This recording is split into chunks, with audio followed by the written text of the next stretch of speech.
Nemesis, by Isaac Asimov. Copyright 1989 by Nightfall Incorporated. All rights reserved. Narrated by Fred Major. This book was originally created for audio cassette playback. Any announcements concerning cassettes do not apply to this recording. This version contains markers allowing direct access to major portions of the book.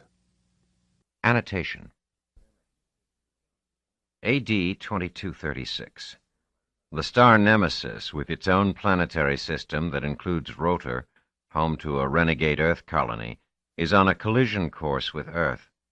A young Rotorian girl is trying to warn Earth of the impending destruction. When she discovers that her own planet is also in danger from Nemesis, she must try to save both planets. 1989. From the book jacket. For close to 40 years, Isaac Asimov has thrilled millions of readers worldwide with his renowned science fiction series, Foundation, Robot, and Empire. Now, in a major publishing event, the Grand Master of science fiction brings to life his first new world in nearly 2 decades, Nemesis.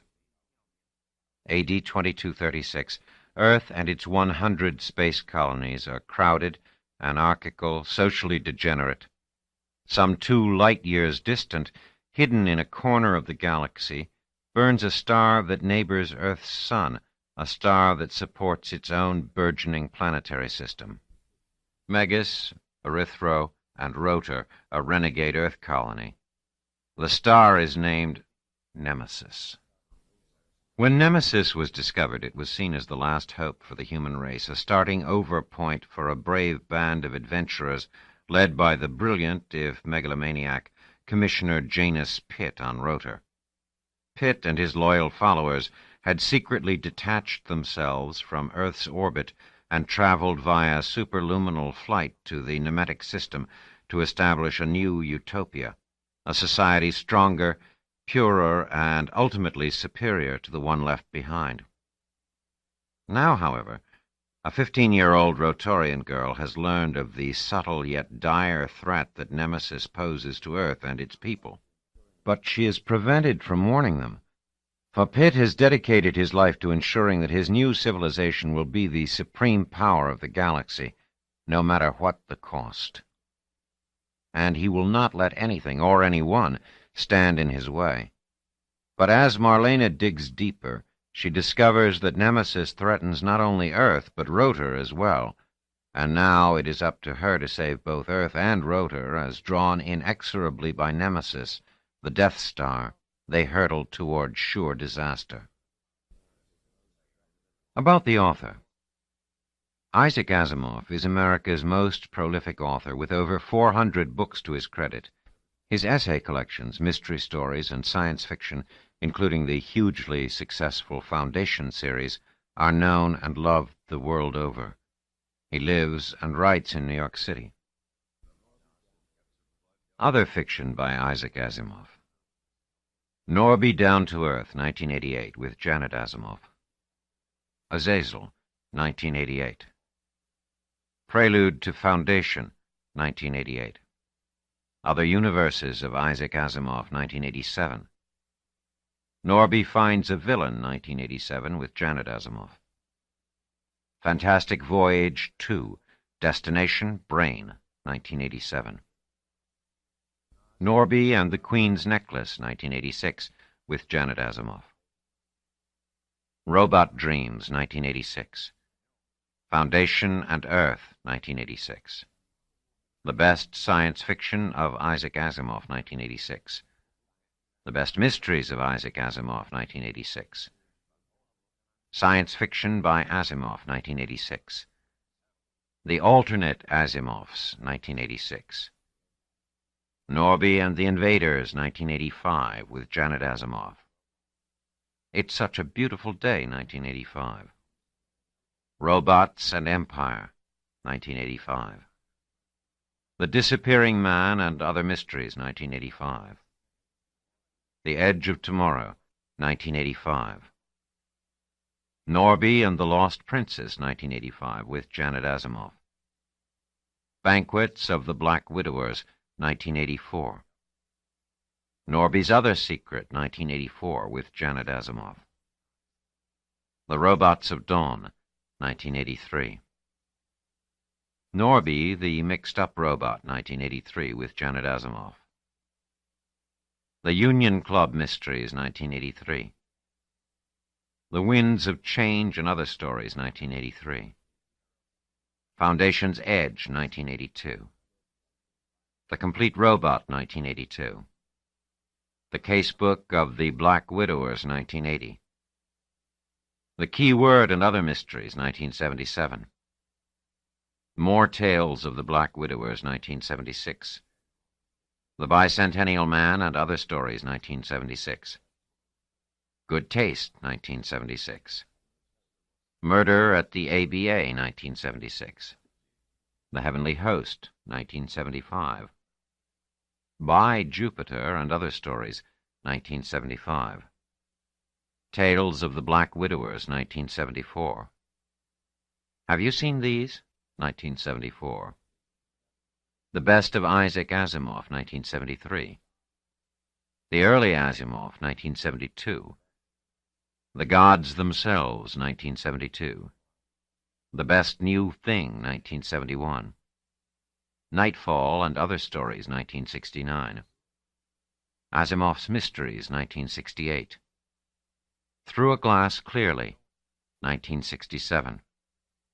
Fantastic Voyage, 1966.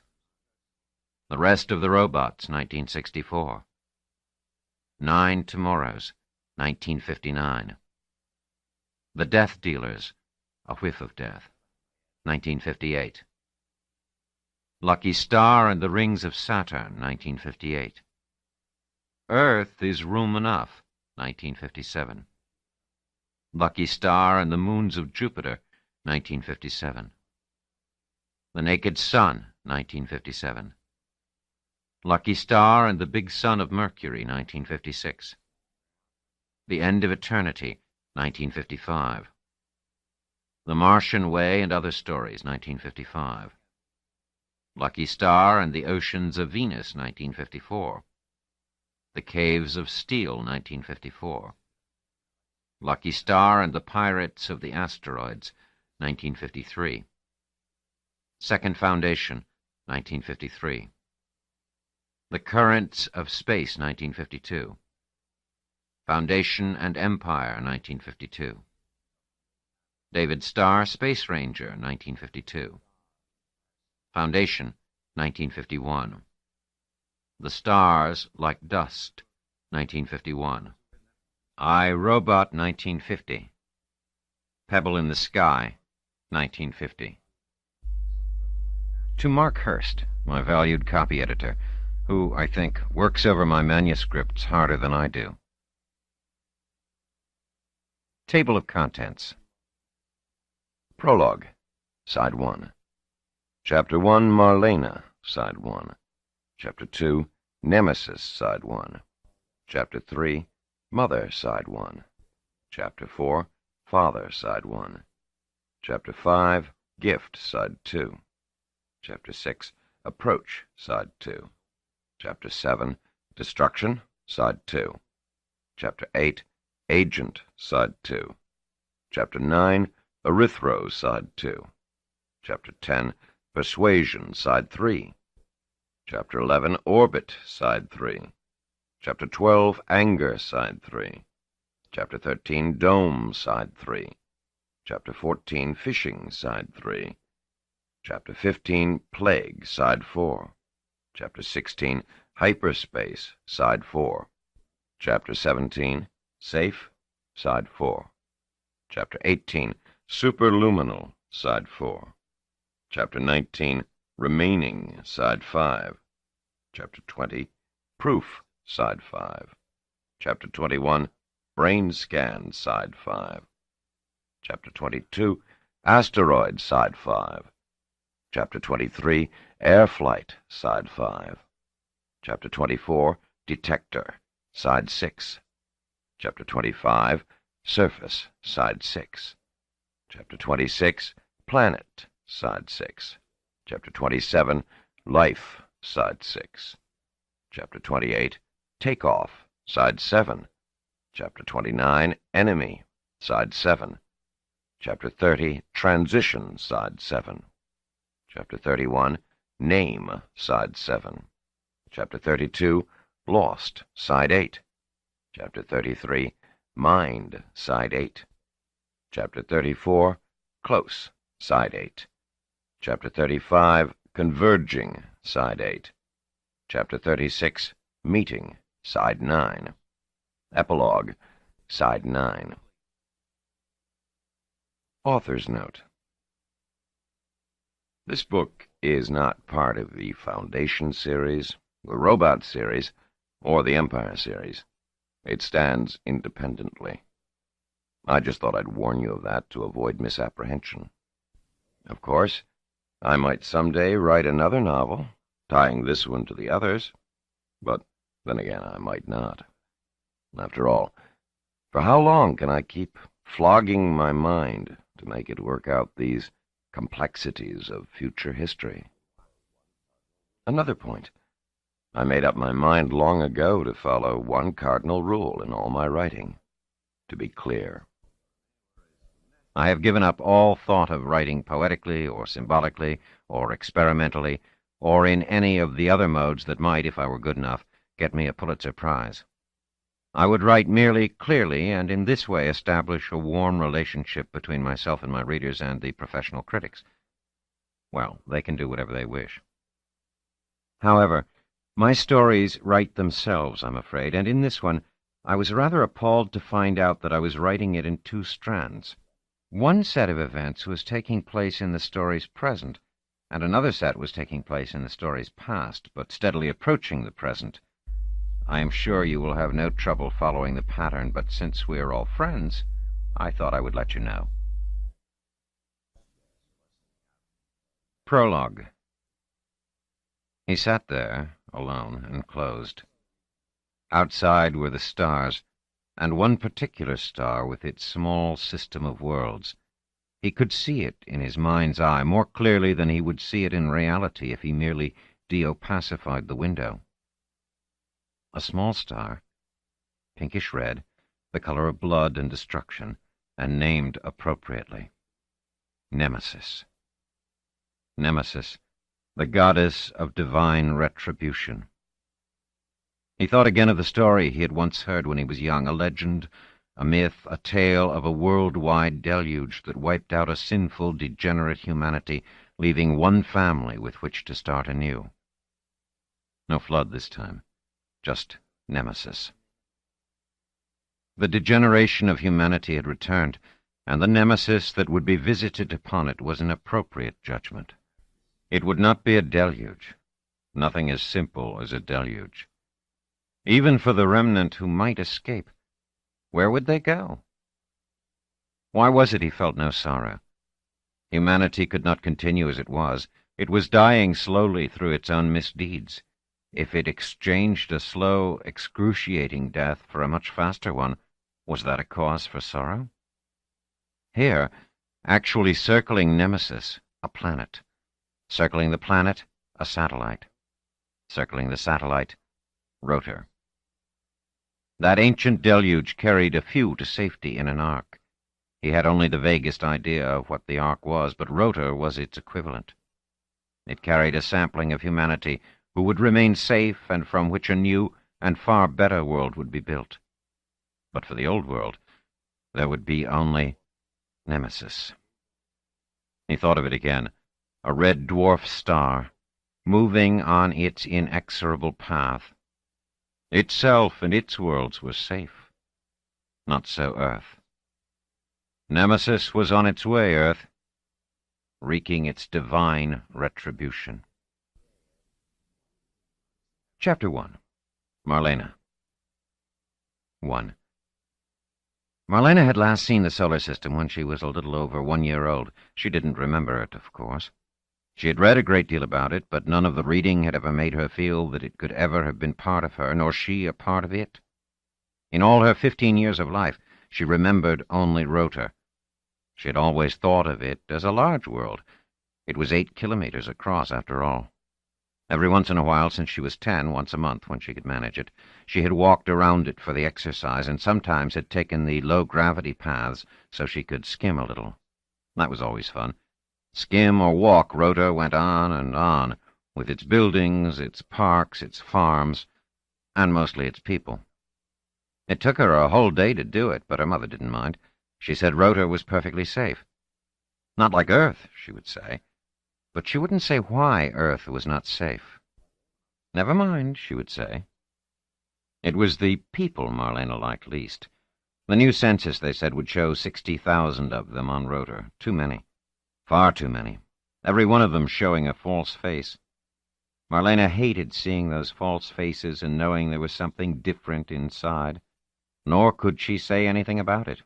She had tried sometimes, when she had been younger, but her mother had grown angry and told her she must never say things like that. As she got older, she could see the falseness more clearly, but it bothered her less. She had learned to take it for granted and spend as much time as possible with herself and her own thoughts. Lately, her thoughts were often on Erythro, the planet they had been orbiting almost all her life. She didn't know why these thoughts were coming to her, but she would skim to the observation deck at odd hours and just stare at the planet hungrily, wanting to be there, right there on Erythro. Her mother would ask her impatiently why she would want to be on an empty, barren planet, but she never had an answer for that. She didn't know. "I just want to," she would say. She was watching it now, alone on the observation deck. Rotorians hardly ever came here. They had seen it all, Marlena guessed, and for some reason they didn't have her interest in Erythro. There it was, partly in light, partly dark. She had a dim memory of being held to watch it swim into view, seeing it every once in a while, always larger, as Rota slowly approached all those years ago. Was it a real memory? After all, she had been getting on toward 4 then, so it might be. But now that memory, real or not, was overlaid by other thoughts, by an increasing realization of just how large a planet was. Erythro was over 12,000 kilometers across, not 8 kilometers. She couldn't grasp that size. It didn't look that large on the screen, and she couldn't imagine standing on it and seeing for hundreds, or even thousands of kilometers. But she knew she wanted to. Very much. Orinel wasn't interested in Erythro, which was disappointing. He said he had other things to think of, like getting ready for college. He was 17 and a half. Marlena was only just past 15. That didn't make much difference, she thought rebelliously, since girls developed more quickly. At least they should. She looked down at herself and thought, with her usual dismay and disappointment, that somehow she still looked like a kid, short and stubby. She looked at Erythro again, large and beautiful and softly red where it was lit. It was large enough to be a planet, but actually, she knew, it was a satellite. It circled Megas, and it was Megas, much larger still, that was really the planet, even though everyone called Erythro by that name. The two of them together, Megas and Erythro, and Rotor, too, circled the star Nemesis. "Marlena!" Marlena heard the voice behind her, and knew that it was Orinel. She had grown increasingly tongue-tied with him of late, and the reason for it embarrassed her. She loved the way he pronounced her name. He pronounced it correctly. 3 syllables. Marlena, with a little trill to the R. It warmed her just to hear it. She turned and mumbled, "Hi, Orinel," and tried not to turn red. He grinned at her. "You're staring at Erythro, aren't you?" She didn't answer that. Of course that's what she would be doing. Everyone knew how she felt about Erythro. "How come you're here?" "Tell me you were looking for me," she thought. Orinel said, "Your mother sent me." "Oh, well. Why?" "She said you were in a bad mood, and every time you felt sorry for yourself you came up here, and I was to come and get you because she said it would just make you grumpier to stay here. So why are you in a bad mood?"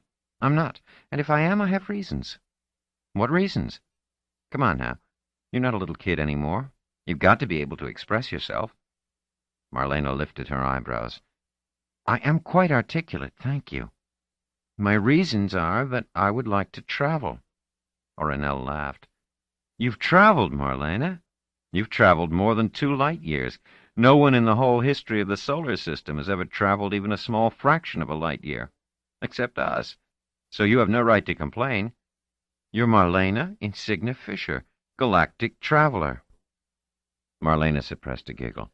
Insignia was her mother's maiden name, and whenever Ornell said her 3 names in full, he would salute and make a face, and he hadn't done that in a long time. She guessed it was because he was getting close to being a grown-up, and he had to practice being dignified. She said, "I can't remember that trip at all. You know I can't, and not being able to remember it means it doesn't matter. We're just here, over 2 light years from the solar system, and we're never going back." "How do you know?" "Come on, Ornell. Do you ever hear anyone talk about going back?" "Well, even if we don't, who cares? Earth is a crowded world, and the whole solar system was getting crowded and used up. We're better off out here, masters of all we survey." "No, we're not. We survey Erythro, but we don't go down there to be its masters." "Sure we do. We have a fine working dome on Erythro. You know that." "Not for us. Just for some scientists. I'm talking about us. They don't let us go down there." "In time," said Ornell cheerfully. "Sure, when I'm an old woman. Or dead. Things aren't that bad. Anyway, come on out of here and into the world and make your mother happy. I can't stay here. I have things to do. Dolorette—" Marlena felt a buzzing in her ears, and she didn't hear exactly what Ornell said after that. It was enough to hear Dolorette. Marlena hated Dolorette, who was tall and vacuous. But what was the use? Ornell had been hanging around her, and Marlena knew just by looking at him exactly how he felt about Dolorette. And now he had been sent to find her, and he was just wasting his time. She could tell that was how he felt, and she could also tell how anxious he was to get back to that Dolorette. Why could she always tell? It was so hateful sometimes. Quite suddenly, Marlena wanted to hurt him, to find words to give him pain. True words, though. She wouldn't lie to him. She said, "We're never going back to the solar system. I know why not." "Oh?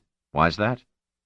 When Marlena, hesitating, said nothing, he added, "Mysteries?" Marlena was caught. She was not supposed to say this. She mumbled, "I don't want to say. I'm not supposed to know." But she did want to say. At the moment, she wanted everyone to feel bad. "But you'll tell me. We're friends, aren't we?" "Are we?" Marlena asked. She said, "Okay, I'll tell you. We're not ever going back because Earth is going to be destroyed." Ornell didn't react as she had expected. He burst into a loud squawk of a laugh. It took him a while to settle down, and she glared at him indignantly. "Marlena," he said, "where did you hear that? You've been viewing thrillers." "I have not." "But what makes you say anything like that?" "Because I know. I can tell. From what people say, but don't say, and what they do when they don't know they're doing it. And from things the computer tells me when I ask the right questions." "Like what things it tells you?" "I'm not going to tell you." "Isn't it possible, just barely possible," and he held up 2 fingers very closely together, "that you're imagining things?" "No, it isn't possible. Earth won't be destroyed right away, maybe not for thousands of years, but it's going to be destroyed." She nodded solemnly, her face intense. "And nothing can stop it." Marlena turned and walked away, angry at Ornell for doubting her. No, not doubting her. It was more than that. He thought she was out of her mind.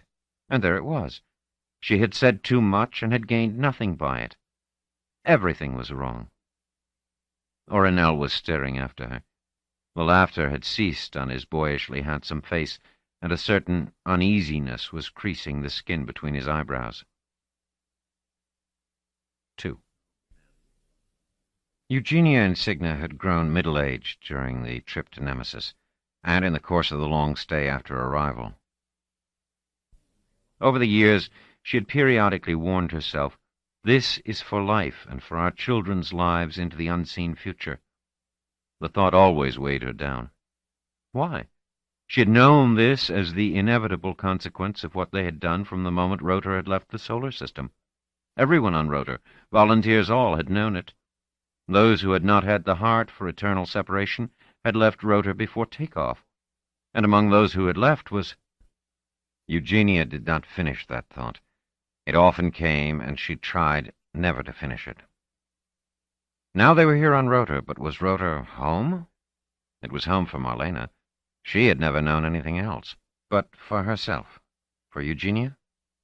Home was Earth and Moon and Sun and Mars, and all the worlds that had accompanied humanity through its history and prehistory. They had accompanied life as long as there had been life. The thought that home was not here on Rota clung to her even now. But then, she had spent the first 28 years of her life in the solar system, and she had done graduate work on Earth itself in her 21st to 23rd years. Odd how the thought of Earth periodically came to her and lingered. She hadn't liked Earth. She hadn't liked its crowds, its poor organization, its combination of anarchy in the important things and governmental force in the little things. She hadn't liked its assaults of bad weather, its scars over the land, its wasteful ocean. She had returned to Rota with an overwhelming gratitude and with a new husband to whom she had tried to sell her dear little turning world, to make its orderly comfort as pleasant to him as it was to her, who had been born into it. But he had only been conscious of its smallness. "You run out of it in 6 months," he had said. She herself hadn't held his interest for much longer than that. Oh well. It would work itself out. Not for her. Eugenia Insignia was lost forever between worlds, but for the children. Eugenia had been born to Rota and could live without Earth. Marlena had been born, or almost born, to Rota alone, and could live without the solar system, except for the vague feeling that she had originated there. Her children would not know even that, and would not care. To them, Earth and the solar system would be a matter of myth, and Erythro would have become a rapidly developing world. She hoped so. Marlena had this odd fixation on Erythro already, though it had only developed in the last few months and might leave just as quickly as it had come. Altogether, it would be the height of ingratitude to complain. No one could possibly have imagined a habitable world in orbit about Nemesis. The conditions that created habitability were remarkable. Estimate those probabilities and throw in the nearness of Nemesis to the solar system, and you would have to deny that it could possibly have happened. She turned to the day's reports, which the computer was waiting with the infinite patience of its tribe to give her. Yet before she could ask, her receptionist signaled, and a soft voice came from the small button speaker pinned to the left shoulder of her garment. "Orinel Pampas wishes to see you. He has no appointment." Insignia grimaced, then remembered that she had sent him after Marlena. She said, "Let him come in." She cast a quick look at the mirror. She could see that her appearance was reasonable. To herself, she seemed to look younger than her 42 years. She hoped she looked the same way to others. It seemed silly to worry about her appearance because a 17-year-old boy was about to enter, but Eugenia Insignia had seen poor Marlena looking at that boy, and she knew what that look portended. It didn't seem to Insignia that Orinel, who was so fond of his own appearance, would ever think of Marlena, who had never been able to rid herself of her childhood pudginess in any other way than as an amusing child. Still, if Marlena had to face failure in this, let her not feel that her mother had contributed to that failure in any way, and had been anything but charming to the boy. "She'll blame me anyway," thought Insignia with a sigh, as the boy walked in with a smile that had not yet outgrown its adolescent shyness.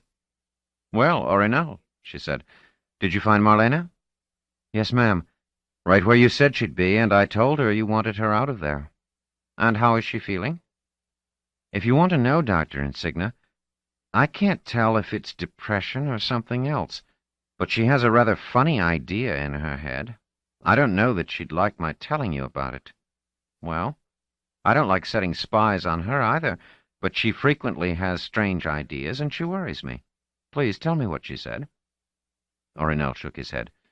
"All right, but don't tell her I said anything. This one is really crazy. She said that Earth was going to be destroyed." He waited for Insignia to laugh. She did not. Instead, she exploded. "What? What made her say that?" "I don't know, Dr. Insignia. She's a very bright kid, you know, but she gets these funny ideas. Or she may have been putting me on. Insignia cut in. She may have been doing exactly that. She has a strange sense of humor. So listen, I don't want you to repeat this to anyone else. I don't want silly stories to get started. Do you understand? Certainly, ma'am. I'm serious. Not a word. Orinell nodded briskly. But thanks for telling me, Orinell. It was important to do so. I'll speak to Marlena and find out what's bothering her. And I won't let her know you told me. Thank you, said Orinell. But just one thing, ma'am. What's that? Is Earth going to be destroyed? Insignia stared at him, then forced a laugh. Of course not. You may go now. Insignia looked after him and wished earnestly that she could have managed a more convincing denial. 3. Janus Pitt made an impressive appearance which had helped him in his rise to power as commissioner of Rota. In the early days of the formation of the settlements, there had been a push for people of no more than average height. There had been thoughts of having a smaller per capita requirement for room and resources. Eventually, the caution had been deemed unnecessary and had been abandoned. But the bias was still there in the genes of the early settlements, and the average Rotorian remained a centimeter or two shorter than the average citizens of later settlements. Pitt was tall, though, with iron-gray hair and a long face and deep blue eyes and a body that was still in good shape, despite the fact that he was 56. Pitt looked up and smiled as Eugenia Insignia entered, but felt the usual small surge of uneasiness. There was something always uneasy-making about Eugenia, even wearying. She had these causes, capital C, that were hard to deal with. "Thank you for seeing me, Janus," she said, "on such short notice." Pitt placed his computer on hold and leaned back in his chair, deliberately producing an air of relaxation. "Come," he said. "There's no formality between us. We go back a long way." "And have shared a great deal," said Insignia. "So we have," said Pitt. "And how is your daughter?" "It's about her I wish to speak, as a matter of fact. Are we shielded?" Pitt's eyebrows arched. "Why shielded? What is there to shield, and from whom?" The very question activated Pitt's realization of the odd position in which Rota found itself. To all practical purposes, it was alone in the universe. The solar system was more than 2 light-years away, and no other intelligence-bearing worlds might exist within hundreds of light-years, or, for all anyone knew, billions of light-years in any direction. Rotorians might have fits of loneliness and uncertainty, but they were free of any fear of outside interference. Well, almost any fear, thought Pitt. Insignia said, "You know what there is to shield. It was you who have always insisted on secrecy." Pitt activated the shield and said, "Are we to take that up again? Please, Eugenia, it's all settled. It was settled when we left 14 years ago. I know that you brood about it now and then." "Brood about it? Why not? It's my star." And her arm flailed outward as if in the direction of Nemesis. "It's my responsibility." Pitt's jaw tightened. Do we have to go through all this again, he thought. Aloud he said, "We're shielded. Now, what's bothering you?" "Marlena, my daughter. Somehow she knows." "Knows what?" "About Nemesis and the solar system." "How could she know? Unless you've told her?" Insignia spread her arms helplessly. "Of course I didn't tell her, but I don't have to. I don't know how it is, but somehow Marlena seems to hear and see everything, and from the little things she hears and sees, she works things out. She's always been able to do it, but in the last year it's grown much worse." "Well, then, she guesses, and sometimes she makes lucky guesses. Tell her she's wrong, and see that she doesn't talk about it." "But she's already told a young man who came to tell me. That's how I know. Orinell Pampas. He's a friend of the family." "Ah, yes. I'm aware of him. Somewhat. Simply tell him not to listen to fantasies made up by a little girl." "She's not a little girl. She's 15. To him she's a little girl, I assure you. I said I'm aware of the young man. I'm under the impression he's pushing adulthood very hard, and I remember when I was his age, that 15-year-old girls were beneath contempt, especially if they were... Insignia said bitterly, I understand. Especially if they are short, plump, and plain. Does it matter that she's highly intelligent? To you and me? Certainly. To Ornell, certainly not. If necessary, I'll talk to the boy. You talk to Marlena. Tell her the idea is ridiculous, that it isn't true, and that she must not spread disturbing fairy tales. But what if it is true? That's beside the point. Look, Eugenia, you and I have concealed this possibility for years, and it would be better if we continued to conceal it.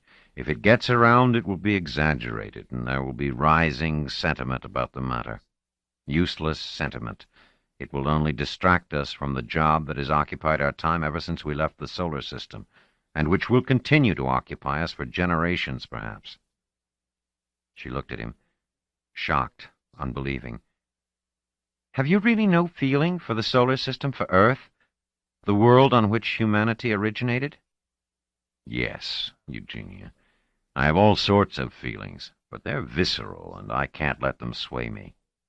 We left the solar system because we thought it was time for humanity to spread outward. Others, I'm sure, will follow. Maybe they are already doing so. We have made humanity a galactic phenomenon, and we mustn't think in terms of a single planetary system anymore. Our job is here. They stared at each other. Then Eugenia said with a touch of hopelessness, You'll talk me down again. You've talked me down for so many years. Yes, but next year I'll have to again. And the year after. You won't stay down, Eugenia, and you tire me. The first time should have been enough. And he turned away, back to his computer. Chapter 2. Nemesis. 4.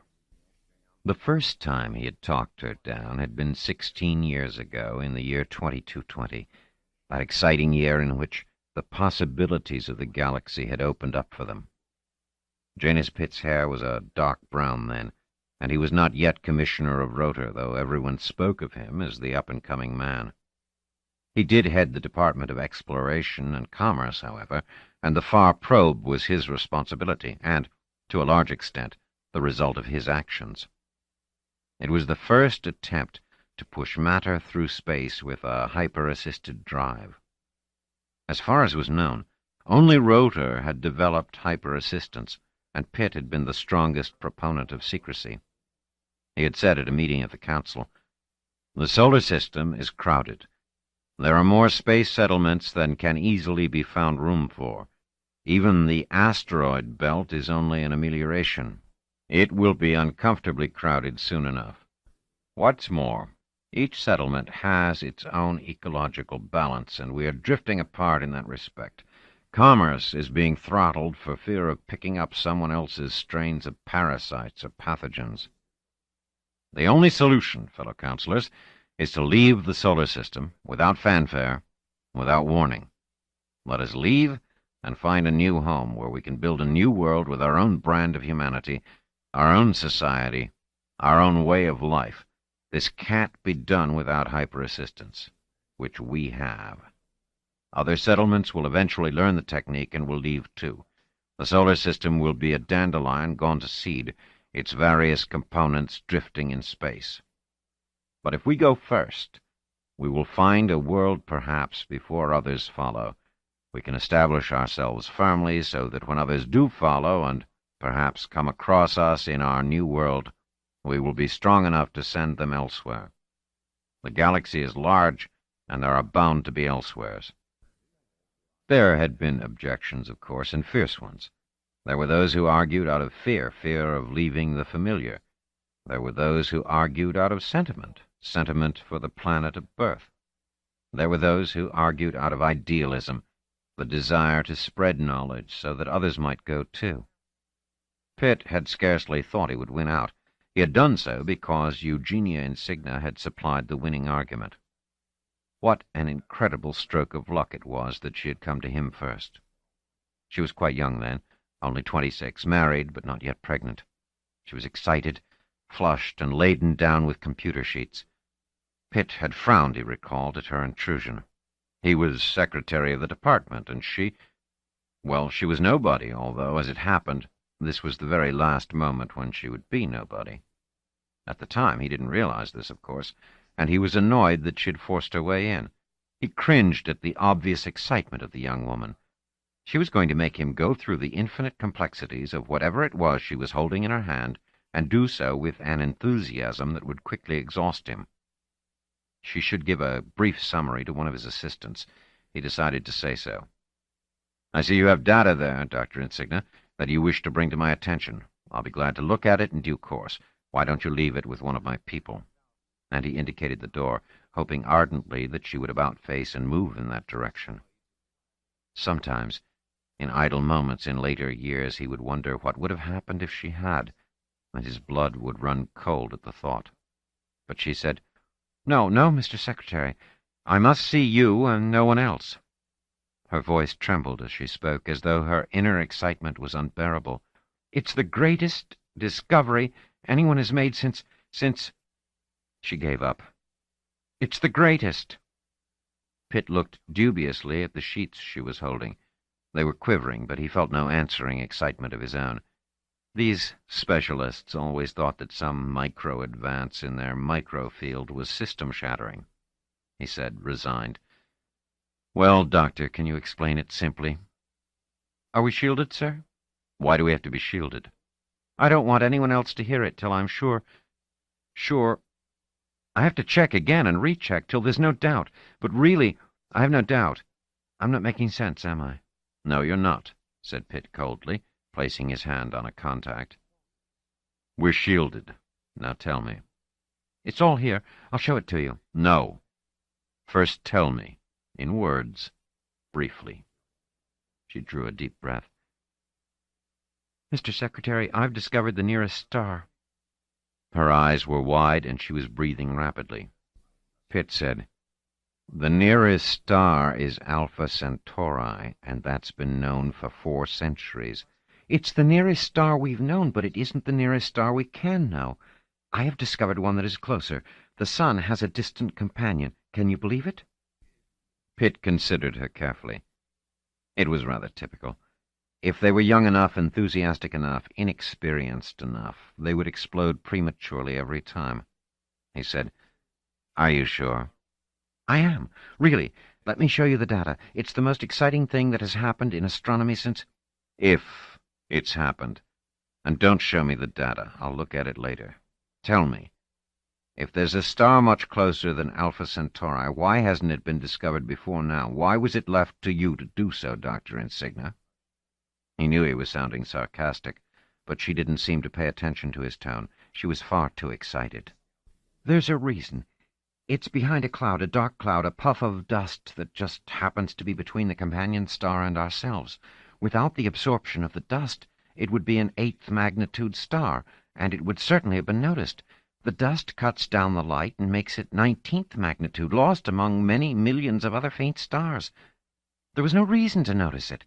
No one looked at it. It's in Earth's far southern sky, so that most of the telescopes in pre-settlement days couldn't even point in that direction." "And if so, how is it you've noticed it?" "Because of the far probe. You see, this neighbor star and the Sun are changing positions relative to each other, of course. I assume it and the Sun are revolving about a mutual center of gravity very slowly in a period of millions of years. Some centuries ago, the positions may have been such that we could have seen the neighbor star to one side of the cloud in its full brightness, but we would still have needed a telescope to see it, and telescopes are only 6 centuries old, less old than that in those places on Earth from which the neighbor star would be visible. Some centuries from now, it will be seen clearly again, shining from the other side of the dust cloud, but we don't have to wait for centuries. The far probe did it for us." Pitt could feel himself igniting, a distant core of warmth arising within him. He said, "Do you mean that the far probe took a picture of that section of the sky containing this neighbor star, and that the far probe was far enough out in space to see around the cloud and detect the neighbor star at full brightness?" "Exactly. We had an 8th magnitude star where no 8th magnitude star ought to be, and the spectrum was that of a red dwarf. You can't see red dwarf stars far away, so it had to be pretty close. Yes, but why closer than Alpha Centauri? Naturally, I studied the same area of the sky as seen from Rotor, and the 8th magnitude star wasn't there. However, fairly near it was a 19th magnitude star that wasn't present in the photograph taken by the far probe. I assumed that the 19th magnitude star was the 8th magnitude star obscured, and the fact that they weren't exactly in the same place had to be the result of parallactic displacement. Yes, I understand about that. A nearby object appears to be in different places against the distant background as one views it from different spots. That's right. But the stars are so distant that even if the far probe went out a big fraction of a light year, that change in position wouldn't produce a noticeable shift in distant stars, but it would in nearby stars. And for this neighbor star, it produced a huge shift. I mean, comparatively. I checked the sky for different positions of the far probe on its journey outward.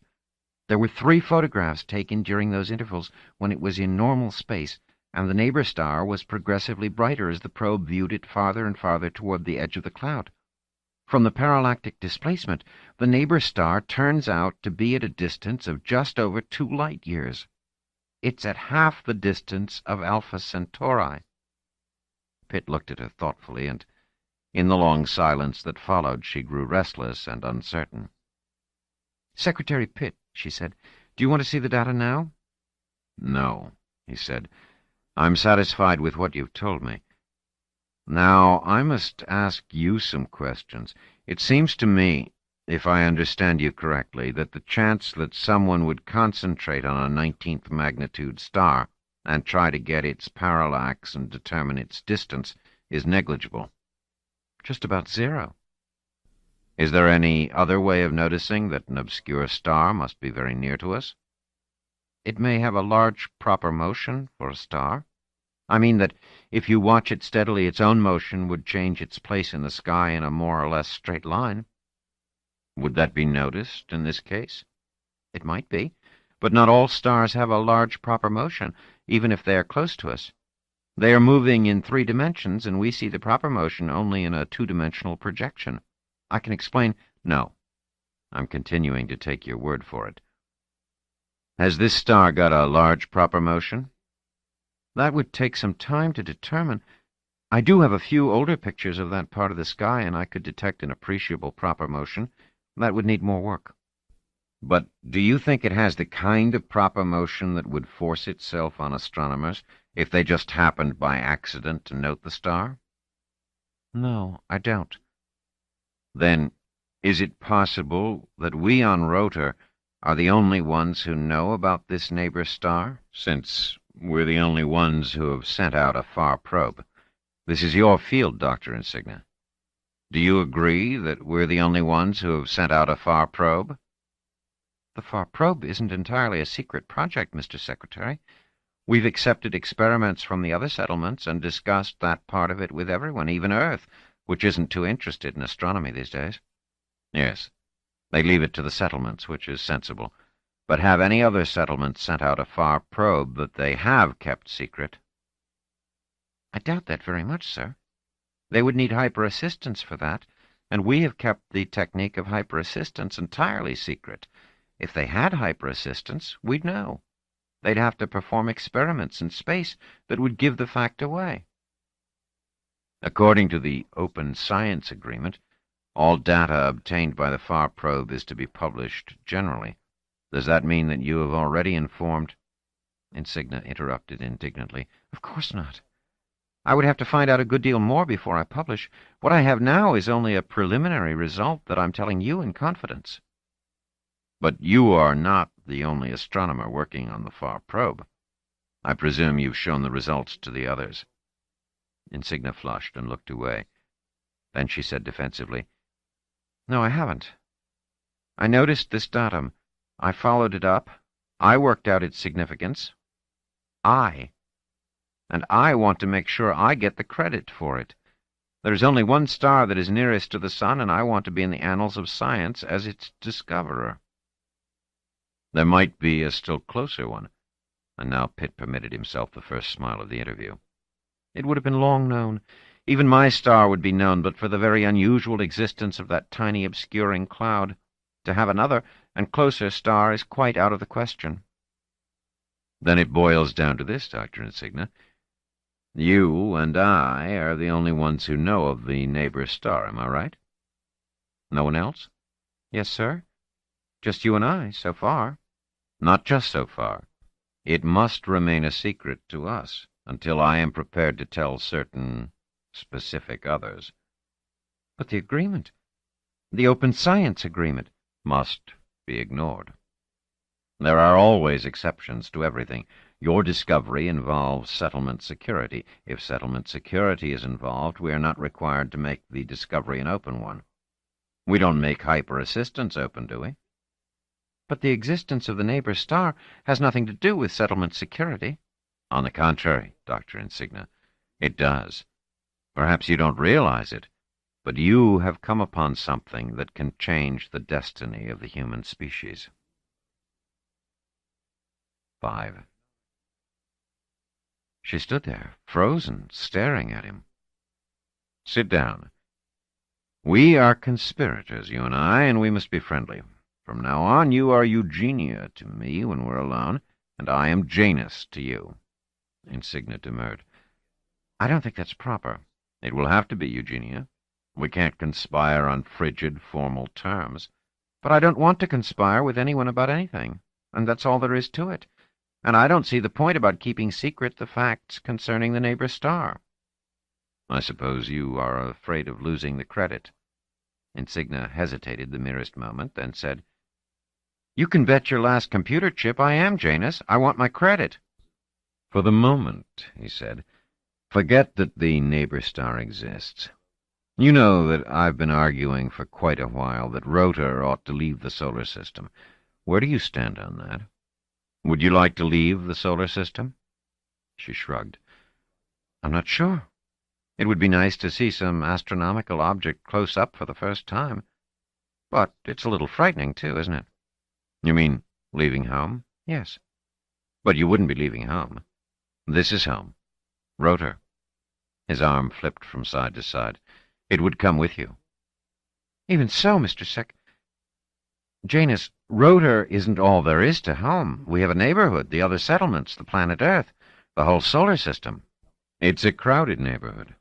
Eventually, some of us will have to go, whether we want to or not.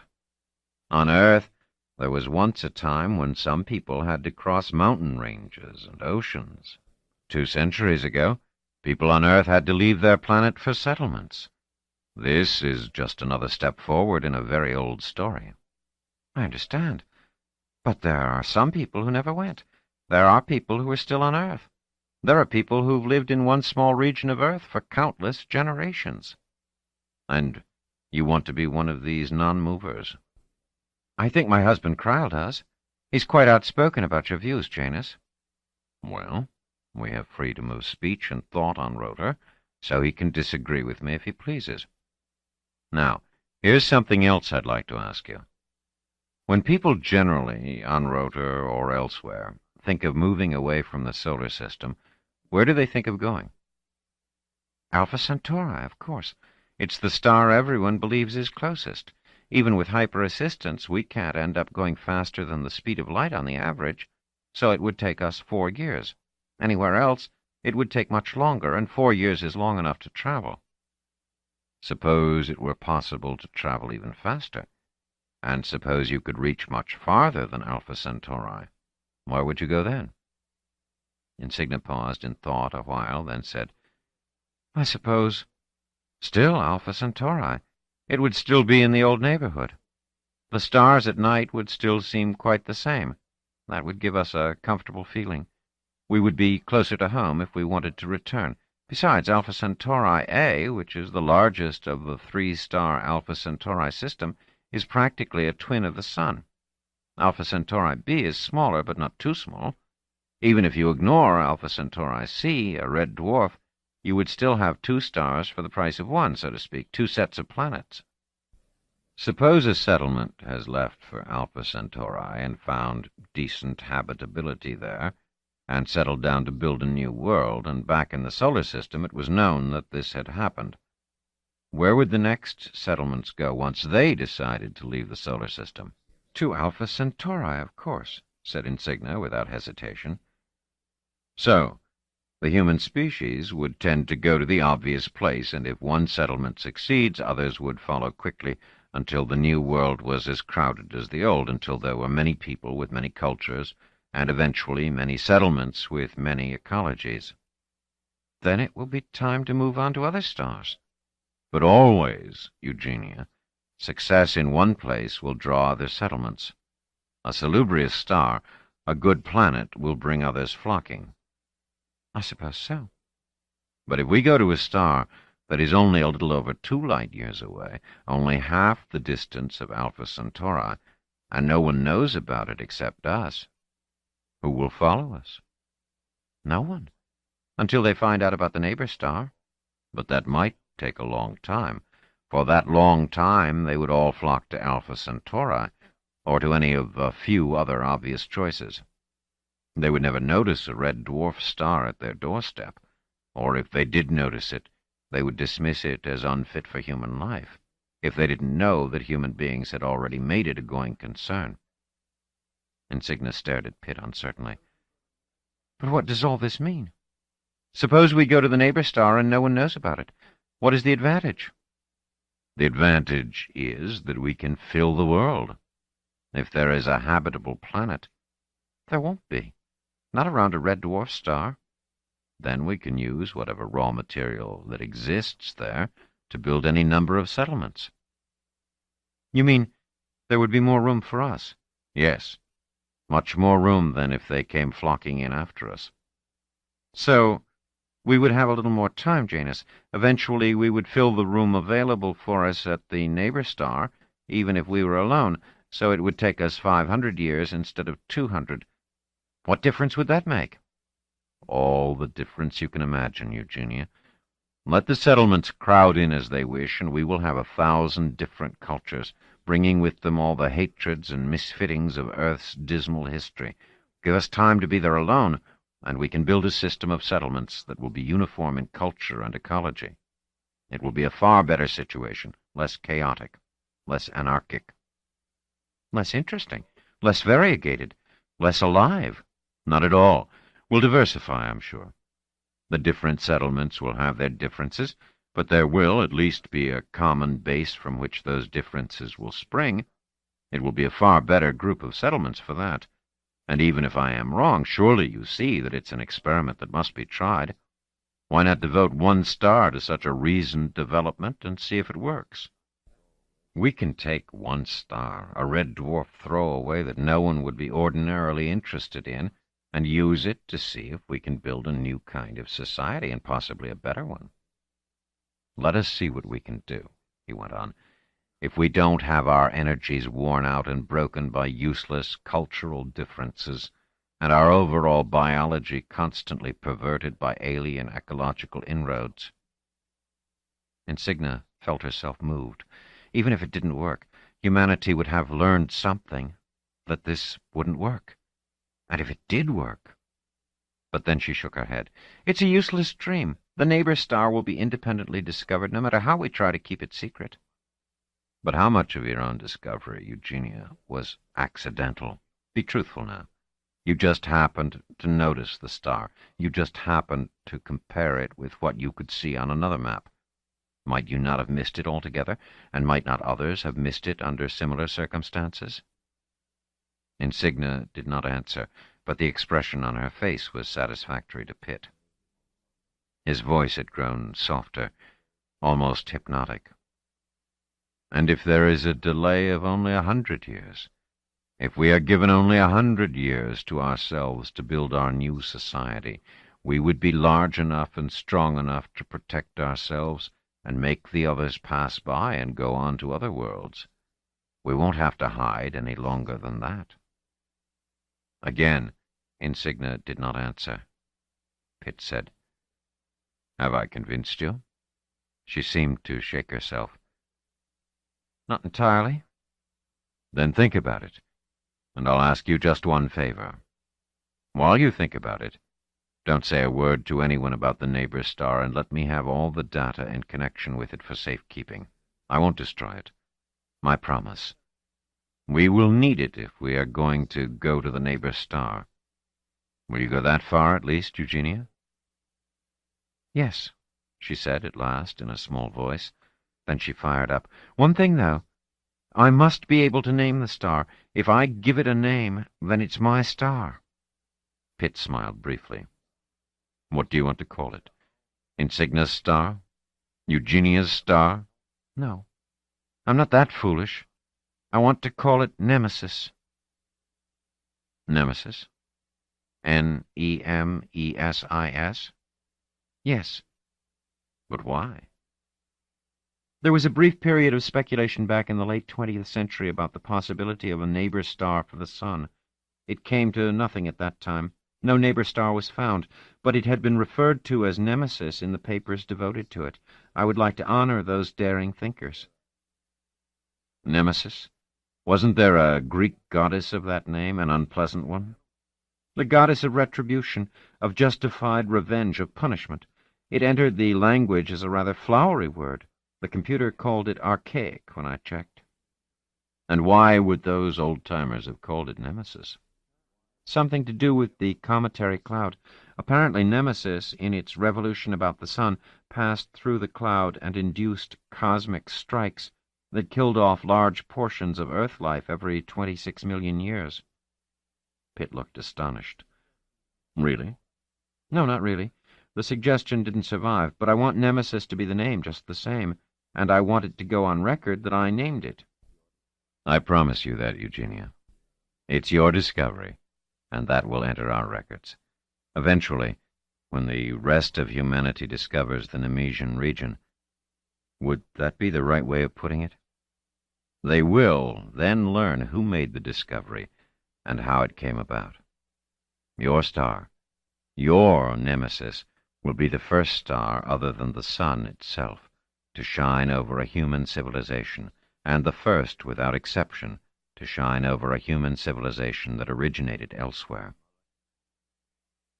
Pitt watched her leave and felt, on the whole, confident she would fall in line. His letting her name the star was the perfect touch.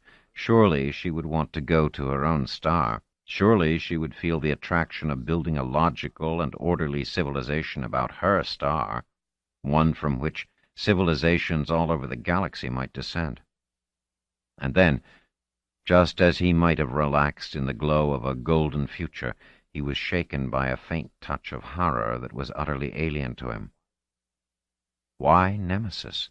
Why should it have occurred to her to name it for the goddess of retribution? He was almost weak enough to think of it as an evil omen. Chapter 3. Mother. 6. It was dinner time, and Insignia was in one of those moods when she was just a little afraid of her own daughter. Those moods had become more pronounced lately, and she didn't know why. Perhaps it was Marlena's increasing tendency to silence, to being withdrawn, to be always seeming to commune with thoughts too deep for speech. And sometimes the uneasy fear in Insignia was mixed with guilt. Guilt because of her lack of motherly patience with the girl. Guilt because of her too great awareness of the girl's physical shortcomings. Marlena certainly didn't have her mother's conventional prettiness or her father's wildly unconventional good looks. Marlena was short and blunt. That was the only word that Insignia could find that exactly fit poor Marlena. And poor, of course. It was the adjective she almost always used in her own mind and could just barely keep out of her speech. Short, blunt, thick without being fat, that was Marlena. Nothing graceful about her. Her hair was dark brown, rather long, and quite straight. Her nose was a little bulbous, her mouth turned down just a bit at the ends, her chin small, her whole attitude passive and turned in upon itself. There were her eyes, of course, large and lustrously dark, with meticulous dark eyebrows that curved above them, long eyelashes that looked almost artificial. Still, eyes alone could not make up for everything else, however fascinating they might be at odd moments. Insignia had known since Marlena was 5 that she was unlikely ever to attract a man on the physical plane alone, and that had become more obvious with each year. Ornell had kept a languid eye on her during her preteen years, obviously attracted to her precocious intelligence and her almost luminous understanding, and Marlena had been shy and pleased in his presence, as though dimly realizing that there was something about an object called a boy that was somehow endearing, but not knowing what it might be. In the last couple of years, it seemed to Insignia that Marlena had finally clarified in her mind what boy meant. Her omnivorous reading of books and viewing of films too old for her body, if not her mind, undoubtedly helped her in this, but Ornell had grown older too, and as his hormones began to exert their sway over him, it was no longer badinage he was in search of. At dinner that night, Insignia asked, "What kind of day did you have, dear?" "A quiet one. Ornell came looking for me, and I suppose he reported to you. I'm sorry you have to take the trouble to hunt me down." Insignia sighed. "But, Marlena, I can't help but think sometimes that you're unhappy, and isn't it natural for me to be concerned about that? You're alone too much." "I like to be alone." "You don't act it. You show no signs of happiness at being alone. There are many people who would like to be friendly, and you would be happier if you allowed them to be. Ornell is your friend." "Was. He's all busy these days with other people. Today that was obvious. It infuriated me. Imagine him getting all wrapped up because he was thinking about Dolorette." Insignia said, "You can't blame Ornell, you know. Dolorette is his age." "Physically," said Marlena. "What a bubblehead." "Physically counts a great deal at his age. He shows it. It makes a bubblehead out of him, too. The more he slobbers over Dolorette, the emptier his head gets. I can tell. But he'll keep on getting older, Marlena. And when he's a little older, he might find out what the really important things are. And you'll be getting older, too, you know." Marlena stared at Insignia quizzically. Then she said, "Come on, Mother. You don't believe what you're trying to imply. You don't believe it for a minute." Insignia flushed. It suddenly occurred to her that Marlena wasn't guessing. She knew. But how did she know? Insignia had made her remark as sincerely as she could, had tried to feel it. But Marlena had seen through it without effort. It wasn't the first time, either. Insignia had begun to feel that Marlena weighed the inflections, the hesitations, the motions, and always knew what you didn't want her to know. It must be this quality that made Insignia increasingly frightened of Marlena. You don't want to be glass to another's scornful glance. What had Insignia said, for instance, that had led Marlena to believe the earth was doomed to destruction? That would have to be taken up and discussed. Insignia suddenly felt tired. If she couldn't ever fool Marlena, why try? She said, "Well, let's get down to it, dear. What is it you want?" Marlena said, "I see you really want to know, so I'll tell you. I want to get away." "Get away?" Insignia found herself unable to understand the simple words her daughter had used. "Where is there to get away to?" "Rotor isn't all there is, Mother." "Of course not, but it's all there is within more than 2 light years." "No, Mother, that's not so. Less than 2,000 kilometers away is Erythro." "That scarcely counts. You can't live there. There are people living there." "Yes, but under a dome. A group of scientists and engineers live there because they are doing necessary scientific work. The dome is much smaller than Rotor. If you feel cramped here, what will you feel there?" "There's a whole world on Erythro outside the dome. Someday, people will spread out and live all over the planet." "Maybe. It's by no means a certain thing. I'm sure it is a certain thing. Even if it is, it would take centuries. But it has to begin. Why can't I be part of the beginning?" "Marlena, you're being ridiculous. You've got a very comfortable home here. When did all this start?" Marlena pressed her lips together, then said, "I'm not sure. A few months ago, but it's getting worse. I just can't stand it here on Rotor." Insignia looked at her daughter, frowning. She thought, "She feels she has lost Ornell. She is heartbroken forever. She will leave and punish him by doing so. She will send herself into exile on a barren world, and he will be sorry." Yes, That line of thought was entirely possible. She remembered when she herself was 15. Hearts are so fragile then that a slight tap will crack them. Teenagers heal quickly, but no 15-year-old would or could believe that at the time. 15. It is later that... No use thinking about it. She said, "What is it that attracts you about Erythro, Marlena?" "I'm not sure. It's a large world. Isn't it natural to want a large world?" She hesitated before adding the last two words, but she gulped them out somehow. "Like Earth?" "Like Earth." Insignia spoke with vehemence. "You've never been on Earth. You don't know anything about Earth." "I've seen a great deal about it, Mother. The libraries are full of films about Earth." Yes, they were. Pitt had felt for some time now that such films ought to be sequestered or even destroyed. He maintained that to break away from the solar system meant to break away. It was wrong to maintain an artificial romanticism about Earth. Insignia had disagreed strongly, but now she suddenly thought that she could see Pitt's point. She said, "Marlena, you can't go by those films. They idealize things. They talk about the long past for the most part, when things on Earth were better, and even so, it was never as good as they picture things to have been." "Even so?" "No, not even so. Do you know what Earth is like? It's an unlivable slum. That's why people have left it to form all the settlements. People went from the large, dreadful world of Earth to small, civilized settlements. No one wants to go in the other direction. There are billions of people who still live on Earth. That's what makes it an unlivable slum. Those who are there leave as soon as they can. That's why so many settlements have been built and are so crowded. That's why we left the solar system for here, darling," Marlena said in a lower voice. "Father was an Earthman.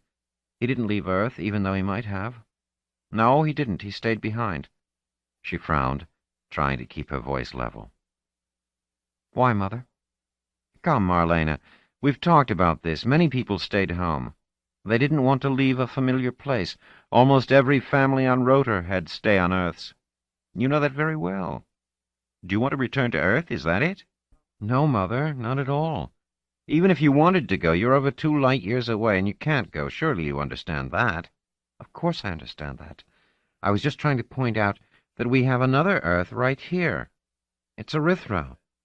That's where I want to go. That's where I long to go." Insignia couldn't stop herself. It was almost with horror that she heard herself say, "So you want to break away from me, as your father did?" Marlena flinched, then recovered.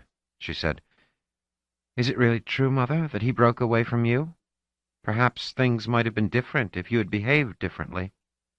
Then she added quietly, just as though she were announcing that she was done with dinner, "You drove him away, didn't you, Mother?" Chapter 4. Father. 7. Odd, or perhaps stupid, that she was still capable of hurting herself unbearably with thoughts of that kind after 14 years.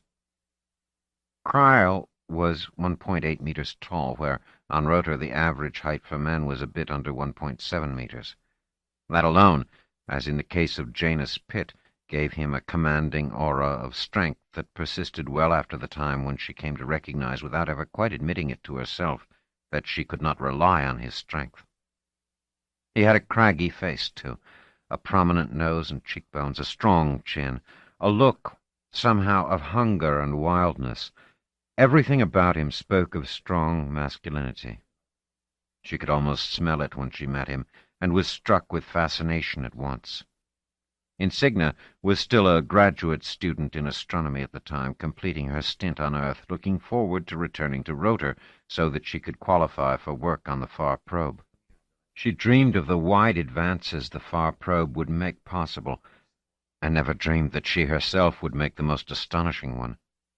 And then she met Cryle, and found herself, to her own confusion, madly in love with an Earthman. An Earthman!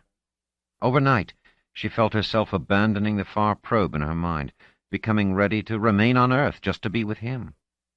She could still remember the way he had looked at her in astonishment and said, "Remain here with me? I'd rather come to Rotor with you." She could not have imagined that he would want to abandon his world for her. How Kryl managed to obtain permission to come to Rota, Insignia did not know and had never found out. The immigration rules were strict, after all. Once any settlement had a sizable population, it clamped down on immigration, first because it could not exceed a certain definite limit on the number of people it could support comfortably, and second, because it made a desperate effort to keep its ecological balance stable. People who came on important business from Earth, or even from other settlements, had to undergo tedious decontamination procedures, a certain degree of isolation, and an enforced departure as soon as possible. Yet here was Kryl from Earth. He complained to her once of the weeks of waiting that had been part of the decontamination, and she was secretly pleased at the way he had persisted. Clearly, he must have wanted her very badly to submit to it. Yet there were times when he seemed withdrawn and inattentive, and she would wonder then what had really driven him to Rota over such obstacles. Perhaps it was not she, but the need to escape Earth that had been the motivating force. Had he committed a crime? Made a murderous enemy? Fled a woman he had grown tired of? She had never dared ask. And he had never offered information. Even after he had been allowed to enter Rota, there was a question as to how long he might be able to remain. The Bureau of Immigration would have to grant a special permit to make him a full citizen of Rota, and that was not ordinarily likely. Insignia had found all the things that made Kryl Fisher unacceptable to Rotorians, additional inducements for fascination. She found that his being Earth-born lent him a difference and a glamour. True Rotorians would be bound to despise him as an alien, citizen or not, but she found even that a source of erotic excitement. She would fight for him and triumph against a hostile world. When he tried to find some sort of work that would enable him to earn money and occupy a niche in the new society, it was she who pointed out to him that if he married a Rotorian woman, Rotorian for 3 generations, that would be a powerful inducement for the Bureau of Immigration to grant him full citizenship. Kryl seemed surprised at that, as though it hadn't occurred to him, and then pleased. Insignia had found it a little disappointing. It would be much more flattering to be married for the sake of love than for the sake of citizenship, but then she thought to herself, well, if that's what it takes. So, after a typical, long Rotorian engagement, they were married. Life went on without much change. He was not a passionate lover, but he had not been that before the marriage either. He had offered her an absent affection, an occasional warmth that kept her constantly near happiness, if not altogether immersed in it. He was never actively cruel and unkind, and he had given up his world for her, and gone through considerable inconvenience to be with her. Surely that might be counted in his favor, and Insignia counted it so. Even as a full citizen, which he had been granted after their marriage, there remained a kernel of dissatisfaction within him. Insignia was aware of this, and could not entirely blame him. He might be a full citizen, yet he was still not a native-born Rotorian, and many of the most interesting activities on Rota were closed to him. She did not know what his training had been, for he never mentioned how much of an education he had had. He didn't sound uneducated, and there was no disgrace in being self-educated, but Insignia knew that on Earth the population did not take higher education as a given, the way that settlement populations did. The thought bothered her. She didn't mind Kryl Fisher being an Earthman and facing down her friends and colleagues where that was concerned. She didn't know, though, if she could quite handle his being an uneducated Earthman. But no one ever suggested he was, and he listened to the tales of her work on the Far Probe with patience. She never tested his education by discussing the technical details, of course. Yet sometimes he asked questions or made comments that reflected on such things, and she valued them when they came, for she always managed to convince herself that they were intelligent questions and comments. Fisher had a job on one of the farms, a perfectly respectable job, even an essential one, but a job that was not high on the social scale. He did not complain or make a fuss about that. She'd give him that. But he never talked about it or showed any pleasure in it, and there was always that air of discontent about him. Insignia learned, therefore, to attempt no cheery, "And what happened to you at work today, Kryl?" The few times she had asked, just at first, the answer had been a flat, nothing much. And that would be all, except for a short, annoyed look. Eventually she grew nervous about talking to him even of petty office politics and annoying errors. That, too, might serve as an unwelcome comparison of her work with his. Insignia had to admit that her fears went against the evidence there, an example of her own insecurity rather than his. Fisher didn't show signs of impatience when she did find herself forced to discuss the day's work. Sometimes he even asked, with a pallid interest, about hyper-assistance, but Insignia knew little or nothing about that. He was interested in Rotorian politics, and showed an Earthman's impatience with the smallness of its concerns. She fought with herself not to show displeasure at that. Eventually, there fell a silence between them, broken only by indifferent discussions concerning the films they had viewed, the social engagements they undertook, the small change of life. It didn't lead to active unhappiness. Cake had quickly changed to white bread, but there were worse things than white bread. It even had a small advantage. Working under tight security meant talking to no one about one's work, but how many managed to whisper partial confidences to wife or husband? Insignia had not done so, for she had little in the way of temptation, since her own work required little in the way of security. But when her discovery of the neighbor star was suddenly placed under tight wraps without warning, could she have managed? Surely it would have been the natural thing to do, to tell her husband of the great discovery that was bound to put her name into the astronomy texts for as long as humanity existed. She might have told him even before she told Pitt. She might have come bouncing in. Guess what? Guess what? You'll never guess. But she hadn't. It didn't occur to her that Fisher would be interested. He might talk to others about their work, even to farmers or sheet metal workers, but not to her. So it was no effort to mention nothing to him of Nemesis. The matter was dead between them, was not missed, did not exist, until that dreadful day when their marriage came to an end. 8. When did she move over wholeheartedly to Pitt's side? At the start, Insignia had been horrified at the thought of keeping the neighbor star a secret, profoundly uneasy at the prospect of moving away out of the solar system to a destination concerning which they knew nothing but the location. She found it ethically wrong and indecently dishonorable to set about building a new civilization by stealth, one which excluded all the rest of humanity. She had given in on the grounds of settlement security, but she had intended to fight Pitt privately, to bring up points of argument. She had rehearsed them in her own mind till they were foolproof and irrefutable, and then, somehow, she never presented them. Always, he took the initiative. Pitt said to her early on, "Now remember, Eugenia, you discovered the companion star more or less by accident, and one of your colleagues may do so as well." "It's not likely," she began. "No, Eugenia. We're not going to depend on unlikelihood. We're going to make certain. You're going to see to it that no one looks in that direction, that no one wants to study the particular computer sheets that would give away the location of Nemesis." "How can I possibly do that?" "Very easily.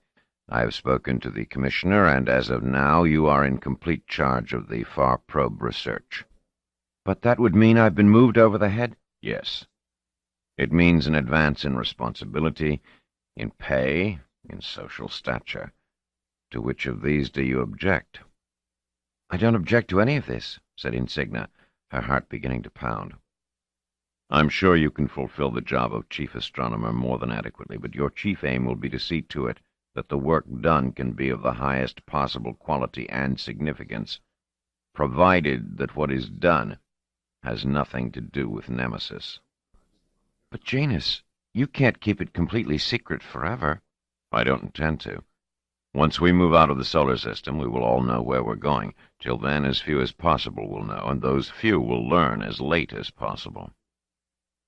Her promotion, Insignia noted with a little shame, cooled her objections. On another occasion, Pitt said to her, "What about your husband?" "What about my husband?" Insignia was immediately on the defensive. He is an Earthman, I understand. Insignia's lips pressed together. He is of Earth origin, but he is a Rotorian citizen. I understand. I assume you have told him nothing of Nemesis. Absolutely nothing. Has this husband of yours ever told you why he left Earth and worked so hard to become a Rotorian citizen? No, he hasn't, and I haven't asked him. But don't you ever wonder? Insignia hesitated, and then told the truth.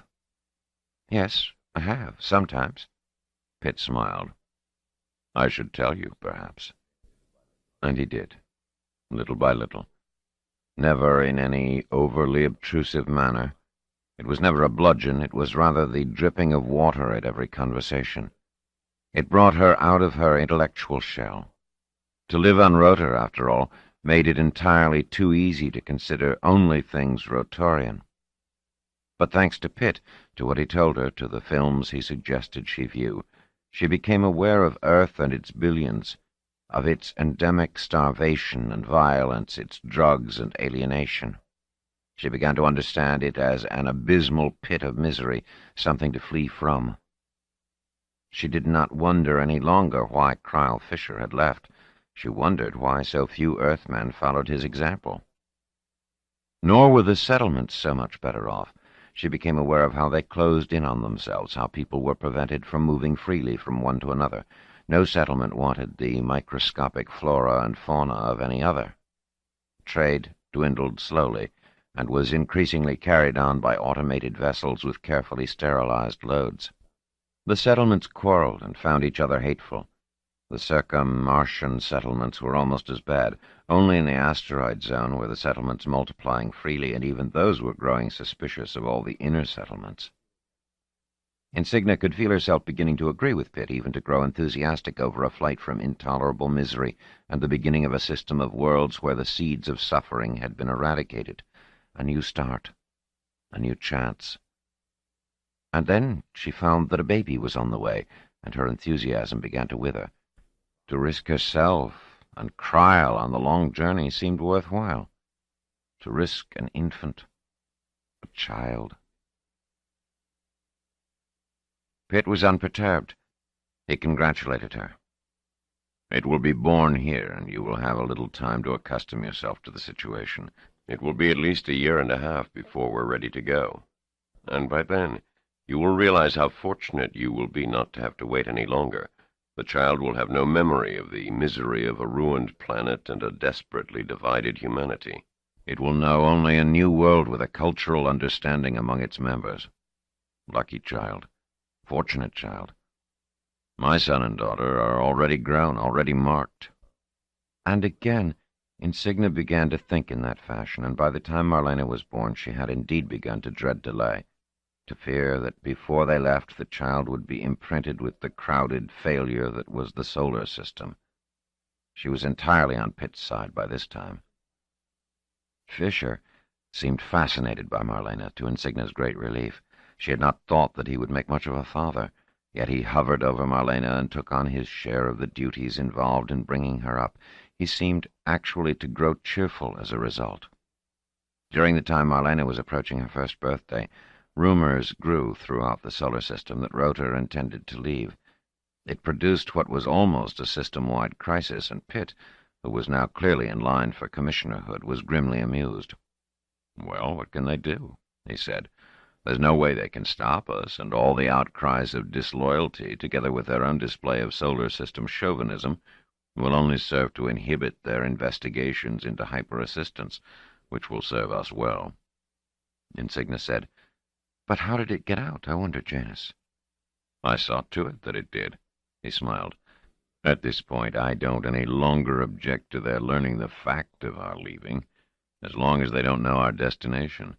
It would, after all, be impossible to hide our leaving for much longer. We must take a vote on the matter, you know, and once all Rotorians know of our leaving, all the rest of the system will know in any case." "A vote?" "Why, of course. Think it through. We can't take off with a settlement load of people who are too fearful or too homesick for their own son. We'd never make it. We want only those with us who are willing, even eager." He was completely right. The campaign to win approval for leaving the solar system began almost at once, and the fact that the news had already leaked out served as a cushion to ease the reaction outside Rota, and within it as well. Some Rotorians were excited at the prospect. Some were afraid. Fisher reacted with thunderous brow, and one day he said, "This is crazy." "It's inevitable," said Insignia with careful neutrality. "Why? There's no reason to start wandering among the stars. Where would we go? There's nothing out there." "There are billions of stars out there." "How many planets?" "We don't know of any habitable planets anywhere, and very few of any other kind. Our solar system is the only home we know." "Exploration is in the blood of humanity." It was one of Pitt's phrases. "That's romantic nonsense. Does anyone think that people are actually going to vote to separate themselves from humanity and vanish into space?" Insignia said. "My understanding, Cryle, is that sentiment on Rota is rather in favor of it." "That's just council propaganda. You think people will vote to leave the Earth, leave the Sun? Never. If it comes to that, we'll be going to Earth." She felt something clutch at her heart. She said, "Oh, no. Do you want one of those simoons or blizzards or mistrals or whatever you call them? Do you want lumps of ice and falling water and blowing, whistling air?" He lifted his eyebrows at her. "It's not that bad. There are storms occasionally, but they can be predicted. Actually, they're interesting, when they're not too bad. It's fascinating, a little cold, a little heat, a little precipitation. It makes for variation, it keeps you alive. And then think of the variety of cuisines." "Cuisines? How can you say that? Most people on Earth are starving. We're always collecting food shipments to send to Earth." "Some people go hungry. It's not universal." "Well, you certainly can't expect Marlena to live under such conditions." "Billions of children do. And mine won't be one of them," said Insignia fiercely. All her hopes lay in Marlena now. She was going on 10 months of age, had 2 small teeth in the upper gum, 2 in the lower, could shamble about holding onto the rods of her playpen, and looked at the world with those wondering, intelligent eyes. Fisher was still clearly fond of his unpretty daughter, more fond than ever, in fact. When he wasn't dandling her, he was staring at her and remarking fondly on her beautiful eyes. He stressed her one lovely feature, and it seemed to make up to him for everything else that was lacking. Surely Fisher would not go back to Earth if it meant leaving Marlena forever. Insignia somehow lacked any confidence that he would choose her, the woman he had loved and married, over Earth. But surely Marlena would be the sticking point. Surely? 9. The day after the vote, Eugenia Insignia found Fisher white with rage. He said, or choked out, "It was a fixed vote." She said, "Shh, you'll wake the baby." And for a moment he grimaced and visibly held his breath. Insignia relaxed just a bit and said in a small voice, "There's no question that the people want to go." "Did you vote to go?" She considered. There was no use trying to placate him by lying. She had made her feelings obvious enough. She said, "I did." He said, "Pitt ordered you to, I suppose." That caught her by surprise. "No, I'm capable of making my own decisions. But you and he—" He let it trail off. She felt her blood pressure rise suddenly. "What do you mean?" she said, angry now in her turn. Was he going to accuse her of infidelity? That politician. He's heading for commissioner at any price. Everyone knows that. And you're planning to rise with him. Political loyalty will get you someplace, too, won't it? Where will it get me? There's no place I want to get. I'm an astronomer, not a politician. You've been promoted, haven't you? You've been pushed over the head of older, more experienced people. Through hard work, I like to think. How was she going to defend herself now without being able to tell him the truth? I'm sure you do like to think that, but it was through Pitt. Insignia drew a deep breath. Where is this leading us? Listen. His voice was low, as it had been since she had reminded him that Marlena was sleeping. I cannot believe that a whole settlement of people, are going to risk traveling with hyper-assistance.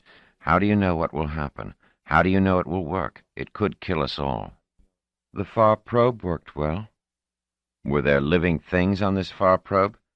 If not, how do you know how living things will react to hyper-assistance? What do you know about hyper-assistance? Not a thing. Why not? You're working right there in the laboratory. You're not working on the farms as I am. He is jealous, thought Insignia. Aloud she said, "When you say the laboratory, you seem to imply we're all piled together in one room. I told you, I'm an astronomer, and I know nothing about hyper-assistance." You mean that Pitt never tells you anything about it? About hyper-assistance? He doesn't know himself. Are you telling me no one knows? Of course I'm not telling you that. The hyperspatialists know. Come on, Crowell. Those who are supposed to know, others don't. To all except the specialist few, it's a secret, then. Exactly. Then you don't really know that hyper-assistance is safe. Only the hyperspatialists know. How do you suppose they know? I assume they've experimented. You assume. It's a reasonable assumption. They assure us it's safe. And they never lie, I suppose. They'll be going too. Besides, I'm sure they experimented. He looked at her out of narrowed eyes. Now you're sure. The far probe was your baby. Did they have life forms aboard? I was not involved with the actual procedures. I only dealt with the astronomical data that was gained. You're not answering my question about the life forms. Insignia lost her patience. Look, I don't feel like being grilled endlessly, and the baby is beginning to be restless. I have a question or two myself. What do you plan to do? Are you coming along? I don't have to. The terms of the vote are that anyone who doesn't want to come along doesn't have to. I know you don't have to, but will you? Surely you don't want to break up the family. She tried to smile as she said this, but it didn't feel convincing. Fisher said, slowly and a little grimly, I also don't want to leave the solar system. You would rather leave me? And Marlena? Why would I have to leave Marlena? Even if you want to risk yourself on this wild scheme, must you risk the child? She said tightly, If I go. Marlena goes. Get that through your head, Cryle. Where would you take her? To some half-finished asteroidal settlement? Of course not. I'm from Earth, and I can return there if I wish. Return to a dying planet? Great. It's got some years of life left to it, I assure you. Then why did you leave it? I thought I'd be improving myself. I didn't know that coming to Rota would mean a one-way ticket to nowhere. Not to nowhere, Insignia burst out, tormented past endurance. If you knew where we were going, you wouldn't be so ready to turn back. Why? Where is Rota going? To the stars. To oblivion. They stared at each other, and Marlena, opening her eyes, emitted a soft mew of wakefulness. Fisher looked down at the baby and, with a softening of his tone, said, Eugenia, we don't have to split up. I certainly don't want to leave Marlena, or you either. Come with me. To Earth? Yes. Why not? I have friends there, even now. As my wife and child, you'll have no trouble getting in. Earth doesn't worry much about ecological balance. We'll be on a whole giant planet out there, not on a little stinking bubble in space. Just on a whole giant bubble, enormously stinking. No, never. Let me take Marlena, then. If you find the voyage worth the risk because you are an astronomer and want to study the universe, that's your business. But the baby should stay here in the solar system and be safe. Safe on Earth? Don't be ridiculous. Is that what this whole thing has been for, a device to take my baby? Our baby. My baby. You leave. I want you to leave, but you can't touch my baby. You tell me I know Pitt, and yes, I do. That means I can arrange to have you sent to the asteroids whether you want to go or not, and then you can find your own way back to your decomposing Earth. Now get out of my quarters and find your own place to sleep till you are sent away. When you let me know where you'll be, I'll send along your personal possessions, and don't think you can come back. This place will be under guard. At the moment that Insignia said this, with the bitterness in her heart overflowing, she meant it. She might have pled with him, cajoled him, begged, argued, but she hadn't. She had turned a harsh, unforgiving eye upon him and had sent him away. And Fisher did leave, and she did send along his things, and he did refuse to come with Rota, and he was sent away, and she supposed he had gone to Earth. He was gone forever from her and from Marlena. She had sent him away, and he was gone forever. Chapter 5. Gift. 10. Insignia sat there, deeply surprised at herself. She had never told the story to anyone, though she had lived with it almost every day for 14 years. She had never dreamed of telling it to anyone. She had assumed that she would take it to the grave with her. Not that it was disgraceful in any way, merely private. And here she had told it, at length and without reserve, to her adolescent daughter, to someone who, until the moment she had begun talking, she had considered a child, a peculiarly hopeless child. And that child now looked at her solemnly out of her dark eyes, unblinking, owlishly adult somehow, and finally said, "Then you did drive him away, didn't you?" "In a way, yes. But I was furious. He wanted to take you. To Earth." She paused, then said tentatively, "You understand?" Marlena asked, "Did you want me so much?" Insignia said indignantly, "Certainly." And then, under the calm gaze of those eyes, she stopped to think the unthinkable. Had she really wanted Marlena? But then she calmly said, "Of course, why wouldn't I?" Marlena shook her head, and for a moment there was that sullen look on her face. "I think I probably wasn't a charming baby. Perhaps he wanted me. Were you unhappy because he wanted me more than he wanted you? Did you keep me just because he wanted me?" "What horrible things you're saying! That's not it at all," said Insignia, not at all sure whether she believed that or not. There was getting to be no comfort in discussing these things with Marlena. More and more Marlena was developing this dreadful way of cutting under the skin. Insignia had noticed this before, and had put it down to the occasional lucky blows of an unhappy child. But it was happening more and more often, and Marlena now seemed to be wielding the scalpel deliberately. Insignia said, "Marlena, what made you think I had driven your father away? I had never said so, surely, or given you any reason to think so, have I?" "I don't really know how I know things, Mother. Sometimes you mention father to me, or to someone else, and you always sound as though there's something you regret, something you wish you could do over." "There is. I never feel that.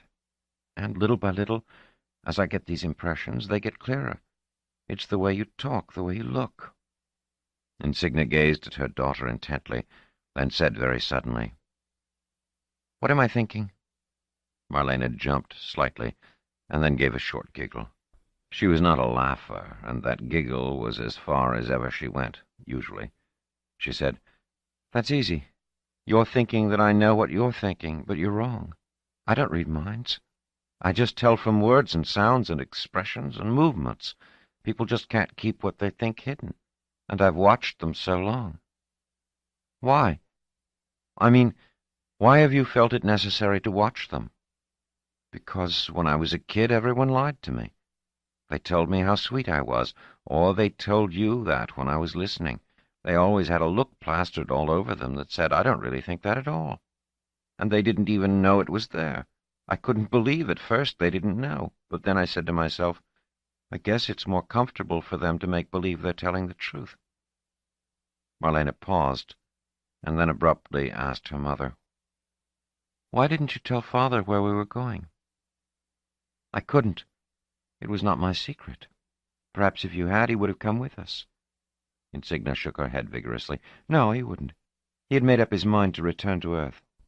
"But if you had told him, Mother, Commissioner Pitt wouldn't have let him leave, would he? Father would have known too much." "Pitt wasn't commissioner then," said Insignia with absent irrelevance. Then with sudden vigor, "I wouldn't have wanted him on those terms, would you?" "I don't know. I can't tell how he would have been if he had stayed. But I can tell." Insignia felt as though she were burning again. Her mind went back to that last conversation and her last wild shout telling Fisher to go, that he must go. No, It had been no mistake. She wouldn't have wanted him as a prisoner, an enforced member of Rota. She hadn't loved him that much. For that matter, she hadn't hated him that much either. And then she changed the subject quickly, allowing no time for her expression to give her away. "You upset Orinel this afternoon. Why did you tell him Earth would be destroyed? He came to me about that and was very concerned. All you had to do was to tell him that I was just a kid, and no one listens to what a kid says. He would have believed that right away." Insignia ignored that. Maybe it was a good idea to say nothing in order to avoid the truth. "Do you really think Earth will be destroyed?" "I do. You talk about Earth sometimes. You say, 'Poor Earth.' You almost always say, 'Poor Earth.'" Insignia felt herself flush. Did she really speak of Earth in those terms? She said, "Well, why not? It's overcrowded, worn out, full of hatred and famines and miseries. I'm sorry for the world. Poor Earth." "No, Mother, you don't say it that way. When you say it—" Marlena held up her hand in a groping gesture, feeling for something, her fingertips just missing it. "Well, Marlena? It's clear in my mind, but I don't know how to put it in words. Keep on trying. I must know. The way you say it, I can't help but think you feel guilty, as though it were your fault. Why? What do you think I've done? I heard you say it once when you were in the view room. You looked at Nemesis, and it seemed to me then that Nemesis was mixed up in it. So I asked the computer what Nemesis meant, and it told me. It's something that relentlessly destroys, something that inflicts retribution." "That wasn't the reason for the name," cried Insignia. "You named it," said Marlena quietly, inexorably. That was no secret, of course, any longer. Once they had left the solar system behind them, Insignia had then taken the credit for the discovery and for the name. "It's because I named it that I know that that wasn't the reason for the name." "Then why do you feel guilty, Mother?" Silence. "If you don't want to tell the truth." Insignia said at last, "How do you think Earth will be destroyed?" "I don't know. But I think you know, Mother." "We're speaking at cross purposes, Marlena, and let's let it go for now. What I want, though, is to make sure you understand that you are not to talk about any of this to anyone, not about your father, and not about this nonsense of Earth's destruction. If you don't want me to, of course I won't. But the destruction bit is not nonsense. I say it is. We'll define it as nonsense." Marlena nodded. "I think I'll go view for a while," she said with seeming indifference. "Then I'll go to bed." "Good." Insignia watched her daughter leave. "Guilty," thought Insignia. "I feel guilty. I wear it on my face like a bright banner. Anyone who looks can see it. No, not anyone. Just Marlena. She has the gift of doing so." Marlena had to have something to compensate for all she didn't get. Intelligence wasn't enough. It didn't make up sufficiently. So she had this gift of reading expression, intonation, and otherwise invisible bodily twitches, so that no secret was safe from her. How long had she kept this dangerous attribute to herself? How long had she known about it? Was it something that grew stronger with age? Why did she allow it to emerge now, to peep out from behind the curtain she seemed to have drawn over it, and to use it as something with which to beat her mother? Was it because Orinel had rejected her, finally and definitely, according to what she had seen in him? Was she striking out blindly in consequence? Guilty, thought Insignia. Why shouldn't I feel guilty? It is all my fault. I should have known from the start, from the instant of discovery. But I didn't want to know. Chapter 6. Approach. 11. How early had she known? From the moment she had named the star Nemesis? Had she felt what it was and what it meant, and had she named it appropriately without conscious thought? When she had first spotted the star, it had been only the act of finding it that counted. There had been no room in her mind for anything but immortality. It was her own star, Insignia's star. She had been tempted to call it that. How glorious that had sounded, even as she had reluctantly avoided it with a hollow, internal grimace of mock modesty. How unbearable it would have been now if she had fallen into that trap. After the discovery, there had come the shock of Pitt's demand for secrecy, and then the furious preparation for the leaving. Would that be what it would be called in the history books some day? The leaving? Capitalized? Then, after the leaving, there were 2 years in which the ship skipped steadily and barely into and out of hyperspace, and the endless calculations that were involved in that hyper-assistance for which astronomical data was constantly required, with herself supervising the supply. The density and composition of interstellar matter alone. At no time in those 4 years had she been able to think of Nemesis in detail. Not once could she zero in on the obvious. Was that possible? Or did she simply turn away from what she did not want to see? Had she deliberately sought refuge in all the secrecy and scurry and excitement that presented itself to her? But there came a time when the last hyperspatial period was behind them, when for a month they would be decelerating through an initial hail of hydrogen atoms, which they struck with such speed that those atoms were converted into cosmic ray particles. No ordinary space vehicle could have endured that, but Rhoda had a thick layer of soil around it that had been thickened for the trip, and the particles were absorbed. There would come a time, she had been assured by one of the hyperspatialists, when one would enter and leave hyperspace at ordinary speeds. Given hyperspace in the first place, he had said, no new conceptual breakthrough is required. It's just engineering. Maybe. The remaining hyperspatialists, however, considered the notion so much star exhaust. Insignia hurried in to see Pitt when the appalling truth descended upon her. He had had little time for her in the last year, and she had understood. There was a certain tension that became more and more evident as the excitement of the trip wound down, as people realized that in a matter of months they would be in the neighborhood of another star. They would then have the constant problem of having to survive over a long period in the vicinity of a strange red dwarf star without any guarantee of reasonable planetary material to serve as a supply source, let alone a living place. Janus Pitt no longer looked like a young man, although his hair was still dark, his face unlined. Only 4 years had passed since she had come to him with the news of Nemesis' existence.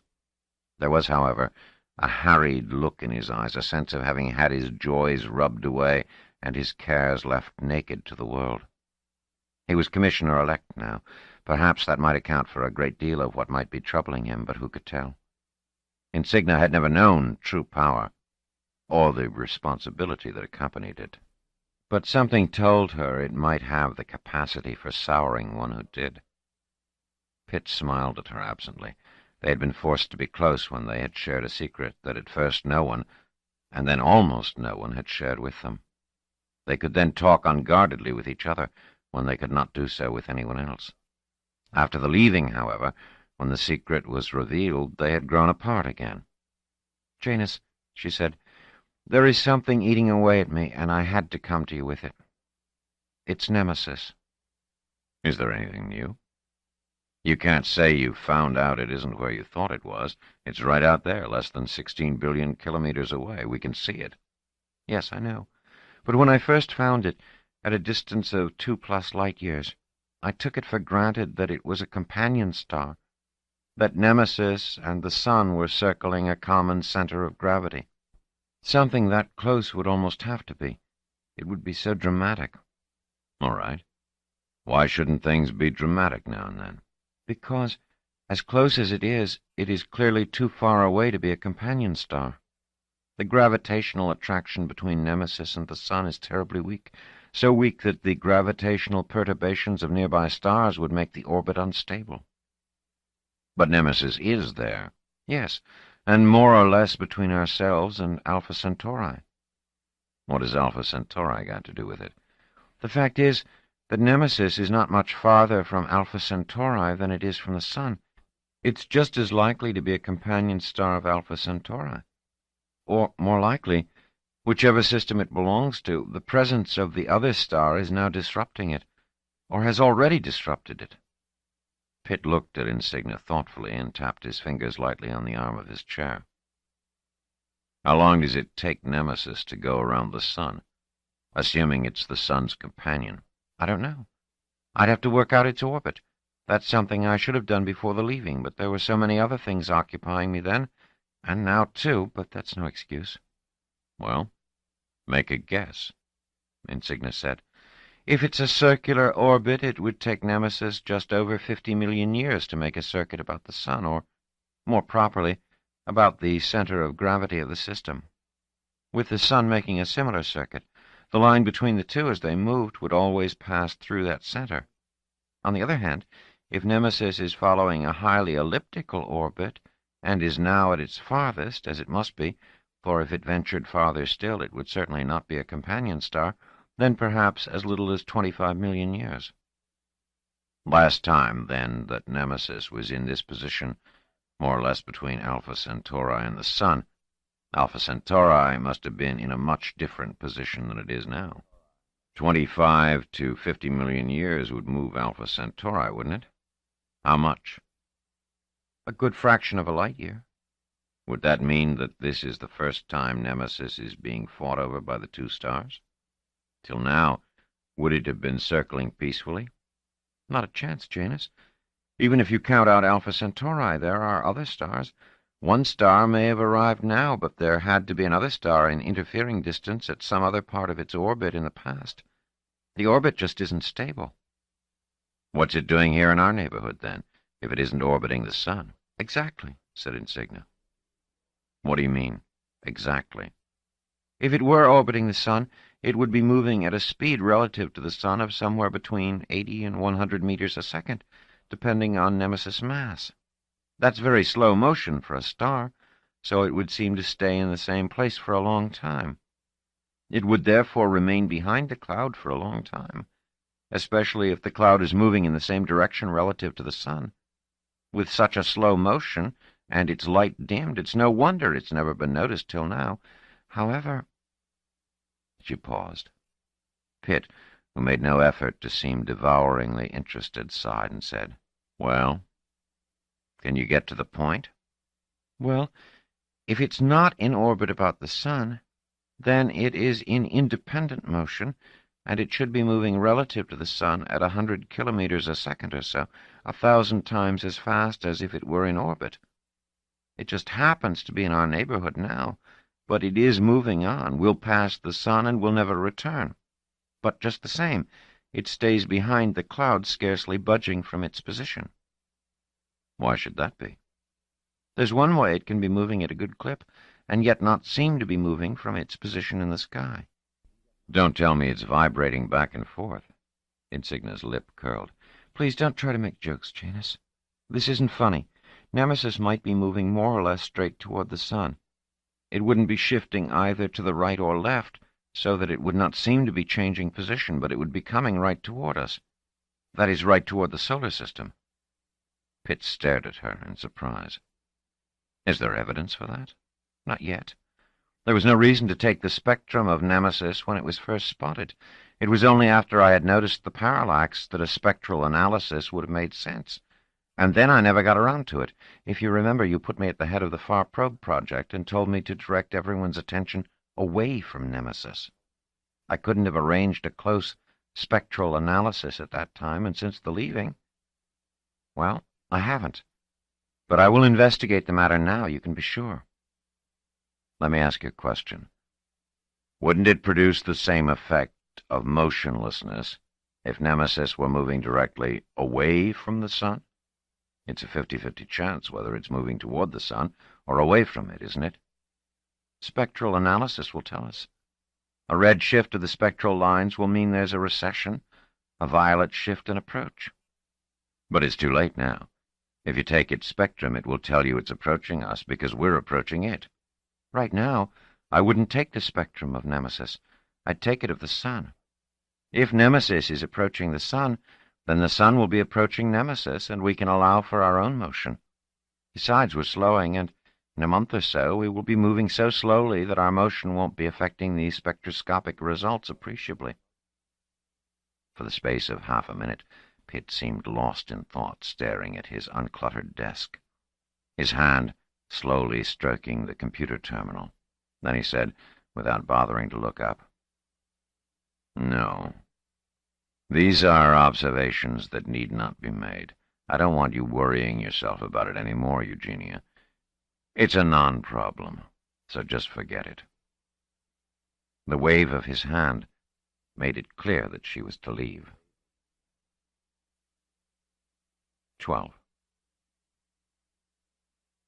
Insigna's breath made a whistling sound as it was forced out of angrily tightened nostrils. She said in a low, husky voice, "How dare you, Janus? How dare you?" "How dare I what?" Pitt frowned. "How dare you order me out of here as though I were a computer puncher? If I hadn't found Nemesis, we wouldn't be here. You wouldn't be commissioner-elect. Nemesis is mine. I have a say in it." "Nemesis isn't yours. It's Rotor's. So please leave now and let me get on with the business of the day." "Janus," she said, raising her voice, "I tell you again that in all likelihood Nemesis is moving toward our solar system. And I tell you again that it is only a 50-50 chance that it is, and even if it were heading toward the solar system, not our solar system any longer, by the way, but their solar system. Don't tell me it's going to hit the sun. I won't believe you if you do. In its whole nearly 5-billion-year history, the sun has never been struck by a star or even come close. The odds against stellar collisions, even in relatively crowded parts of the galaxy, are enormous. I may not be an astronomer, but I know that much. Odds are just odds, Janus, not certainties. It's conceivable, however unlikely, that Nemesis and the sun might collide. But I recognize that it's very unlikely they will. The trouble is that a close approach, even without collision, might be fatal to Earth." "How close is a close approach?" "I don't know. It will take a great deal of computation." "All right, then. You suggest that we take the trouble to make the necessary observations and computations, and if we find out that the situation is indeed fraught with danger to the solar system, then what? Do we warn the solar system?" "Well, yes. What choice would we have?" "And how would we warn them? We have no means of hypercommunication, and even if we had, they have no system for receiving hypermessages. If we sent out a luminal message of some sort, light, microwaves, modulated neutrinos, it would take over 2 years to reach Earth, assuming we have a beam powerful enough or sufficiently coherent. And even then, how would we know if they had received it? If they had and bothered to answer, that answer would take another 2 years to return. And what will be the final result of the warning? We will have to tell them where Nemesis is, and they will see that the information is coming from that direction. The whole point of our secrecy, the whole plan for establishing a homogeneous civilization around Nemesis, free of interference, would be lost." "Whatever the cost, Janus, how could you consider not warning them?" "Where's your concern? Even if Nemesis is moving toward the sun, how long would it take for it to reach the solar system?" "It could reach the neighborhood of the sun in 5,000 years. Pitt sat back in his chair and regarded Insignia with a kind of wry amusement. 5,000 years? Only 5,000 years? Look, Eugenia, 250 years ago the first Earthman stood on the moon. 2.5 centuries have passed, and here we are at the nearest star. Where will we be in another 2.5 centuries at this rate? At any star we wish. And in 5,000 years, 50 centuries, we will be all over the galaxy, barring the presence of other intelligent forms of life. We will be reaching out to other galaxies. Within 5,000 years, technology will have advanced to the point where, if the solar system were really in trouble, all its settlements and its entire planetary population could take off for deep space and other stars." Insignia shook her head. "Don't think that technological advance means that you can empty the solar system by a mere wave of the hand, Janus. To remove billions of people without chaos and without tremendous loss of life would require long preparation.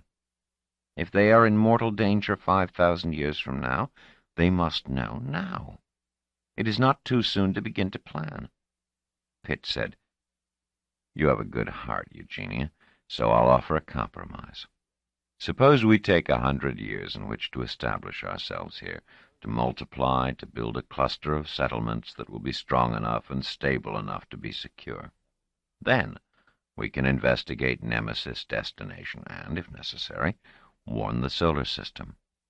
They will still have nearly 5,000 years in which to prepare. Surely a small delay of a century will not be fatal." Insignia sighed. "Is that your vision of the future? Humanity squabbling endlessly over the stars, each little group trying to establish itself as supreme over this star or that, endless hatred, suspicion, and conflict, of the kind we had on Earth for thousands of years, expanded into the galaxy for thousands more?" "Eugenia, I have no vision. Humanity will do as it pleases. It will squabble, as you say, or it will, perhaps, set up a galactic empire, or do something else. I can't dictate what humanity will do, and I don't intend to try to shape it. For myself, I have only this one settlement to care for, and this one century in which to establish it at Nemesis. By then, you and I will be safely dead, and our successors will handle the problem of warning the solar system, if that should be necessary. I'm trying to be reasonable, not emotional, Eugenia. You are a reasonable person, too. Think about it." Insignia did. She sat there, looking somberly at Pitt, while he waited with almost exaggerated patience. Finally she said, "Very well, I see your point. I will get on with analyzing Nemesis' motion relative to the sun. Perhaps we can forget the whole thing." "No." Pitt raised an admonishing finger. "Remember what I said earlier. These observations will not be made. If it turns out that the solar system is not in danger, we will have gained nothing. We will then merely do what I insist we do in any case, spend a century strengthening the civilization of Rota. If, however, you find that there is danger, then your conscience will hurt, and you will be consumed with apprehensions and fears and guilt. The news will somehow get out, and it will weaken the resolve of Rotorians, many of whom may be as sentimental as you are. We would then lose a great deal. Do you understand me?" She was silent, and he said, "Good. I see you do." Again the wave of his hand made it clear that she was to leave. This time she left, and Pitt, looking after her, thought, "She is really becoming insupportable." Chapter 7. Destruction? 13. Marlena watched her mother owlishly. She was careful to keep her expression flat and meaningless, but within herself she was both pleased and surprised. Her mother was finally telling her of the events involving her father and Commissioner Pitt. She was being treated as a grown-up.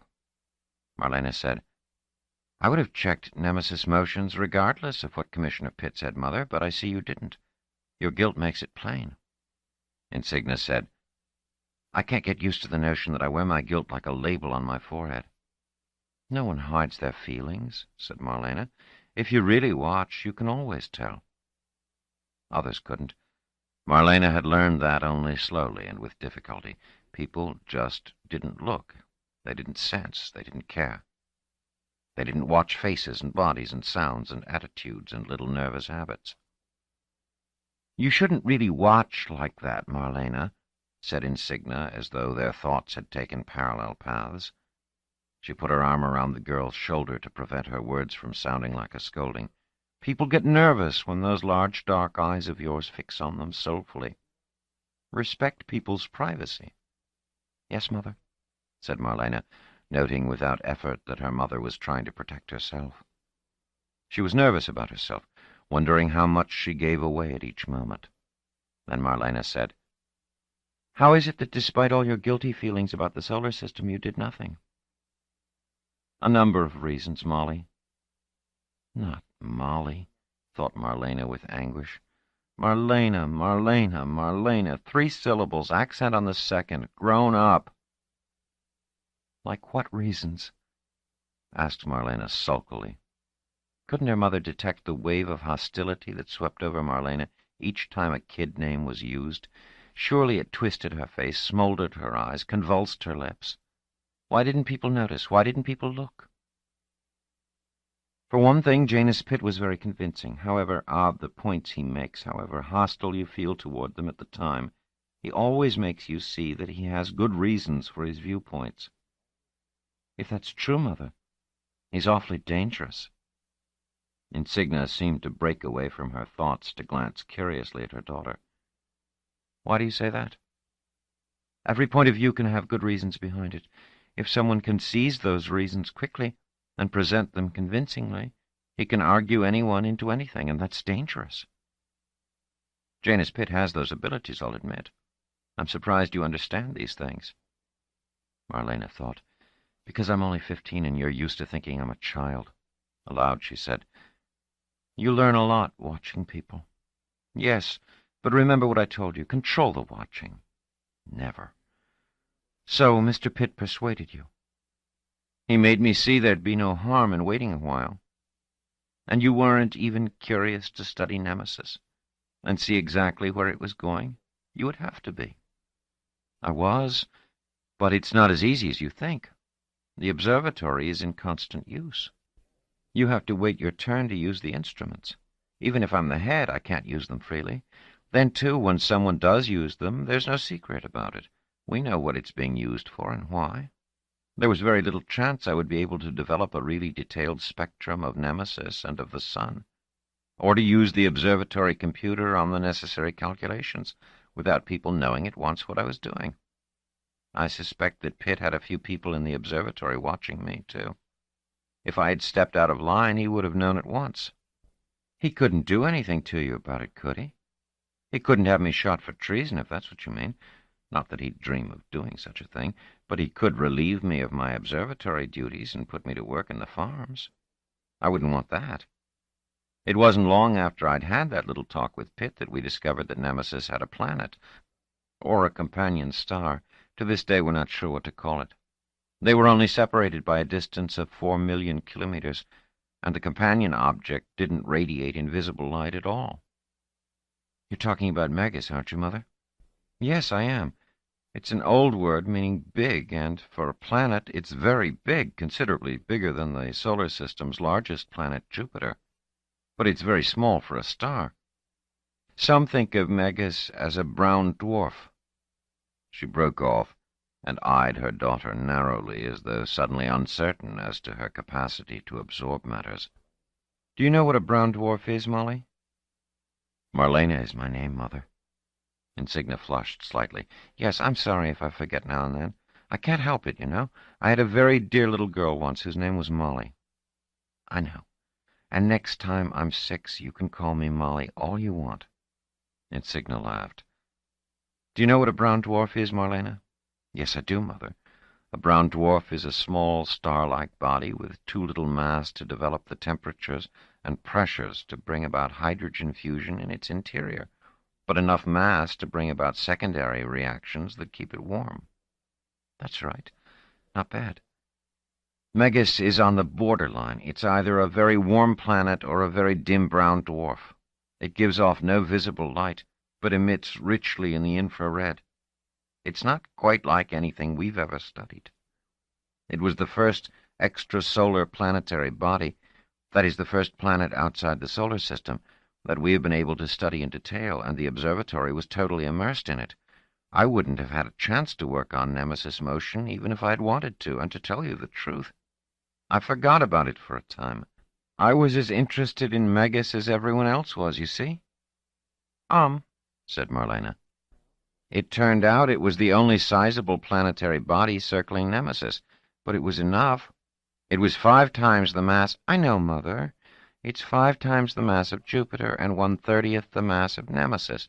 The computer taught me that long ago. Of course, dear. And it's no more habitable than Jupiter is, less, if anything. That was disappointing at first, even though we didn't really expect to find a habitable planet circling a red dwarf star. If a planet were close enough to a star like Nemesis to keep water liquid, tidal influences would force it to face one side to Nemesis at all times. Isn't that what Megas does, Mother? I mean, one side always faces Nemesis? Yes, it does.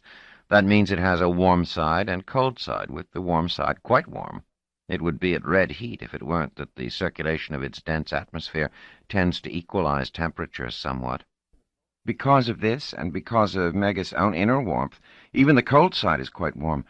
There are many things about Megas that were unique in astronomical experience. And then we discovered that Megas had a satellite, or if you want to consider Megas a very small star, it had a planet, Erythro. Which rotor orbits, I know. But, Mother, it's been over 11 years since there was all that fuss about Megas and Erythro. In all that time, haven't you managed to sneak a look at the spectra of Nemesis and the Sun? Haven't you done a little figuring? Well, Marlena said hastily, I know you have. By my expression? By everything about you. You can be a very uncomfortable person to have around, Marlena. Yes, I have. And? Yes, it's heading for the solar system. There was a pause. Then Marlena said in a low voice, Is it going to hit? No, as far as my figures are concerned. I'm quite sure it's not going to hit the Sun or the Earth, or any significant part of the solar system for that matter. But it doesn't have to, you see. Even if it misses, it will probably destroy the Earth.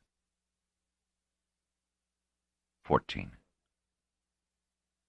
It was quite clear to Marlena that her mother did not like to talk about Earth's destruction, that there was internal friction inhibiting her discourse, that if she were left to herself, she would stop talking. Her expression, the way she pulled away a little from Marlena, as though anxious to leave, the way she licked her lips very delicately, as though she were trying to remove the taste of her words, was clarity itself to Marlena. But she did not want her mother to stop. She had to know more. She said gently, If Nemesis misses, how will it destroy the Earth? Let me try to explain. The Earth goes around the Sun just as Rotor goes around Erythro.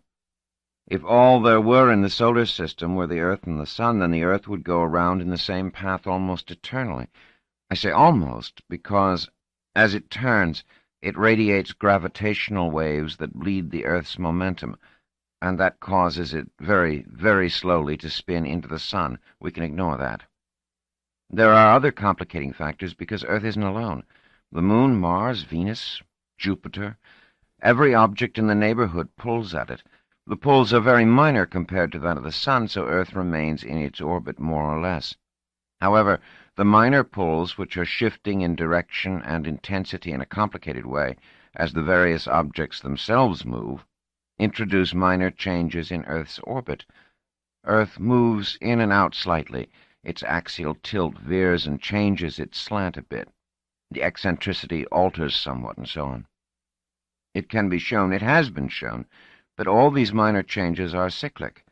They don't progress in one direction, but move back and forth. What it amounts to is that the Earth, in its orbit about the Sun, quivers slightly in a dozen different ways. All the bodies in the solar system quiver in this way. Earth's quiver doesn't prevent it from supporting life. At the worst, it may get an ice age or an ice disappearance, and a rise and fall in sea level, but life has survived everything for well over 3 billion years. But now let us suppose Nemesis dashes by and misses, that it doesn't approach closer than our light month or so. That would be less than 1 trillion kilometers. As it passes, and it would take a number of years to pass, it would give a gravitational push to the system.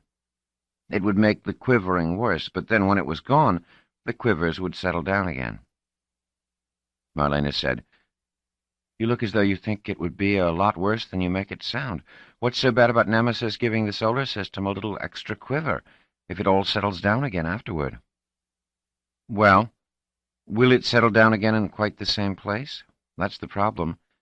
If Earth's equilibrium position is a little different, a little farther from the Sun, a little nearer, if its orbit is a little more eccentric, or its axis a little more tilted, or less, how will that affect Earth's climate? Even a small change might make it an uninhabitable world. Can't you calculate it out in advance? No. Rotor isn't a good place to calculate from. It quivers, too, and a great deal. It would take considerable time and considerable calculation to deduce from my observations here exactly what path Nemesis is taking. And we just won't be sure till it gets considerably closer to the solar system, long after I am dead. So you can't tell exactly just how closely Nemesis will pass the solar system. It is almost impossible to calculate. The gravitational field of every nearby star within a dozen light-years has to be taken into account. After all, the tiniest uncalculated effect may build up to such a deviation in over 2 light-years as to make a passage that is calculated as a near hit come out actually to be a total miss, or vice versa. Commissioner Pitt said everyone in the solar system will be able to leave if they want to by the time Nemesis arrives. Is he right? He might be. But how can one tell what will happen in 5,000 years? What historical twists will take place, and how will that affect matters? We can hope everyone will get off safely. Even if they're not warned, said Marlena, feeling rather diffident at pointing out an astronomical truism to her mother. They'll find out for themselves. They've got to. Nemesis will come closer and closer, and it will be unmistakable after a while, and they can calculate its path much more accurately as it comes closer. But they will have that much less time to make their escape, if one is necessary. Marlena stared at her toes. She said, Mother, don't be angry with me. It seems to me as though you'd be unhappy even if everyone got away from the solar system safely. Something else is wrong. Please tell me. Insignia said, I don't like the thought of everyone leaving Earth. Even if it is done in orderly fashion, with plenty of time and with no casualties to speak of, I still don't like the thought. I don't want Earth to be abandoned. Suppose it must be. Then it will be. I can bow to the inevitable, but I don't have to like it. Are you sentimental about Earth? You studied there, didn't you? I did my graduate work in astronomy there. I didn't like Earth, but that doesn't matter. It's the place where human beings originated. Do you know what I mean, Marlena? Even if I didn't think much of it when I was there, it's still the world where life developed over the eons. To me, it's not only a world, but an idea, an abstraction. I want it to exist for the sake of the past. I don't know if I can make that clear. Marlena said, Father was an Earthman. Insignia's lips tightened a bit. Yes, he was. And he went back to Earth. The records say he did. I suppose he did. I'm half an Earth person, then. Isn't that so? Insignia frowned. We're all Earth people, Marlena. My great-great-grandparents lived on Earth all their lives. My great-grandmother was born on Earth. Everyone, without exception, is descended from Earth people, and not just human beings. Every speck of life on every settlement, from a virus to a tree, is descended from Earth life. Marlena said, But only human beings know it, and some are closer than others. Do you think about Father sometimes, even now? Marlena looked up briefly at her mother's face and winced. It's none of my business. That's what you're going to tell me. That's the feeling I just had, but I don't have to be guided by my feelings. After all, you're his daughter. Yes, I think about him now and then. She shrugged her shoulders slightly. Insignia said, Do you think about him, Marlena? I have nothing to think of. I don't remember him. I've never seen any holograms or anything. No. There was no point in... Her voice trailed off. But when I was littler, I used to wonder why some fathers stayed with their children when the leaving happened, and some fathers didn't. I thought that maybe the ones who left didn't like their children, and that Father didn't like me. Insignia stared at her daughter. You never told me that. It was a private thought when I was little. When I got older, I knew that it was more complicated than that. You should never have had to think so. It's not true. I would have assured you of that if I had the slightest idea. You don't like to talk about those times, Mother, I understand. I would have anyway if I had known about that thought of yours, if I could read your face as you read mine. He did love you. He would have taken you with him if I had allowed it. It's my fault, really, that you two are separated. His too. He might have stayed with us. Well, he might have, but now that the years have passed, I can see and understand his problems a little better than I could then. After all, I wasn't leaving home. My world was coming with me. I may be over 2 light-years from Earth, but I'm still at home on Rotor, where I was born. Your father was different. He was born on Earth and not on Rotor, and I suppose he couldn't bear the thought of leaving Earth altogether and forever. I think about that now and then, also. I hate the thought of Earth being deserted. There must be several billion people there whose hearts would break to leave it." There was silence between them for a moment. Then Marlena said, "I wonder what Father is doing back on Earth right now." "How can we possibly tell, Marlena? 20 trillion kilometers is a long, long way, and 14 years is a long, long time. Do you suppose he's still alive?" "We can't even know that," said Insignia. "Life can be very short on Earth." Then, as though suddenly aware she wasn't talking to herself, she said, "I'm sure he's alive, Marlena. He was in excellent health when he left, and he's only just approaching 50 now." Then softly, "Do you miss him, Marlena?" Marlena shook her head. "You can't miss what you've never had."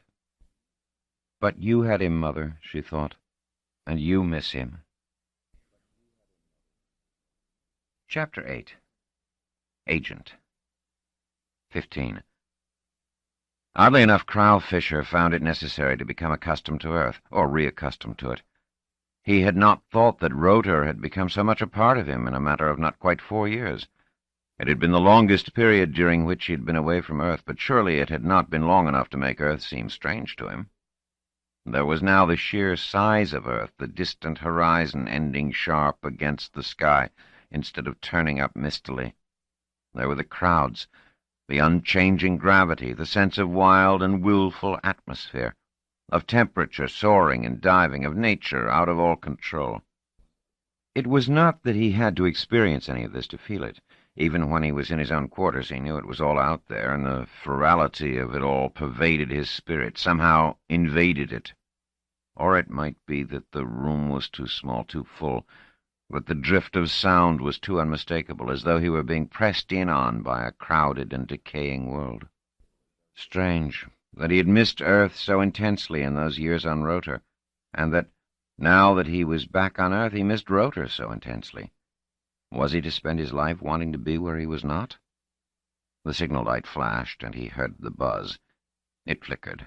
Things on Earth tended to flicker, while on Rotor everything was constant with an almost aggressive efficiency. "Enter," he said in a low voice, but it was loud enough to activate the delocking mechanism.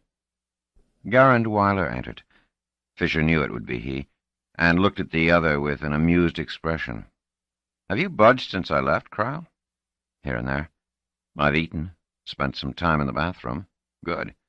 You're alive, then, even if you don't look it." He was grinning broadly, his skin smooth and brown, his eyes dark, his teeth white, his hair thick and crisp. "Brooding about Rotor?" "I think of it now and then. I kept meaning to ask, but never got around to it. It was Snow White without the 7 dwarfs, wasn't it?" "Snow White," said Fisher. "I never saw one black person there." "In that case, good riddance to them. Did you know that they're gone?" Fisher's muscles tightened, and he nearly got to his feet, but he resisted the impulse. He said, nodding, "They said they would be. They meant it. They drifted away. We watched as far as we could, eavesdropped their radiation. They pumped up speed with this hyper-assistance of theirs, and in a split second, while we could still make them out loud and clear, they were gone. Everything cut off." "Did you pick them up when they got back into space?" "Several times, each time weaker. They were traveling at the speed of light after they had really flexed their muscles, and after 3 blips into hyperspace and back into space, they were too far to be picked up." Fisher said bitterly, "Their choice. They kicked out the nays, like me. I'm sorry you weren't there. You should have been. It was interesting to watch. You know, there were some hardliners who insisted to the very end that hyper-assistance was a fraud, that it was all faked up for some reason. Rotor had the far probe. They couldn't have sent it as far away as they did without hyper-assistance. Faked. That's what the hardliners said. It was genuine. Yes, now they know it was. All of them. When Rotor just vanished off the instruments, there was no other explanation. Every settlement was watching. No mistake. It vanished on every set of instruments at the same second. The irritating thing is we can't tell where it's going. Alpha Centauri, I suppose. Where else? The office keeps thinking that it might not be Alpha Centauri, and that you might know that." Fisher looked annoyed. "I've been debriefed all the way to the moon and back. I haven't held back anything. Sure, we know that. It's nothing you know about. They want me to talk to friend, and see what you may know that you don't know about. Something may turn up that you haven't thought of. You were there 4 years, married, had a kid. You couldn't have missed everything. How could I? If there were the slightest notion that I was after anything, I'd have been kicked off. Just being from Earth made me completely suspect. If I hadn't married, given that kind of proof that I planned to stay Rotorian, I would have been kicked off anyway. And as it was, they kept me far away from anything critical or sensitive. Fisher looked away. And it worked. My wife was just an astronomer. I didn't have my pick, you know. I couldn't put an ad on Holovision announcing that I was in the market for a young lady who was a hyperspatialist. If I had met one, I would have done my best to hook onto her, even if she looked like a hyena. But I never met one in all my time there. The technology was so sensitive, I think they kept the key people in complete isolation. I think they must have all worn masks in the laboratories and used code names. 4 years, and I never got a hint, never found out a thing. And I knew it would mean I was through with the office. He turned to Garand and said with sudden passion, "Things got so bad that I turned into some kind of lout. The sense of failure was just overpowering." Weiler was sitting across the table from Fisher in the cluttered room, teetering back on the rear legs of his chair, but carefully holding the table lest he teeter too far. He said, "Cryle, the office can't afford to be delicate, but it isn't totally unfeeling. They regret having to approach you like this, but they must. And I regret being given the job, but I must. We're concerned that you've failed and brought us nothing. If Rotor hadn't left, we might have felt there was nothing to bring, but they did leave. They did have hyper-assistance. And yet you've brought us nothing. I know that. But that doesn't mean we want to throw you out or get rid of you. We hope we can still use you. So I have to make sure that your failure was an honest one." "What does that mean?" "I have to be able to tell them that you didn't fail because of any personal weakness. After all, you married a Rotorian woman." "Was she pretty? Were you fond of her?" Fisher snarled. "What you're really asking is whether out of love for a Rotorian woman I deliberately protected Rotor and helped them keep their secret." "Well," said Weiler, unmoved. "Did you?" "How can you ask that? If I had decided to be a Rotorian, I would have left with them. By now I would be lost in space and you might never find me. But I didn't do that. I got off Rotor and returned to Earth, even though I knew my failure would probably destroy my career." "We appreciate your loyalty." "There's more loyalty in this than you think. We recognize that you probably loved your wife and that, as a matter of duty, you had to leave her. That would count in your favor, if we could be sure." "Not so much my wife. It was my daughter." Weiler viewed Fisher thoughtfully. "We know you have a 1-year-old daughter, Cryle. Under the circumstances, perhaps you shouldn't have given that particular hostage to fortune." "I agree. But I can't treat myself as though I were a well-oiled robot. Things happen against one's will sometimes. And once the child was born and I had had her for a year—" "That is understandable, but it was only a year. Scarcely time, really, to build a relationship." Fisher grimaced. "You may think it understandable, but you don't understand. Explain, then. I'll try." "It was my sister, you see. My younger sister."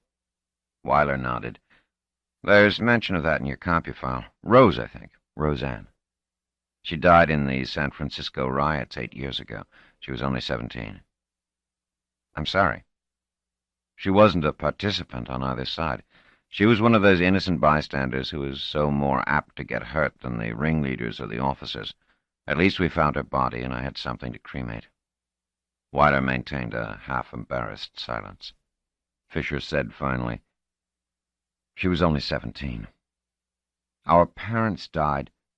He brushed his hand to one side as though indicating it was not something he wished to discuss. "When she was 4 and I was 14. I worked after school, and I saw to it that she was fed and clothed and comfortable, even when I was not. I taught myself programming, not that I ever made a decent living out of that either. And then, when she was 17, when she had never hurt a soul, when she didn't even know what all the fighting and shouting was about, she was simply trapped." Weiler said, "I can see why you volunteered for Rotor." "Oh, yes. For a couple of years I was just numb. I joined the office partly to keep my mind occupied and partly because I thought there would be danger in it.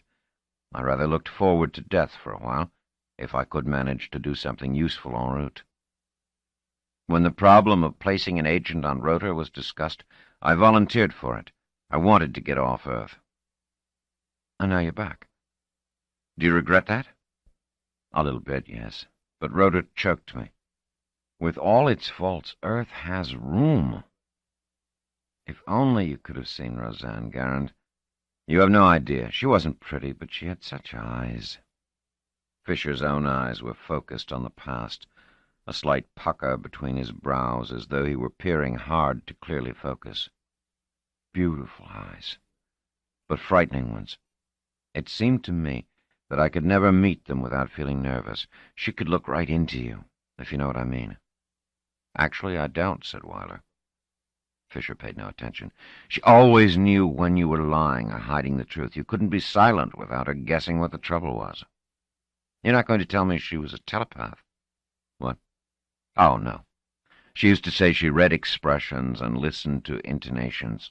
She said no one could hide what they were thinking. No matter how you laughed, you could not hide the tragic undercurrent. No smile sufficed to hide bitterness. She tried to explain, but I could never grasp what it was she did. She was something special, Garand. I was in awe of her. And then my child was born. Marlena. Yes? She had the same eyes. The baby had your sister's eyes? Not immediately, but I watched them develop. When she was 6 months old, those eyes made me flinch. Your wife flinched, too? I never noticed her being affected, but then she never had a sister, Roseanne. Marlena hardly cried at all. She was peaceful. I remember Roseanne was like that as a baby, and Marlena didn't show any signs that she was going to be particularly pretty either. It was as though Roseanne had come back to me, so you see how hard it turned out to be. Coming back to Earth, you mean? Doing that, and leaving them behind. It was like losing Roseanne a second time. I'll never see her now. Never. But you came back anyway. Loyalty, duty, but if you want the truth, I almost didn't. I was standing there torn apart. I was desperately wanting not to leave Roseanne. Marlena. You see, I confused the names. And Eugenia, my wife, said to me in a heartbroken way, if you knew where we were going, you wouldn't be so ready to turn back. And at that moment, I didn't want to leave. I asked her to come to Earth with me. She refused. I asked her to let me take Marlena, at least. She refused, and then, when I might have given in and stayed, she went wild and ordered me out. And I went. Weiler stared at Fisher reflectively. If you knew where we were going, you wouldn't be so ready to turn back. Is that what she said? Yes, that's what she said. And when I said, why, where is Rota going, she said, to the stars. That can't be right, Cryle. You knew they were planning to go to the stars, but she said, if you knew where we were going. There was something you didn't know. What was it you didn't know? What are you talking about? How can anyone know what he doesn't know? Weiler shrugged it off. Did you tell this to the office during the debriefing? Fisher considered. I guess not. I didn't even think of it till I started telling you the story about how I nearly stayed. He closed his eyes, then said slowly, no. This is the first time I've talked about that. It's the first time I've let myself think about it. Very well, then. Now that you think about it, where was Rota going? Did you hear any speculations on Rota about that? Any rumors? Any guesses? The assumption was that it would be to Alpha Centauri. Where else? It's the nearest star. Your wife was an astronomer. What did she say about it? Nothing. She never discussed it. Rota sent out the far probe. I know. And your wife was involved, as an astronomer. She was. But she never discussed it either, and I was careful not to do so. My mission would have been aborted, and perhaps I might have been imprisoned or executed, for all I know, if I displayed an unhealthy curiosity too openly. But as an astronomer, she would know the destination. She as much as said so. If you knew. You see? She knew, and if you knew, too. Fisher didn't seem interested. Since she didn't tell me what she knew, I can't tell you. Are you sure? No casual remarks whose significance you didn't note at the time? After all, you're not an astronomer, and she might have said something you didn't quite get. Do you remember anything at all she said that set you to puzzling? I can't think of anything. Think. Is it possible that the far probe located a planetary system around one or both of the sun-like stars of Alpha Centauri? I can't say. Or planets about any star? Fisher shrugged. Think, said Weiler urgently. Is there any reason for you to think that she meant, you think we're going to Alpha Centauri, but there are planets circling it and we're heading for those? Or could she have meant, you think we're going to Alpha Centauri, but we're going to another star where we're sure there will be a useful planet, something like that? I couldn't possibly guess. Garand Weiler's generous lips compressed themselves tightly for a moment. Then he said, I'll tell you what, Cryle, my old friend. There are 3 things that are going to happen now. First, you're going to have to undergo another debriefing. Second, I suspect we're going to have to persuade the Ceres settlement to allow us the use of their asteroid telescope and use it to inspect very closely every star within 100 light-years of the solar system.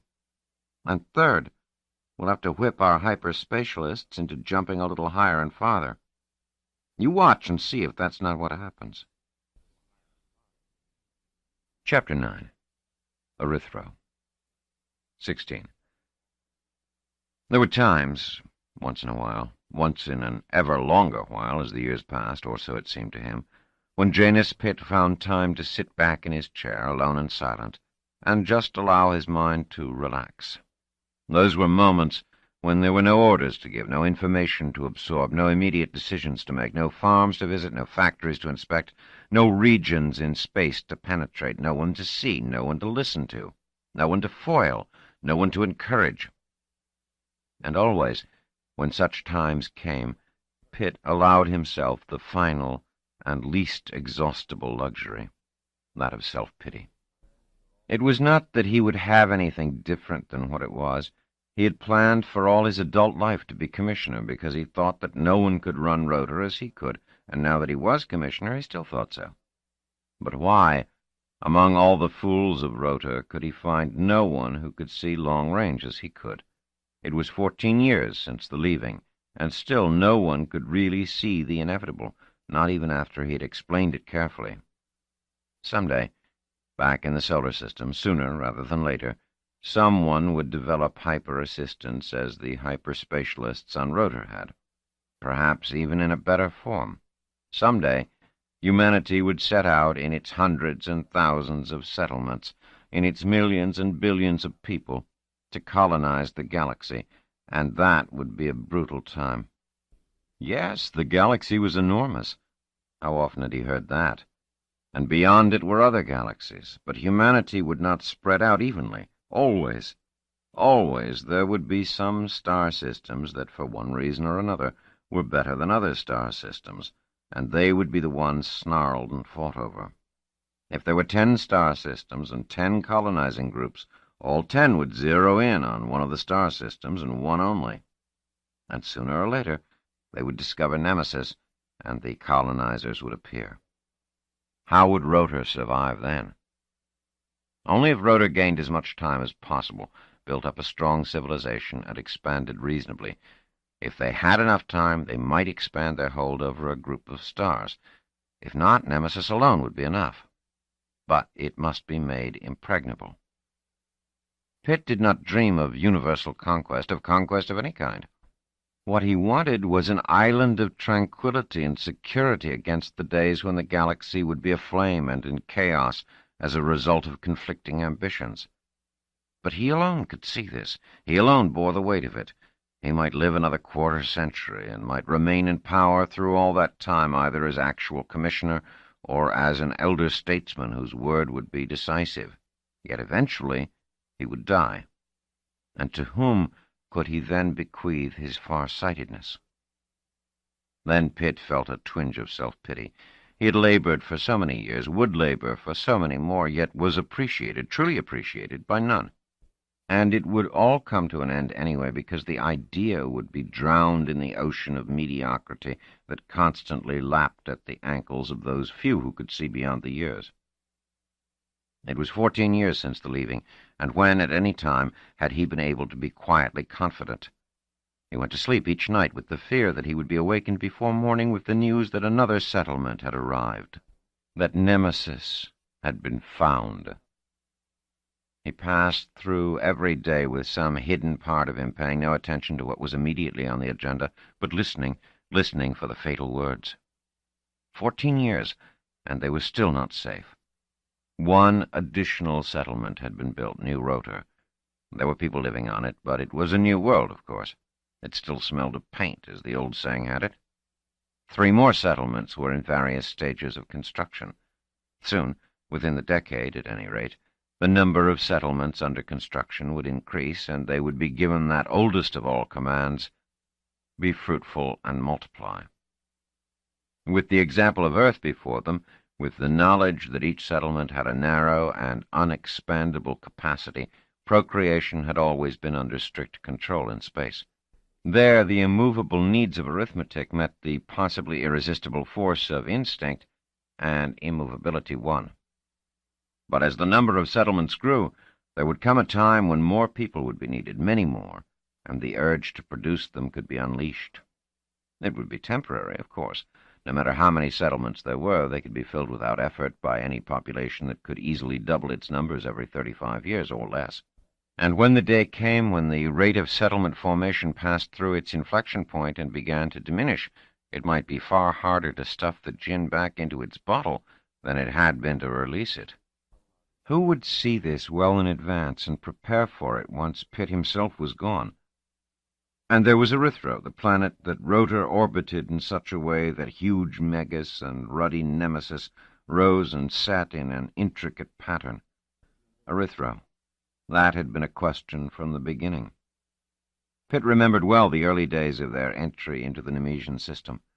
The limited intricacy of the planetary family of Nemesis had exposed itself little by little as Rotor raced toward the red dwarf star. Megas had been discovered at a distance of 4 million kilometers from Nemesis, only 1/15 the distance of Mercury from the sun of the solar system. Megas obtained about the same amount of energy as Earth got from its sun, but with a lesser intensity of visible light and a higher intensity of infrared. Megas, however, was clearly not habitable even at first glance. It was a gas giant with one side always facing Nemesis. Both its rotation and revolution were 20 days long. The perpetual night on half of Megas cooled it only moderately, since its own interior heat rose to the surface. The perpetual day on the other half was unendurably hot. That Megas kept its atmosphere under this heat was entirely because, with its mass higher and its radius smaller than that of Jupiter, its surface gravity was 15 times that of Jupiter and 40 times that of Earth. Nor did Nemesis have any other sizable planet. But then, as Rotor drew closer, and Megas could be seen more clearly, the situation was altered again. It was Eugenia Insignia who brought Pitt the news. It was not that she had made the discovery herself. It had merely showed up on the computer-enhanced photographs and had been brought to Insignia's attention since she was chief astronomer. With considerable excitement, she had brought it to Pitt in his commissioner's chambers. She had begun simply enough, keeping her voice level, though it was shaking with emotion. "Megas has a satellite," she said. Pitt had lifted his eyebrows ever so slightly, but then he said, "Isn't that to be expected? The gas giants of the solar system have anywhere up to a score of satellites." "Of course, Janus, but this is not an ordinary satellite. It's large." Pitt kept his cool. "Jupiter has 4 large satellites. I mean really large, with almost Earth's size and mass." "I see. Interesting." "More than that. Much more than that, Janus. If this satellite revolved about Nemesis directly, tidal influences would cause only one side to face Nemesis, and it would be uninhabitable. Instead, only one side faces Megas, which is much cooler than Nemesis. Furthermore, the satellite's orbit is tilted substantially to Megas' equator. This means that in the satellite's sky, Megas is seen from only one hemisphere, and it moves north and south with a cycle of about 1 day, while Nemesis moves across the sky, rising and setting again with a cycle of 1 day. One hemisphere has 12 hours of darkness and 12 hours of light. The other hemisphere has the same, but during its daytime, Nemesis is frequently in eclipse for up to half an hour at a time, with the cooling made up for by Megas' mild warmth. During the dark hours in that hemisphere, the darkness is ameliorated by Megas' reflected light. The satellite has an interesting sky, then. How fascinating for astronomers. It's not just an astronomical lollipop, Janus. It's possible that the satellite has an equable temperature at the right range for human beings. It may be a habitable world. Pitt smiled. Even more interesting. But it wouldn't have our kind of light, though, would it? Insignia nodded. That's true enough. It would have a ruddy sun and a dark sky because there would be no short-wave light to be scattered. And there would be a reddish landscape, I suppose. In that case, since you named Nemesis, and one of your people named Megas, I'll take the privilege of naming the satellite. Call it Erythro, which, if I recall correctly, is related to the Greek word for red. The news remained good for quite some time thereafter. An asteroid belt of respectable size was located beyond the orbit of the Megas-Erythro system, and those asteroids would clearly be an ideal source of material for building more settlements.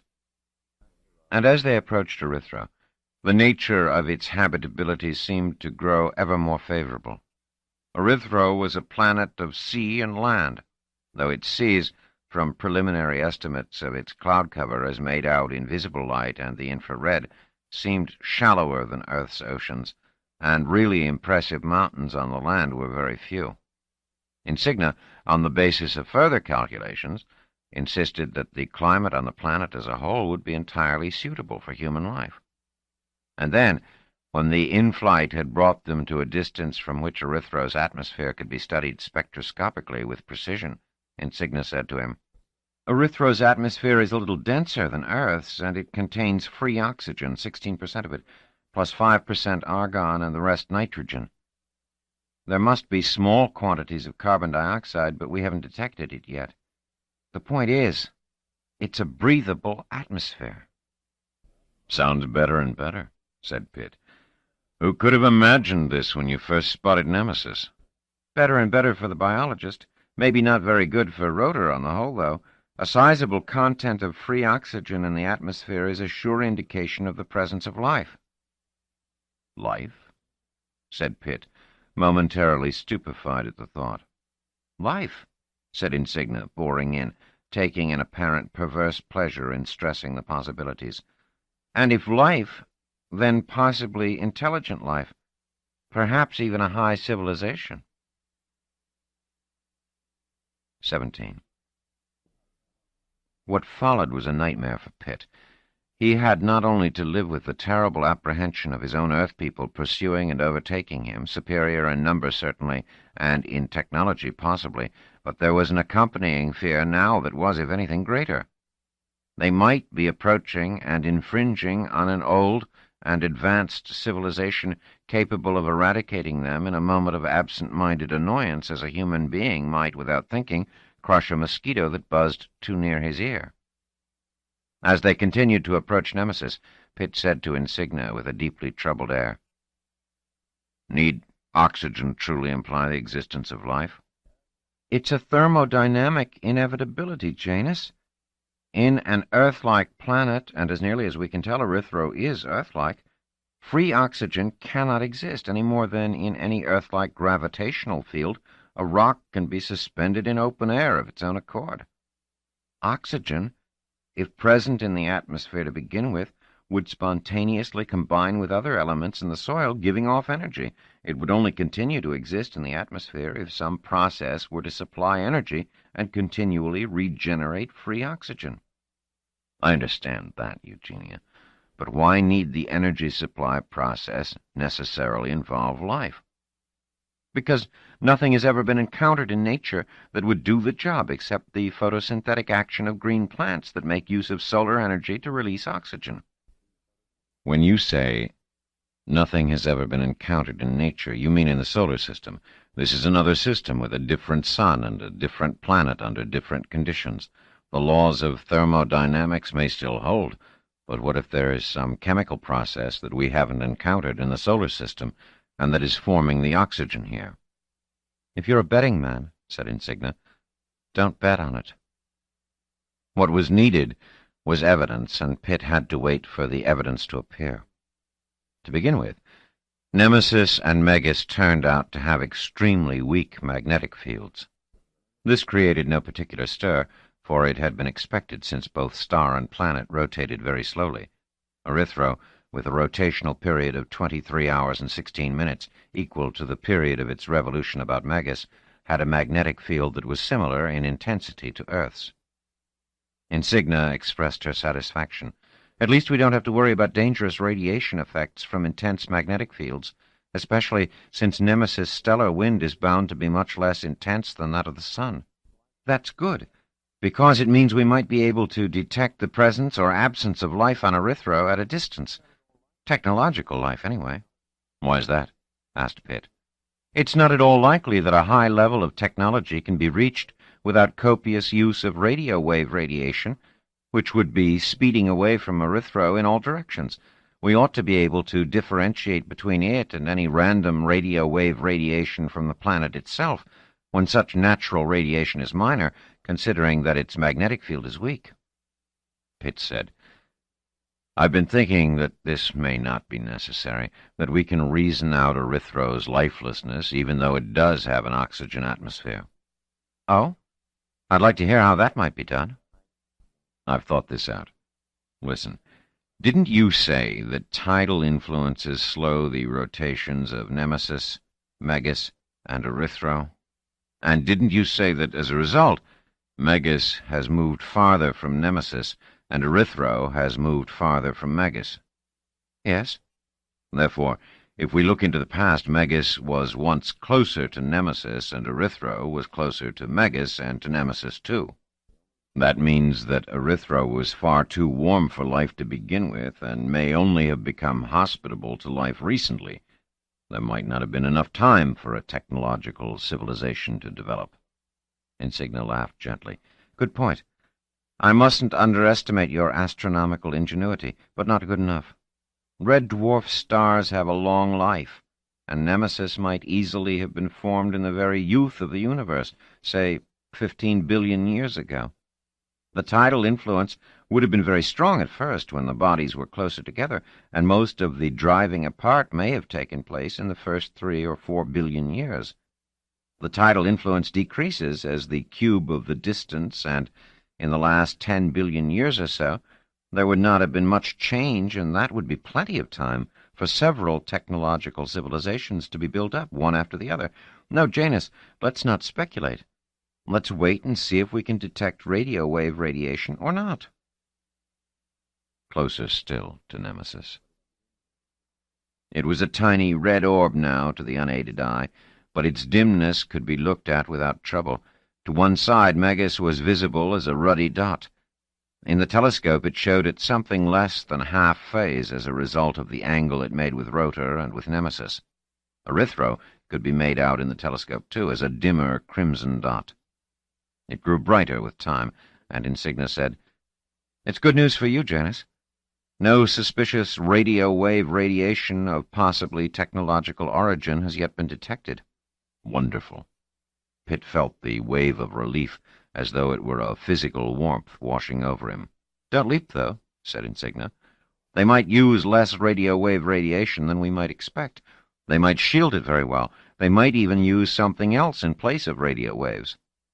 Pitt's mouth quirked into a small half-smile. Are you suggesting that seriously? Insignia shrugged uncertainly.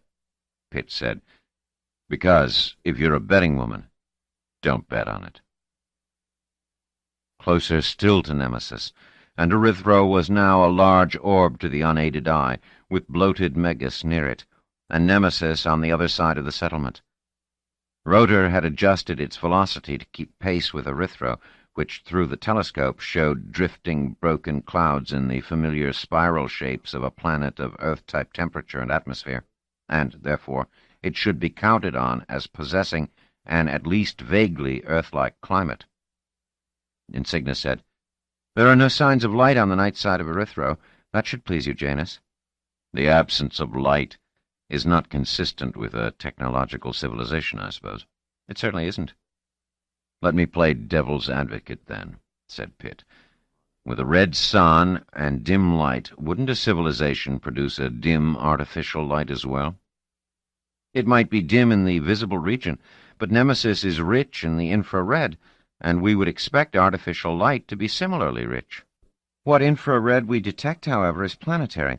It appears more or less equally over the entire land surface, whereas artificial light would have patterns coming off richly in population concentrations, sparsely elsewhere. Then forget it, Eugenia, said Pitt buoyantly. There is no technological civilization. It might make Erythro less interesting in some ways, but you can't want us to face our equals or perhaps our superiors. We would have to leave and go elsewhere, and we have nowhere else to go. And perhaps an insufficient energy supply to get there if we did. As it is, we can stay. There's still copious oxygen in the atmosphere, so there's still certain to be life on Erythro. It's only a technological civilization that's lacking.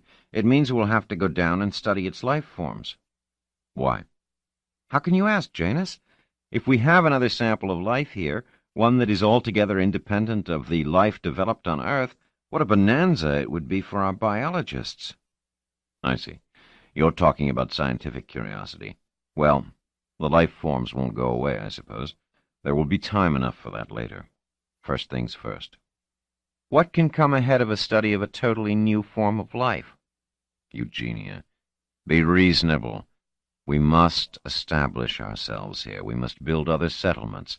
We must create a large and well-ordered society, one far more homogeneous, self-understanding, and peaceful than ever existed in the solar system. For that we'll need material supplies, which takes us down to Erythro again, where we'll have to study the life forms. No, Eugenia. To land on Erythro and to take off again in the face of its gravitational field would be too costly at the present moment. The intensity of the gravitational fields of Erythro and of Megas, don't forget Megas, is great enough even out here in space.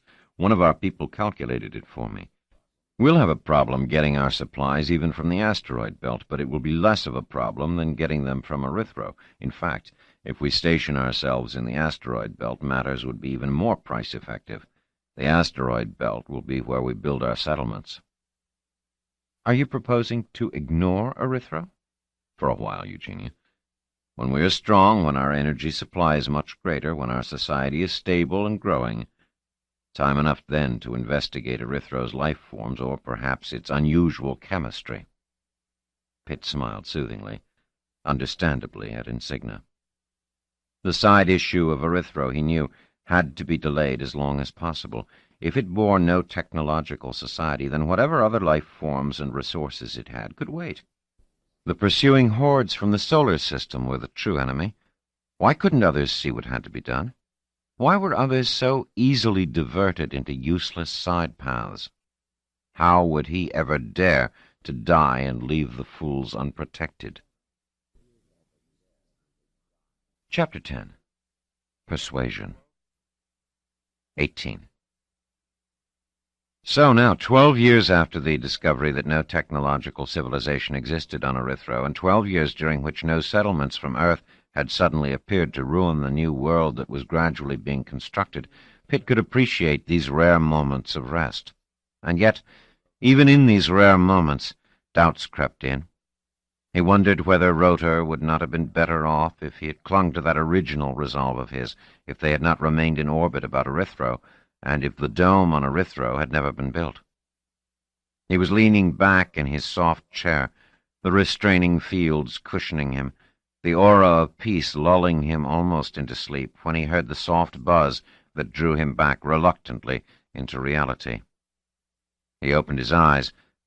He had not realized they were closed. to look at the small view patch on the opposite wall. A touch of a contact magnified it into holovision. It was Semyon Akarat, of course. There he was with his bald bullet head. Akarat shaved off the dark fringe that would otherwise show, feeling quite rightly that a few fugitive hairs would but make the desert in the center look the more pathetic, whereas a shapely skull, unmarred by interruption, could look almost stately. There he was also, with his worried eyes, which always looked worried even when there was no cause for worry. Pitt found him unpleasant, not because of any failure in loyalty or efficiency, he could not be improved on either way, but simply because of conditioned response. Akarat always announced an invasion of Pitt's privacy, an interruption of his thoughts, a necessity for doing what he would rather not do. In short, Akarat was in charge of Pitt's appointments and said who could see him and who could not. Pitt frowned slightly. He could not recall that he had an appointment, but he often forgot and relied on Akarat not to. "Who is it?" he said resignedly. "No one important, I hope." "No one at all of any real significance," said Akarat, "but perhaps you had better see her." "Is she within earshot?" "Commissioner," said Akarat reproachfully, as though he were being accused of dereliction of duty, "of course not. She is on the other side of the screen." He had an enormous precision of speech, which Pitt found soothing. There was never any question of mistaking his words. Pitt said, "She? I presume it Dr. Insignia, then. Well, stick to my instructions. Not without an appointment. I've had enough of her for a while, Akarat. Enough of her for the last 12 years, in fact. Make up an excuse. Say I'm in meditation. No, she won't believe that. Say, Commissioner, it's not Dr. Insignia. I would not have disturbed you if it were. It's her daughter." Her daughter? For a moment he fumbled over her name. "You mean Marlene Fisher?" "Yes. Naturally, I told her you were busy, and she said that I ought to be ashamed of myself for telling a lie, for my expression showed it was a lie up and down, and that my voice was too tense to be telling the truth." He recited this with baritone indignation. "In any case, she won't leave. She insists you will see her if you know she is waiting. Would you see her, Commissioner? Those eyes of hers rattle me, frankly." "It seems to me I've heard of her eyes, too." "Well, send her in. Send her in, and I'll try to survive her eyes. Come to think of it, she has some explaining to do." She entered. Remarkably self-possessed, Pitt thought, though properly demure and with no sign of defiance. She sat down, her hands loosely in her lap, and clearly waited for Pitt to speak first. He let her wait a little while he considered her in a rather absent fashion. He had seen her occasionally when she was younger, but not for a while now. She had not been a pretty child, and she wasn't any prettier now. She had broad cheekbones and a certain gracelessness about her. But she did have remarkable eyes, and shapely eyebrows and long eyelashes, too. Pitt said, "Well, Miss Fisher, I'm told you wanted to see me. May I ask why?" Marlena looked up at him, her eyes cool, and seemed entirely at ease.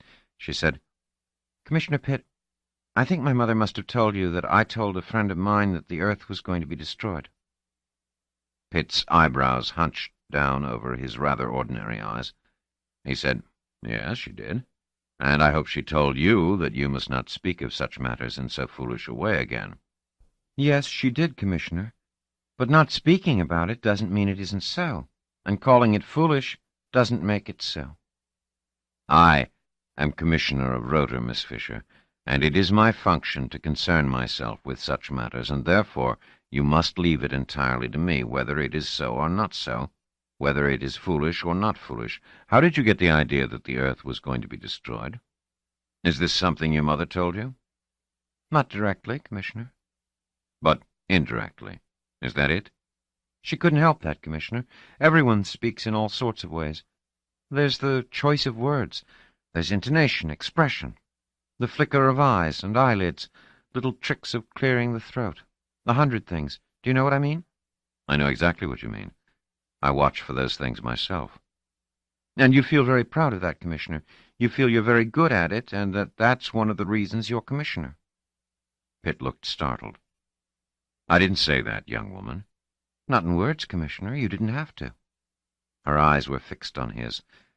There was no trace of a smile on her face, but her eyes seemed amused. Well, then, Miss Fisher, is that what you came to tell me? No, Commissioner. I came because my mother has found it difficult to see you recently. No, she didn't tell me so. I just gathered it. I thought you might see me instead. All right. You're here. Now, what is it you came to tell me? My mother is unhappy about the chance that Earth may be destroyed. My father's there, you know. Pitt felt a small spasm of anger. How could a purely personal matter be allowed to interfere with the welfare of Rota and all that it might become in the future? This Insignia, for all her usefulness in having found Nemesis in the first place, had long been an albatross about his neck with her unfailing way of heading down every wrong path, and now, when he would see her no more, she sent her mad daughter. He said, "Are you under the impression that this destruction you speak of will happen tomorrow, or next year?" No, Commissioner. I know that it will happen in just a little bit less than 5,000 years. If that is the case, your father will be long gone by then, as will your mother and I, and you. And when we're all gone, it will still be nearly 5,000 years before destruction for Earth and possibly other planets of the solar system. If that destruction happens at all, which it won't. It's the idea of it, Commissioner. Whenever it happens. Your mother must have told you that long before the time comes, the people of the solar system will be aware of whatever you think will happen, and will deal with it. Besides, how can we complain of planetary destruction? Every world faces it eventually. Even if there are no cosmic collisions, every star must pass through a red giant stage and destroy its planets. Just as all human beings will die someday, so will all planets. Planetary lifetimes are a little longer, but that's all.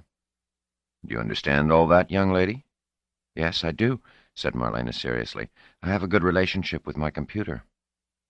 I'll bet she does, thought Pitt, and then, too late, tried to wipe out the small sardonic smile that had twitched into existence on his face. She had probably used it to understand his attitude. He said with a note of finality, "Then we come to the end of our conversation.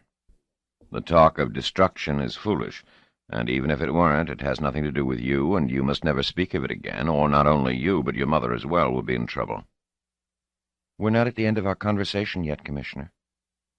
Pitt felt himself losing patience, but he said quite calmly, "My dear Miss Fisher, when your commissioner says it's the end, it is, regardless of what you think." He half rose, but Marlena sat where she was. "Because I want to offer you something you would dearly like to have." "What?" "The good riddance of my mother." Pitt sank back into his chair, truly puzzled. "What do you mean by that?" "If you will listen to me, Commissioner, I will tell you. My mother can't live like this. She's concerned about Earth and the solar system, and she thinks about my father sometimes. She thinks that Nemesis may be the nemesis of the solar system, and since she gave it the name, she feels responsible. She's an emotional person, Commissioner." "Yes? You've noticed that, have you?" "And she bothers you. She reminds you every once in a while about matters that she feels strongly about, and you don't want to hear about, and so you refuse to see her, and you wish she'd go away. You can send her away, Commissioner." "Indeed? We've got one other settlement. Shall I send her to New Rotor?" "No, Commissioner. Send her to Erythro." "Erythro? But why should I send her there? Just because I want to get rid of her?" "That would be your reason." "Yes, Commissioner. It would not be my reason, though. I want her on Erythro because she can't really work at the observatory. The instruments always seem to be in use, and she feels she's being watched all the time. She feels your annoyance, and besides, Rotor isn't a good base for delicate measurements. It turns too rapidly and too unevenly for good measurements." "You have it all at your fingertips. Did your mother explain this to you?" "No, you don't have to tell me." "She didn't tell you directly, did she?" "Only indirectly." "Yes, Commissioner. And there's my computer." "The one you have friendly relations with?" "Yes, Commissioner." "And so you think she will be able to work better on Erythro?" "Yes, Commissioner. It will be a stabler base, and she might make the kind of measurements that will convince her that the solar system will survive. Even if she finds out otherwise, it will take a long time for her to be sure of that, and for that time, at least, you'll be rid of her. I see that you want to be rid of her, too, is that it? Not at all, Commissioner, said Marlena with composure. I would go with her. You'd be rid of me, too, which would please you even more than being rid of her. What makes you think I want to get rid of you, too? Marlena fixed her gaze on him, somber, unblinking. Now you do, Commissioner, since you now know that I have no trouble in interpreting your inner feelings. Suddenly, Pitt found himself desperately wanting to get rid of this monster. He said, "Let me think about this," and turned his head. He felt that he was being childish in looking away, but he did not want this horrible youngster to read his face like the open book it was. It was, after all, the truth. He did now want to get rid of mother and daughter alike. Where the mother was concerned, he had indeed thought on several occasions of exiling her to Erythro, but since she would scarcely have wanted to go, there would have been a most unappetizing fuss, and he had no stomach for that. Now, though, her daughter had given him a reason why she might indeed want to go to Erythro, and that, of course, changed things. He said slowly, "If your mother really wants this—" "She really does, Commissioner. She hasn't mentioned it to me, and it may be she hasn't even thought of it yet, but she will want to go. I know that. Trust me." "Do I have a choice? And do you want to go?" "Very much, Commissioner." "Then I will arrange for it at once. Does that satisfy you?" "Yes, it does, Commissioner." "Then shall we now consider the interview at an end?" Marlena rose and ducked her head in a graceless bow, presumably one that was intended to be respectful. "Thank you, Commissioner." She turned and left, and it wasn't till she had been gone for several minutes that Pitt dared unclench the grip that had kept his face in place till it was aching. He dared not have allowed her to deduce from anything he said or did or seemed the final item that he, and only one other person, knew about Erythro. Chapter 11. Orbit. 19. Pitt's quiet time was over, but he did not wish it to be over. Quite arbitrarily, he cancelled his afternoon appointments. He wanted more thinking time. Specifically, he wanted to think about Marlena. Her mother, Eugenia Insignia Fisher, was a problem, and had, in fact, grown to be more of one over the last dozen years. She was emotional and jumped far ahead of anything reason would allow. Yet she was a human being. She could be led and controlled. She could be pent up within the comfortable walls of logic, and though she might be restless at times, she could be made to remain there. Not so with this Marlena. Pitt had no doubt that she was a monster, and he could only be grateful that she had foolishly revealed herself in order to help her mother on so trivial an occasion. But then, she was inexperienced and lacked the wisdom to have kept her abilities hidden until she could use them in a truly devastating fashion. But she would only grow more dangerous as she grew older, so she would have to be stopped now. And she would be stopped by that other monster, Erythro. Pitt gave himself credit. He had recognized Erythro as a monster from the start. It had its own expression to read, the reflection of the bloody light of its star, an expression that was ominous and menacing. When they had reached the asteroid belt, 100 million miles outside the orbit in which Megas and Erythro circled Nemesis, Pitt had said with full confidence, "This is the place." He had expected no difficulty. The rational view admitted nothing else. Among the asteroids, Nemesis cast little heat and light. The loss of natural heat and light was nothing, since Rotor had fully functional microfusion. In fact, it was actually a benefit. With its red light dimmed to almost nothing, it did not weigh down the heart, darken the mind, and shiver the soul. Then, too, a base in the asteroidal belt would place them in an area where the gravitational effects of Nemesis and Megas would be weak, and where maneuverability would, in consequence, be less energy expensive. The asteroids would be more easily mined, and considering the feeble light of Nemesis, there should be plenty of volatiles on those little bodies. Ideal. And yet, the people of Rotor made it clear that by an overwhelming majority, they wanted to move the settlement into orbit around Erythro. Pitt labored to point out that they would be bathed in angrily depressing red light. that they would be held firmly in the grip of Megas as well as Erythro, and that they might still have to go to the asteroids for raw materials. Pitt discussed it angrily with Tambor Bronson, the ex-commissioner to whose post he had succeeded. The rather weary Bronson openly enjoyed his new role as elder statesman far more than he had ever enjoyed being commissioner. He had been known to say that he lacked Pitt's pleasure in making decisions. Bronson had laughed at Pitt's concern over the matter of settlement location, not outright, to be sure, but gently with his eyes. He said, "There's no need, Janus, to feel that you must educate Rotor into absolute agreement with you. Let the settlement have its own way once in a while. They will be all the readier to let you have your way at other times. If they want to orbit Erythro, let them orbit Erythro." "But it makes no sense, Tambor. Don't you understand that?" "Of course I understand that. I also understand that Rotor has been in orbit around a sizable world all its existence. That's what seems right to Rotorians, and that's what they want to have again. We were in orbit about Earth. Erythro is not Earth. It is nothing like Earth. It is a world, and is about the same size as Earth. It has land and sea. It has an atmosphere with oxygen in it. We could travel thousands of light years before finding a world this much like Earth. I tell you again, let the people have it." Pitt had followed Bronson's advice, though something within him muttered dissension every step of the way. New Rotor was also in orbit around Erythro, and so were the two others in process of construction. Of course, settlements in the asteroid belt were on the drawing boards, but the public clearly lacked eagerness to put them through. Of all that had happened since the discovery of Nemesis, it was this orbiting of Erythro that Pitt considered Rotor's greatest mistake. It should not have happened. And yet, could even he have forced it on Rotor? Might he have tried harder? And would that merely have led to a new election and his displacement? It was nostalgia that was the great problem. People tended to look back, and Pitt could not always make them turn their head and look forward. Consider Bronson. He had died 7 years ago, and Pitt had been at his deathbed.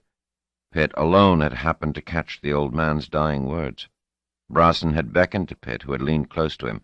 Bronson had reached out a feeble hand, the skin dry as paper. Clutching feebly at Pitt, he had whispered, "How bright the sun of Earth was," and had died. So, because Rotorians could not forget how bright the sun had once been, and how green the earth had once been, they cried out in exasperation against Pitt's logic, and demanded that Rotor orbit a world that was not green, and that circled a sun that was not bright. It meant the loss of 10 years in the rate of progress. They would have been 10 years farther ahead had they been located in the asteroid belt from the start. Pitt was convinced of that. That alone was enough to poison Pitt's feelings toward Erythro, but there was, in connection with it, matters that were worse. Much worse. Chapter 12. Anger. 20. As it happened, Carl Fisher, having given Earth its first hint that there was something peculiar about Rotor's destination, gave it its second hint as well. He had been back on Earth 2 years now, with Rotor growing dimmer in his mind. Eugenia Insignia was a rather perplexing memory.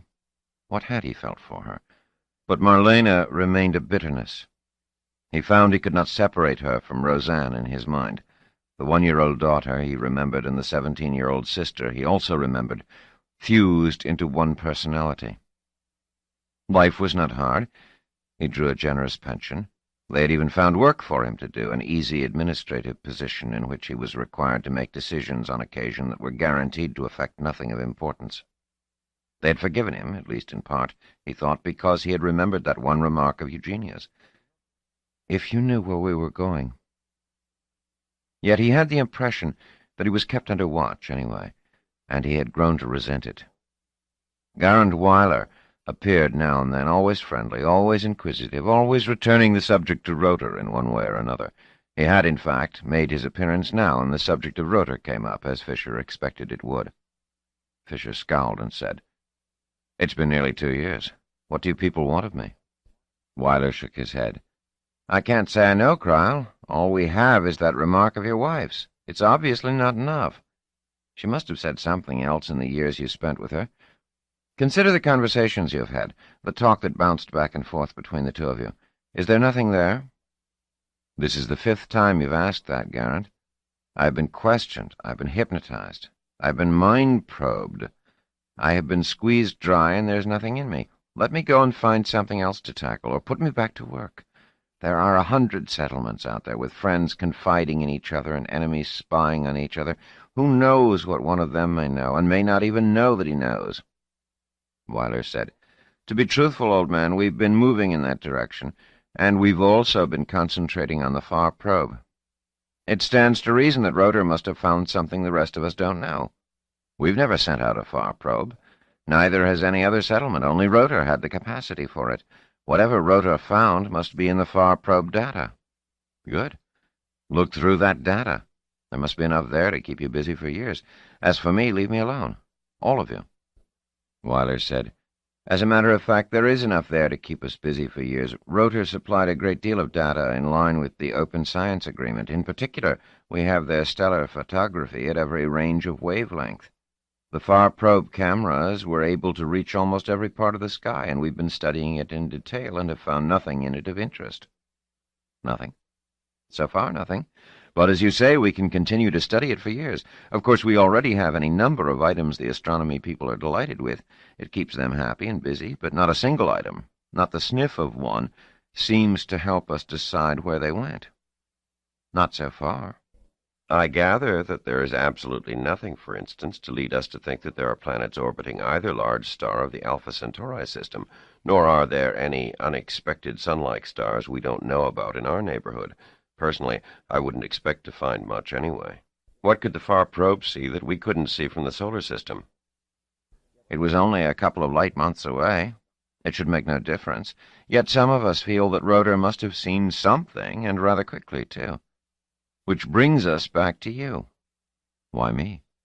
Because your ex-wife was the head of the Far Probe project. Not really. She became chief astronomer after the data had been collected. She was the head afterward, and certainly an important part during. Did she never say anything to you about what they had found in the Far Probe? Not a word.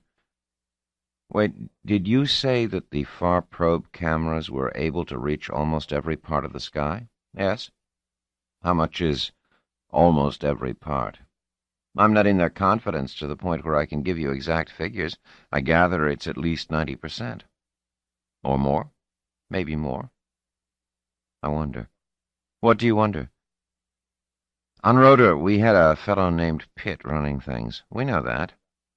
But I think I know how he would do things. He would hand out the Far Probe data a little at a time, living up to the Open Science Agreement, but just barely. And somehow, by the time Rotor left, there would have been some of the data, 10% or less, that he would not have had time to get to you. And that would be the important 10% or less. You mean the part that tells us where Rotor went? Maybe. Only we haven't got it. Sure you have it. How do you make that out? Just a little while ago, you wondered why you should expect to see anything in the Far Probe photographs that you couldn't see in the solar system records. So why are you wasting your time on what they gave you? Map out the part of the sky they didn't give you, and study that part on your own maps. Ask yourself if there's anything there that might look different on a Far Probe map, and why. That's what I would do. His voice suddenly rose to a formidable shout. You go back there. Tell them to look at the part of the sky they don't have. Weiler said thoughtfully. Topsy-turvy. No, it isn't. Perfectly straightforward. Just find someone in the office who does more with his brain than sit on it, and you may get somewhere. Weiler said, We'll see. He held out his hand to Fisher. Fisher scowled and wouldn't take it. It was months before Weiler made an appearance again, and Fisher didn't welcome him. He had been in a quiet mood on this off day from work, and had even been reading a book. Fisher was not one of those people who felt that a book was a 20th century abomination, that only viewing was civilized. There was something, he thought, about holding a book, about the physical turning of pages, about the ability to lose one's self in thought over what one has read, or even to drowse off without coming to and finding the film 100 pages beyond, or flickering at its close. Fisher was rather of the opinion that the book was the more civilized of the two modes. He was all the more annoyed at being roused out of his pleasant lethargy. "Now what, Garand?" he said ungraciously. Weiler did not lose his urbane smile. He said between his teeth, "We found it. Just exactly as you said we would." "Found what?" said Fisher, not remembering. Then, realizing what this must refer to, he said hastily, "Don't tell me anything I'm not supposed to know. I won't be tangled with the office any more. Too late, Kryl. You're wanted. Tanayama himself wants you in front of him." "When?" "As soon as I can get you there." "In that case, tell me what's going on. I don't want to face him cold." "That's what I intend to do. We studied every portion of the sky that the FAR probe did not report on. Apparently those who did so asked themselves, as you advised, what it was that a FAR probe camera could see that a solar system camera could not. The obvious answer was a displacement of the nearer stars, and once that was in their heads, the astronomers found an astonishing thing, something they couldn't have predicted." "Well?" "They found a very dim star with a parallax of well over 1 second of arc." "I'm not an astronomer. Is that unusual?" "It means that the star is at only half the distance of Alpha Centauri." "You said very dim. It's behind a small dust cloud, they tell me. Listen, if you're not an astronomer, your wife on Rotor was. Perhaps she discovered it. Did she ever say anything to you about it?" Fisher shook his head. "Not a word. Of course." "Yes? In the last few months there was an excitement about her, a kind of brimming over." "You didn't ask why?" "I assumed it was the imminent departure of Rotor. She was excited about going, and that drove me mad." "On account of your daughter?"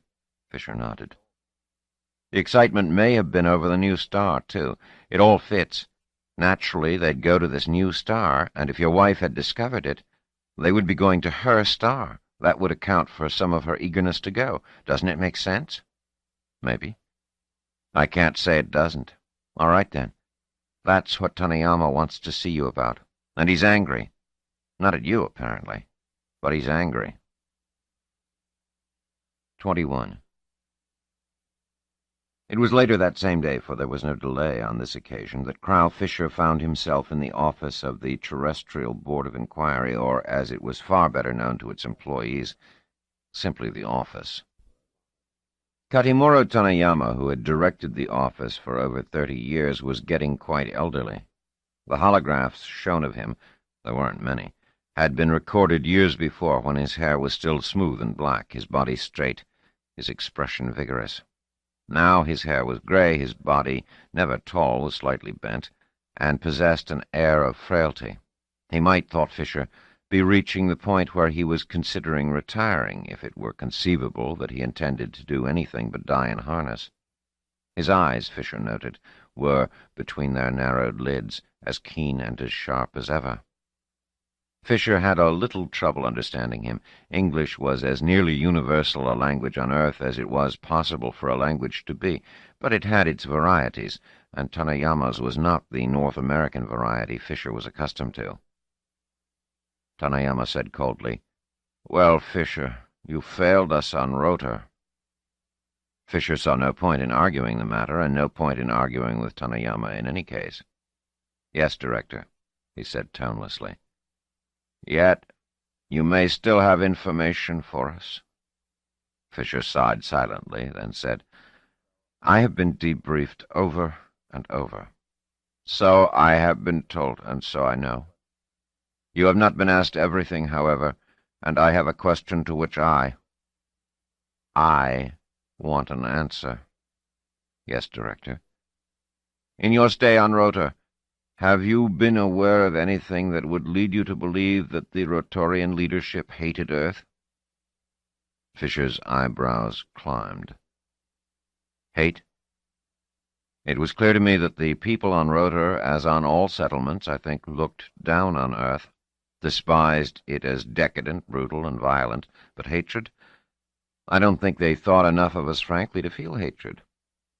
I talk of the leadership, not of the multitude." "So do I, Director." "No hatred." "There's no other way of accounting for it." "Accounting for what, Director? If that is a question I may ask." Tanayama looked up at him sharply. The force of his personality made one rarely aware of just how short he was. "Do you know that this new star is moving in our direction? Quite in our direction?" Fisher, startled, looked quickly toward Wyler, but Wyler sat in comparative shadow, well out of range of the sunlight from the window, and was not, in appearance, looking at anything. Tanayama, who was standing, said, "Well, sit down, Fisher, if it will help you think. I will sit down, too." He sat down on the edge of his desk, his short legs dangling. "Did you know about the motion of the star?" "No, Director. I didn't know of the existence of the star at all till Agent Wyler told me." "You didn't? Surely it was known on Rota. If so, no one told me." "Your wife was excited and happy in the last period before Rota left, so you told Agent Wyler. What was the reason?" Agent Wyler had thought it might be because she had discovered the star. And perhaps she knew of the star's motion, and was pleased at the thought of what would happen to us. "I can't see why that thought should make her happy, Director. I must tell you that I do not actually know that she knew of the star's motion, or even that it existed. I do not, of my own knowledge, know that anyone on Rota knew that the star existed." Tanayama looked at him thoughtfully, rubbing one side of his chin lightly as though relieving a slight itch. He said, "The people on Rota were all Euros, I believe, weren't they?" Fisher's eyes widened. He hadn't heard that vulgarism in a long time, never from a government functionary. He remembered Wyler's comments soon after he had returned to Earth about Rota being snow-white. He had dismissed it as a piece of light-hearted sarcasm and had given no heed to it. He said resentfully, "I don't know, Director. I didn't study them all. I don't know what their ancestries may be." "Come, Fisher. You don't have to study them. Judge by their appearances. In all your stay on Rota, did you encounter one face that was Afro? Or Mongo? Or Hindo? Did you encounter a dark complexion? An epicanthic fold?" Fisher exploded. "Director, you're being 20th century." If he had known a stronger way of putting it, he would have. "I don't give these things thought, and no one on Earth should. I'm surprised you do, and I don't think it would help your position if it were known that you do." "Don't indulge in fairy tales, Agent Fisher," said the Director, moving one gnarled finger from side to side in admonition. "I am talking about what is. I know that on Earth we ignore all variation among ourselves, at least outwardly." "Just outwardly?" said Fisher in indignation. "Just outwardly," said Tanayama coldly. "When Earth's people go out to the settlements, they sort themselves out by variation.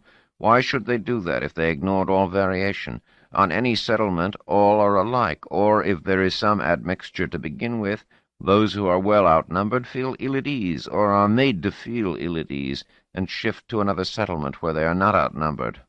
Isn't that so?" Fisher found he could not deny this. It was so, and he had somehow taken it for granted without questioning it. He said, "Human nature. Like clings to like. It set up a neighborhood. Human nature, of course. Like clings to like, because like hates and despises unlike. There are Mongo settlements, too." Fisher stumbled over the word and realized full well that he might be mortally offending the Director, an easy and dangerous man to offend. Tanayama did not blink. "I know that well, but it's the Euros who most recently dominated the planet, and they cannot forget it, can they?" "The others, perhaps, cannot forget that either, and they have more cause to hate. But it's Rota that went flying off to escape from the solar system. It happened to be they who had discovered hyper-assistance. And they went to a nearby star that only they knew of, one which is heading toward our solar system and may pass closely enough to disrupt it. We don't know they know that, or that they even know the star." "Of course they know it," said Tanayama with what was almost a snarl. "And they left without warning us." "Director, with respect, this is illogical.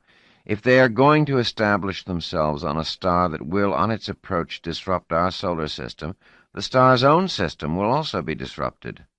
They can easily escape, even if they build more settlements. We have an entire world of 8 billion people to evacuate, a much more difficult task. How much time do we have? Tanayama shrugged. Several thousand years, they tell me. That's a great deal of time. It might not have occurred to them, just conceivably, that it was necessary to warn us. As the star approaches, it will surely be discovered without warning. And by that time, we will have less time to evacuate. Their discovery of the star was accidental. We would not have discovered it for a long time but for your wife's indiscreet remark to you, and but for your suggestion, a good one, that we look closely at the part of the sky that had been omitted. Rotor was counting on our discovery being as belated as possible. But, Director, why should they want such a thing? Sheer motiveless hate? Not motiveless. So that the solar system with its heavy load of non-Euros might be destroyed. So that humanity can make a new start on a homogeneous basis of Euros only, eh? What do you think of that? Fisher shook his head helplessly. Impossible. Unthinkable. Why else should they have failed to warn us? Might it not be that they did not themselves know of the star's motion? Impossible, said Tanayama ironically. Unthinkable. There is no other reason for what they have done but their willingness to see us destroyed. But we will discover hyperspatial travel for ourselves, and we will move out to this new star and find them, and we will even the score. Chapter 13. Dome. 22. Eugenia Insignia greeted her daughter's statement with a half-laugh of disbelief. How does one go about doubting a young daughter's sanity as an alternative to doubting one's own hearing capacity? What did you say, Marlena? What do you mean I'm going to Erythro? I asked Commissioner Pitt, and he said he would arrange it. Insignia looked blank. But why? Betraying a bit of irritation, Marlena answered. Because you say you want to make delicate astronomical measurements, and you can't do it delicately enough from Rotor. You can do it from Erythro. But I see I'm not answering your real question. You're right. What I meant was, why should Commissioner Pitt have said he would arrange it? I've asked several times before this, and he has always refused. He's unwilling to let anyone go to Erythro, except for some specialists. I just put it to him in a different way, Mother. Marlena hesitated a moment. I told him that I knew he was anxious to get rid of you, and this was his chance. Insignia drew in her breath so sharply that she choked slightly and had to cough. Then, eyes watering, she said, "How could you say that?" "Because it's true, Mother. I wouldn't have said it if it weren't true. I've heard him speak to you, and I've heard you speak about him, and it's just so clear that I know you see it, too. He's annoyed with you, and wishes you'd stop bothering him about whatever you bother him about. You know that." Insignia pressed her lips together and said, "You know, darling, I'm going to have to take you into my confidence from now on. It really embarrasses me to have you worm these things out." "I know, Mother." Marlena's eyes dropped. "I'm sorry." "But I still don't understand. You didn't have to explain to him that he's annoyed with me. He must know he is. Why, then, didn't he send me to Erythro when I asked him to do so in the past?" "Because he hates having anything to do with Erythro, and just getting rid of you wasn't enough to overcome his dislike of the world. Only this time, it's not just you going. It's you and I, both of us." Insignia leaned forward, placing her hands flat on the table between them. "No, Molly. Marlena. Erythro is not the place for you. I won't be there forever. I'll take my measurements and come back, and you'll stay right here and wait for me." "I'm afraid not, Mother. It's clear that he's only willing to let you go because that's the only way he can get rid of me. That's why he agreed to send you when I asked that we both go, and wouldn't agree when you asked that just you go. Do you see?" Insignia frowned. "No, I don't. I really don't. What do you have to do with it? When we were talking, and I explained that I knew he would like to get rid of both of us, his face froze, you know, so he could wipe out all expression. He knew I could understand expressions and little things like that, and he didn't want me to guess what he was feeling, I suppose. But that's also a giveaway, you see, and tells me a lot. Besides, you can't suppress everything. Your eyes flicker, and I guess you don't even know it. So, you knew he wanted to get rid of you, too. Worse than that. He's scared of me." "Why should he be scared of you?" I suppose because he hates having me know what he doesn't want me to know," she added with a dour sigh. "Lots of people get upset with me for that." Insignia nodded. "I can understand that. You make people feel naked, mentally naked, I mean, like a cold wind is blowing across their minds." Her eyes focused on her daughter. "Sometimes I feel that way myself. Looking back, I think you've disturbed me since you were a small child. I told myself often enough that you were simply unusually intelligent." "I think I am," said Marlena quickly. "That too, yes. But it was clearly something more than that, though I didn't see it very clearly. Tell me, do you mind talking about this?" "Not to you, Mother," said Marlena, but there was a note of caution in her voice. "Well, then, when you were younger and found out that you could do this and other children couldn't, and even other grown-ups couldn't, why didn't you come and tell me about it?" "I tried once, actually, but you were impatient. I mean, you didn't say anything, but I could tell you were busy and couldn't be bothered with childish nonsense." Insignia's eyes widened. "Did I say it was childish nonsense?" "You didn't say it, but the way you looked at me and the way you were holding your hands said it. You should have insisted on telling me. I was just a little kid. And you were unhappy most of the time about Commissioner Pitt and about Father. Never mind about that. Is there anything else you can tell me now?" "There's only one thing," said Marlena. "When Commissioner Pitt said we could go, there was something about the way he said it that made me think he left out something, that there was something he didn't say." "And what was it, Marlena?" "That's just it, Mother. I can't read minds, so I don't know. I can only go by outside things, and that leaves things hazy sometimes. Still—" "Yes?" "I have the feeling that whatever it was he didn't say was rather unpleasant. Maybe even evil." 23. Getting ready for Erythro took Insignia quite a while, of course. There were matters on Rotor that could not be left at midpoint. There had to be arrangements in the astronomy department, instructions to others, appointment of her chief associate to the position of chief astronomer pro tem, and some final consultations with Pitt, who was oddly non-communicative on the matter. Insignia finally put it to him during her last report before leaving. "I'm going to Erythro tomorrow, you know," she said. "Pardon me?" He looked up from the final report she had handed him, and which he had been staring at, though she was convinced he wasn't reading it. Was she picking up some of Marlena's tricks and not knowing how to handle it? She mustn't begin to believe that she was penetrating below the surface when in fact she was not. She said patiently, "I'm going to Erythro tomorrow, you know." "Is it tomorrow? Well, you'll be coming back eventually. So this is not goodbye. Take care of yourself. Look upon it as a vacation." "I intend to be working on Nemesis motion through space." "That? Well," he made a gesture with both hands as though pushing something unimportant away. "As you wish. A change of surroundings is a vacation even if you continue working."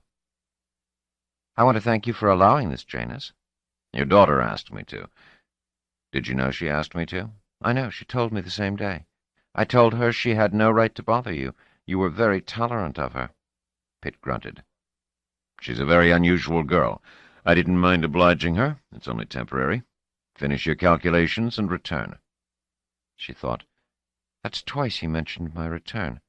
What would Marlena make out of that if she were here? Something evil, as she says? But what?" She said evenly, "We'll come back." He said, "With the news, I hope, that Nemesis will prove harmless. 5,000 years from now."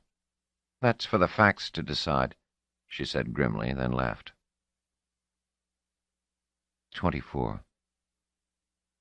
It was strange, Eugenia Insignia thought. She was over 2 light years from the spot in space where she was born, and yet she had only been on a spaceship twice, and then for the shortest possible journeys, from Rotor to Earth and then back to Rotor again.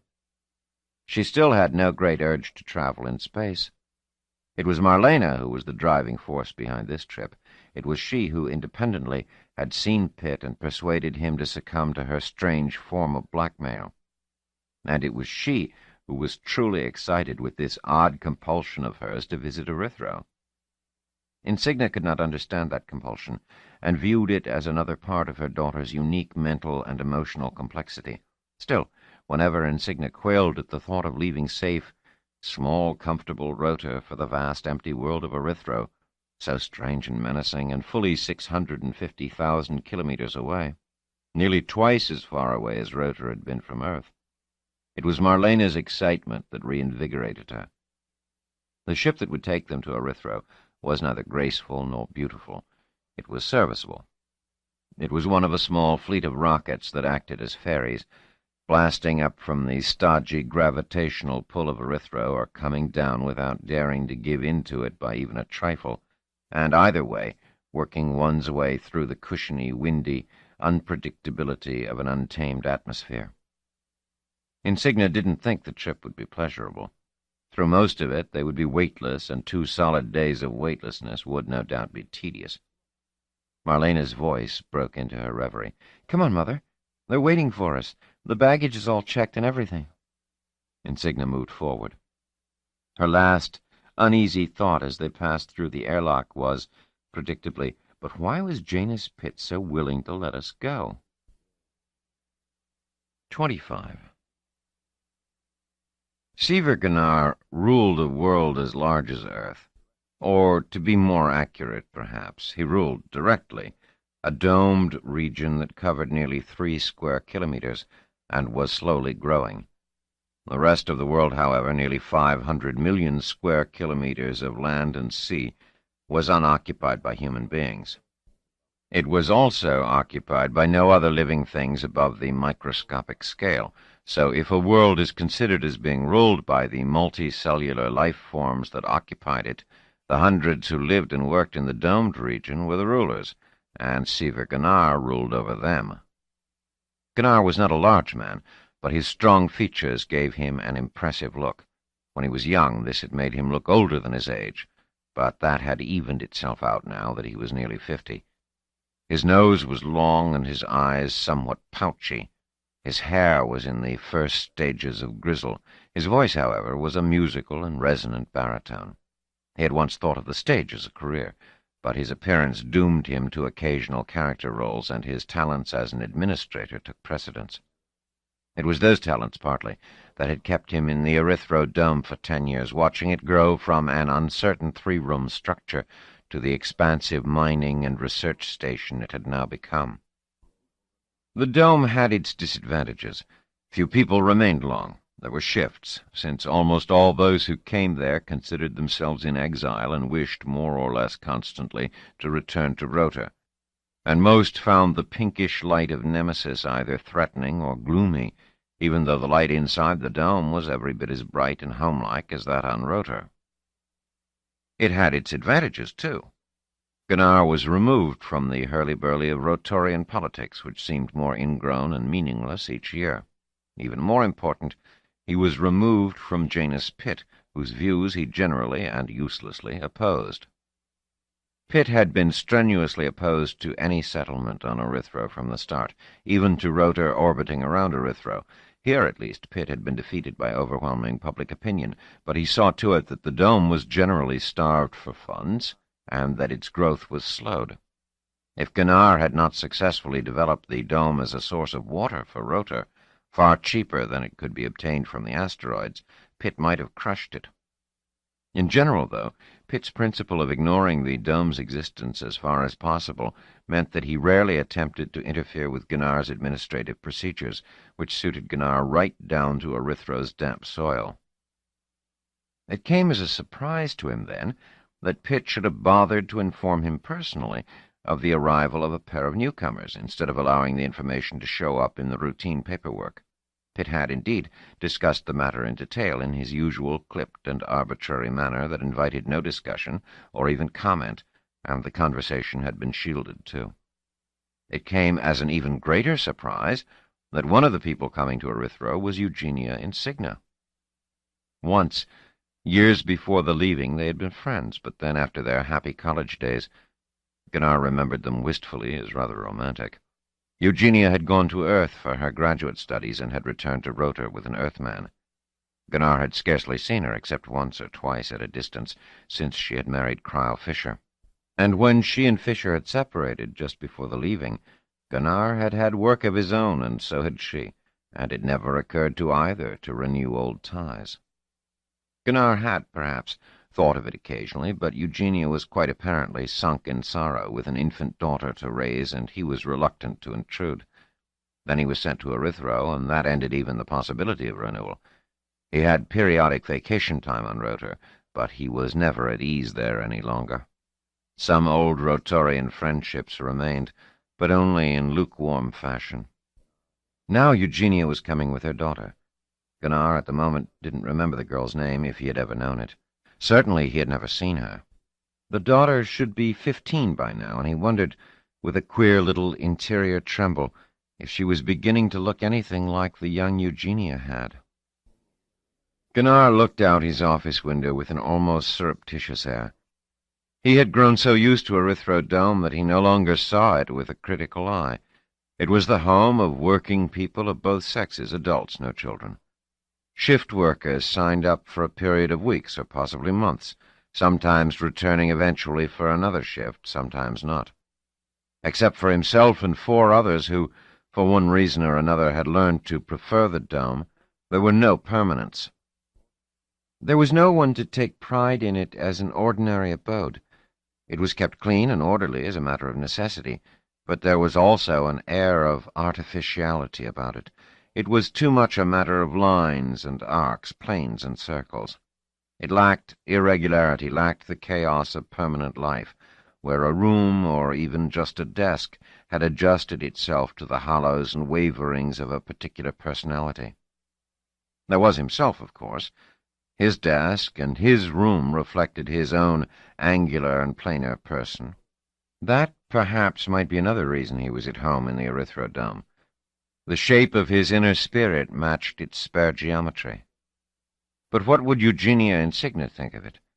He was rather pleased she had resumed her maiden name. If she were as he remembered her, she would revel in irregularity, in the unexpected touch of frippery, for all she was an astronomer. Or had she changed? Did people ever change, essentially? Had Cryle Fisher's desertion embittered her, twisted her? Gunnar scratched the hair at his temple where it had gone distinctly grey, and thought that these speculations were useless and time-wasting. He would see Eugenia soon enough, for he had left word that she was to be brought to him as soon as she had arrived. Or should he have gone to greet her in person? No. He had argued that with himself half a dozen times already. He couldn't look too anxious. It wouldn't suit the dignity of his position. But then Gunnar thought that that wasn't the reason at all. He didn't want to make her uneasy. He didn't want her to think he was still the same uncomfortable and incompetent admirer who had retreated in so shambling a manner before the tall and brooding good looks of the Earthman. And Eugenia had never looked at him again after she had seen Cryle, never seriously looked at him. Gunnar's eyes scanned the message from Janus Pitt, dry, condensed, as his messages always were, and with that indefinable feel of authority behind it, as though the possibility of disagreement were not merely unheard of, but actually unthought of. And he now noted that Pitt spoke more forcefully of the young daughter than of the mother. There was especially Pitt's statement that the daughter had expressed a deep interest in Erythro, and if she wished to explore its surface, she was to be allowed to. Now why was that? 26. And there she was, 14 years older than at the time of the leaving, 20 years older than she was in her pre-Cryle youth, the day they had gone into farming area C and climbed the levels into low gravity, and she had laughed when he tried a slow somersault and had turned too far and had come down on his belly. Actually, he could easily have hurt himself, for though the sensation of weight decreased, mass and inertia did not, and damage could follow. Fortunately, he had not suffered that humiliation. Eugenia looked older, too, but she had not thickened very much, and her hair, shorter now and straight, was more matter-of-fact somehow, but was still a lively dark brown. And when she advanced toward him, smiling, he could feel his traitor heart speed a bit. She held out both hands, and he took them. "Seaver," she said, "I have betrayed you, and I'm so ashamed." "Betrayed me, Eugenia? What are you talking about?" What was she talking about? Surely not her marriage to Cryle. She said, I should have thought of you every day. I should have sent you messages, given you the news, insisted on coming to visit you. Instead, you never thought of me at all. Oh, I'm not that bad. I thought of you every once in a while. I never really forgot you. Don't think that for a moment. It's just that my thoughts never really prompted me to do anything." Gunnar nodded. What was there to say? He said, "I know you've been busy, and I've been here out of sight and, therefore, out of mind." "Not out of mind. You've scarcely changed at all, Seaver." "That's the advantage of looking old and craggy when you're 20. After that, you never change, Eugenia. Time passes, and you just look a trifle older and a trifle craggier. Not enough to matter." "Come now.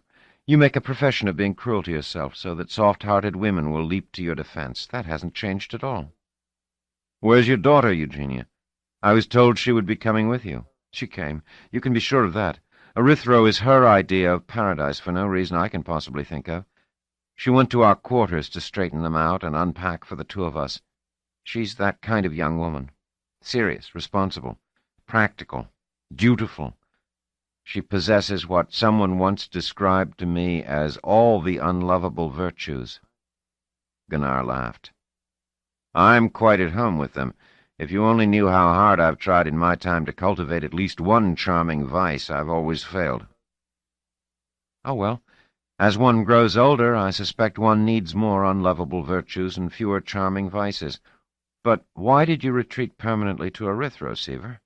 I understand that Erythro Dome has to be administered, but surely you're not the only one on Rota who can do the job," Gunnar said. "Actually, I like to think I am. In a way, though, I enjoy it here, and I do get to Rota on occasion for a short vacation." "And never come to see me?" "Just because I have a vacation doesn't mean you do. I suspect you're far busier than I am, and have been ever since you discovered Nemesis. But I'm disappointed. I wanted to meet your daughter." "You will. Her name's Marlena. Actually, it's Molly in my heart, but she won't allow that. At the age of 15, she has become remarkably intolerant and insists on being called Marlena. But you'll meet her, never fear. Actually, I didn't want her here the first time. How could we reminisce freely with her present?" "Do you want to reminisce, Eugenia?" "About some things." Gunnar hesitated. "I'm sorry Kryl didn't join the leaving." Insigna's smile became fixed. "About some things, Seaver." She turned away and walked to the window, staring out. "This is an elaborate place you have here, by the way. Just the little I've seen of it is impressive. Bright lights, actual streets, sizable buildings. And yet the dome is hardly ever spoken of or referred to back on Rota. How many people live and work here?" "It varies. We have our slow and busy times. We've had as many as nearly 900 people here. At the moment, the number is 516. We know every individual present. It's not easy. Each day sees some come, some go. Except you. And a few others. But why the dome, Seaver? After all, Erythro's atmosphere is breathable." Gunnar pushed out his lower lip, and for the first time he did not meet her eyes. "Breathable, but not really comfortable. The light level is wrong. When you get outside the dome, you're bathed in a pinkish light, tending to orange when Nemesis is high in the sky. It's bright enough, you can read. Still, it doesn't seem natural. Then, too, Nemesis itself doesn't look natural. It looks too large, and most people think it looks threatening, and that its reddish light makes it seem angry, and they get depressed. Nemesis is dangerous in actual fact, too, at least in a way. Because it isn't blindingly bright, there is a tendency to gaze at it and watch for sunspots. The infrared can easily harm the retina. People who must go out in the open wear a special helmet for that reason, among other things." "Then the dome is more of a device to keep normal light in, so to speak, rather than to keep anything out?" "We don't even keep air out. The air and water that circulates in the dome is drawn from Erythro's planetary supply. Naturally, though, we're careful to keep something out," said Gunnar. "We keep out the prokaryotes. You know, the little blue-green cells." Insigna nodded thoughtfully. That had turned out to be the explanation for the oxygen content in the air. There was life on Erythro, even all-pervasive life, but it was microscopic in nature, only equivalent to the simplest forms of cellular life in the solar system. She said, "Are they really prokaryotes? I know that's what they're called, but that's what our bacteria are also called. Are they bacteria? If they're equivalent to anything in the history of solar system life, it's to the cyanobacteria, those that photosynthesize. You're right to ask the question, though. No, they're not our cyanobacteria. They possess nucleoprotein, but with a structure fundamentally different from that which prevails in our form of life. They also have a kind of chlorophyll that lacks magnesium and works on infrared so that the cells tend to be colorless rather than green. Different enzymes, trace minerals in different proportions. Still, they resemble Earth cells sufficiently in outer appearance to be called prokaryotes. I understand that biologists are pushing for the word erythriotes, but for non-biologists like ourselves, prokaryotes is good enough. And they're efficient enough in their workings to account for the oxygen in Erythro's atmosphere? Absolutely. Nothing else could possibly explain its existence there. By the way, Eugenia, you're the astronomer. So what's the latest thinking on how old Nemesis might be? Insignis shrugged. Red dwarfs are next to being immortal. Nemesis can be as old as the universe and still go on for another 100 billion years or so without visible change. The best we can do is judge by the contents of the minor elements making up its structure. Supposing that it's a first-generation star and didn't begin with anything beyond hydrogen and helium, it is a bit over 10 billion years old, a little more than twice the age of the sun of the solar system. Then Erythro is 10 billion years old, too. Absolutely. A stellar system is formed all at once and not piecemeal. Why are you asking? It just strikes me as odd that in 10 billion years, life hasn't got past the prokaryote stage. I don't think that's surprising, Seaver. On Earth, for somewhere between 2 and 3 billion years after life first appeared, it remained strictly prokaryote. And here, on Erythro, the energy concentration in sunlight is far less than it is on Earth. It takes energy to form more complicated life forms. This sort of thing has been pretty well discussed among the Rotorians. I'm sure of it, said Gunnar. But it doesn't seem to reach us here at the Dome. Our minds are too fixed, I suppose, on our local duties and problems. Though you'd think anything to do with the prokaryotes would come under that heading. For that matter, said Insignia, we don't hear much about the Dome on Rotor. Yes, things tend to compartmentalize. But then, of course, there's nothing glamorous about the Dome, Eugenia. It's just a workshop, so I'm not surprised it gets lost in the press of events on Rotor.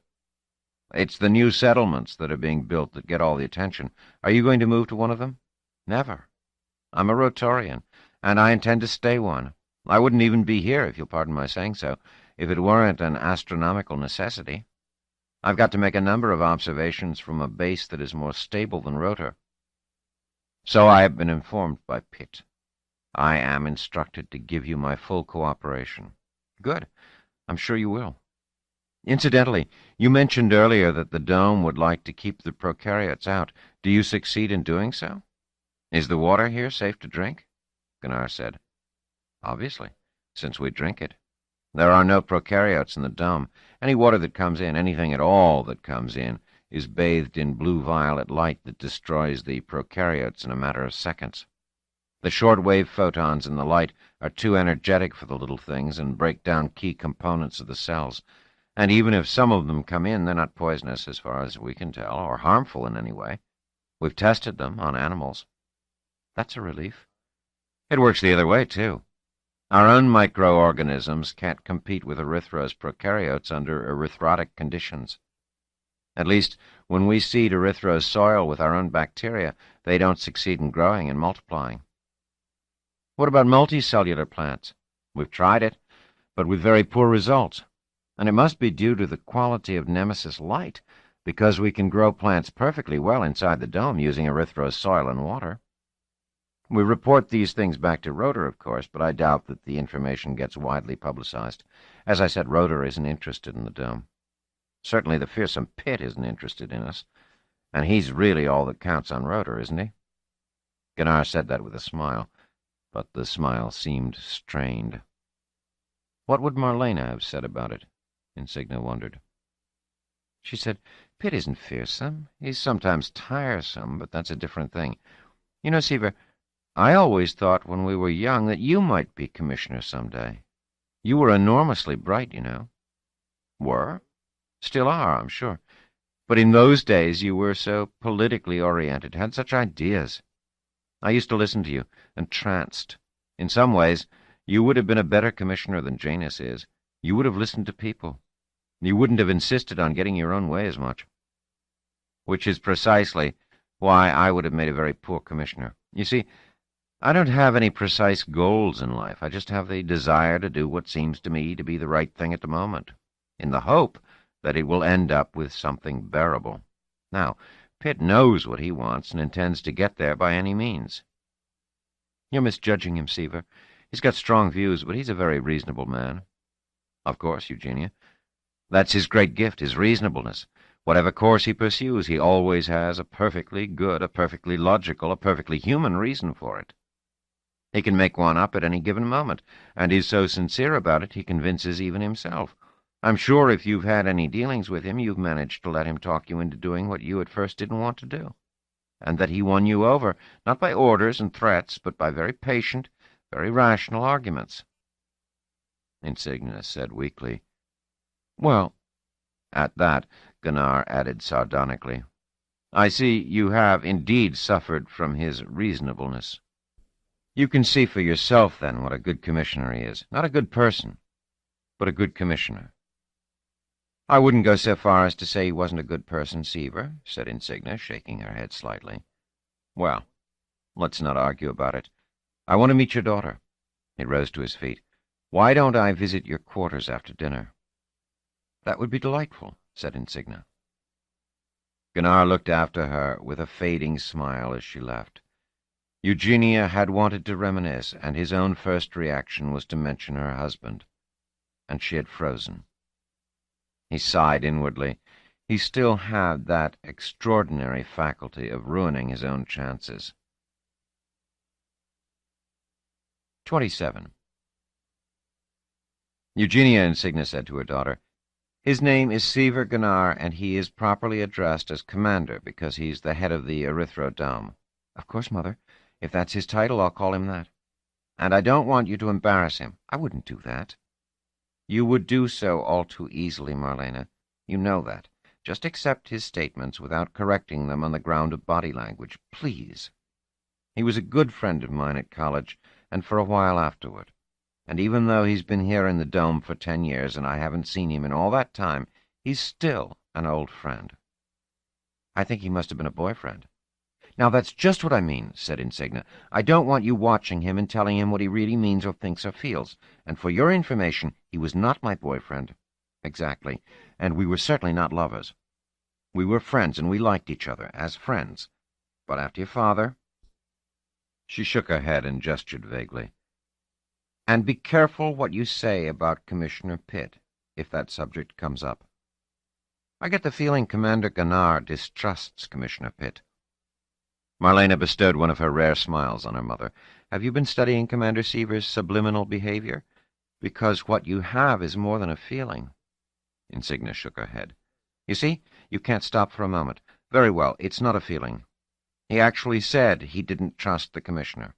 And you know, she added half to herself, he may have reason. She turned to Marlena and said suddenly, Let me repeat, Marlena. You are perfectly free to watch the Commander and find out all you can, but don't say anything to him about it. Tell me. Do you understand? Do you think there's danger, Mother? I don't know.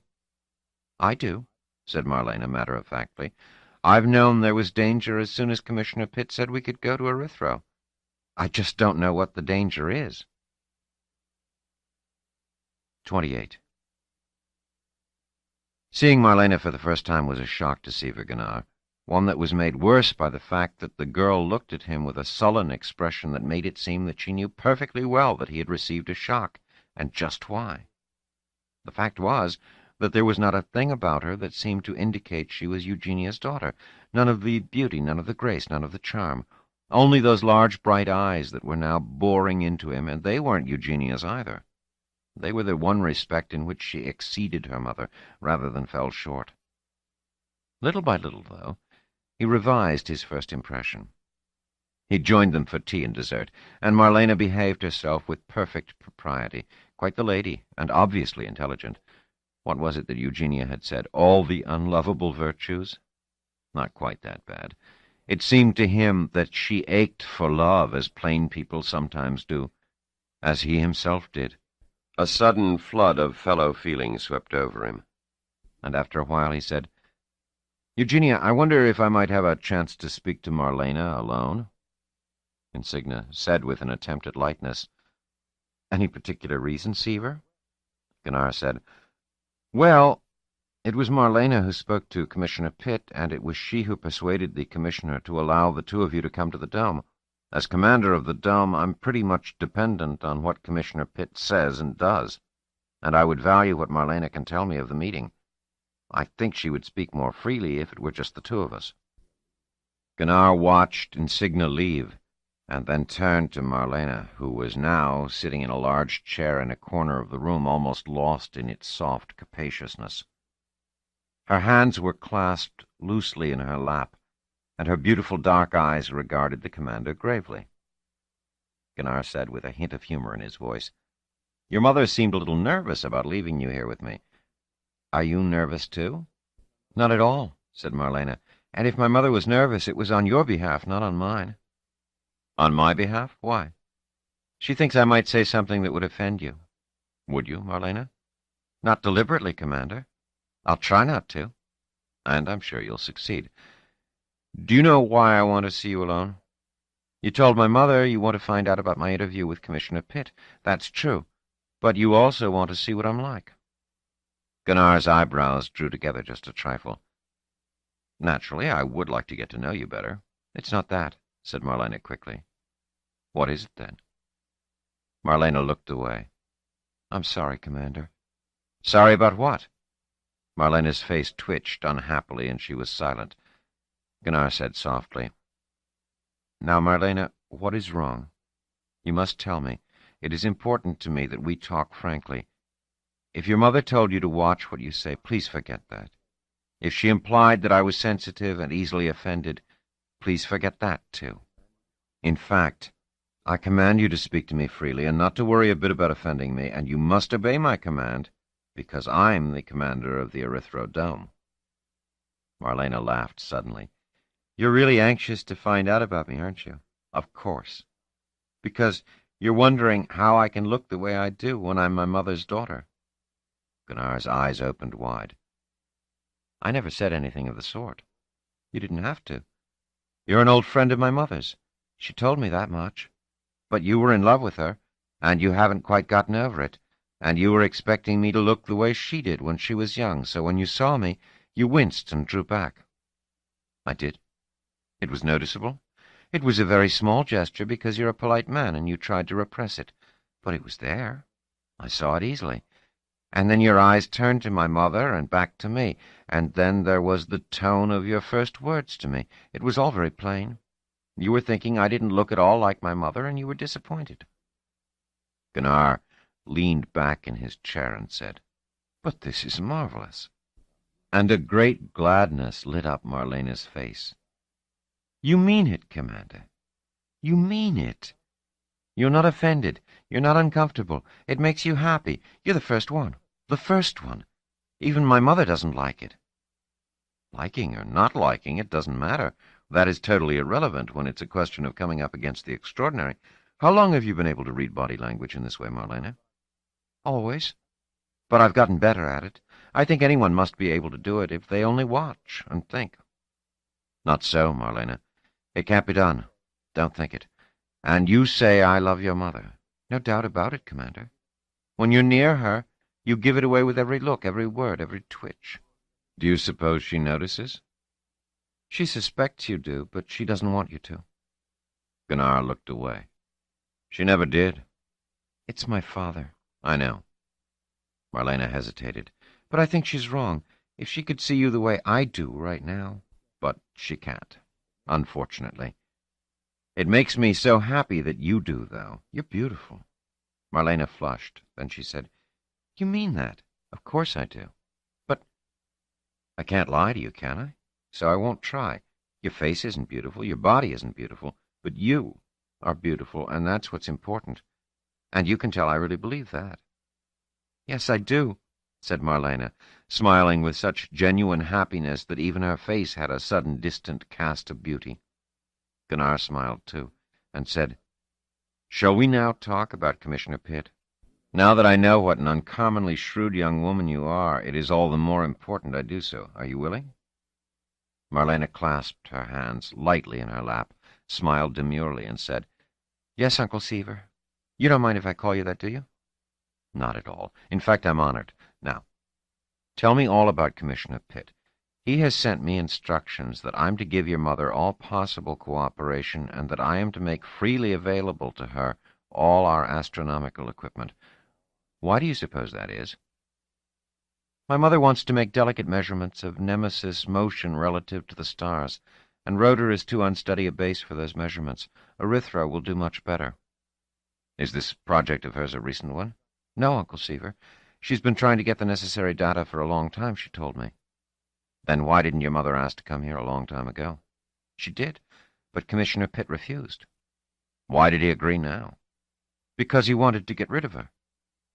I'm sure of that, if she kept bothering him with her astronomical problems, but he must have been tired of her a long time ago. Why does he send her now? Marlena's voice was low. He wanted to get rid of me.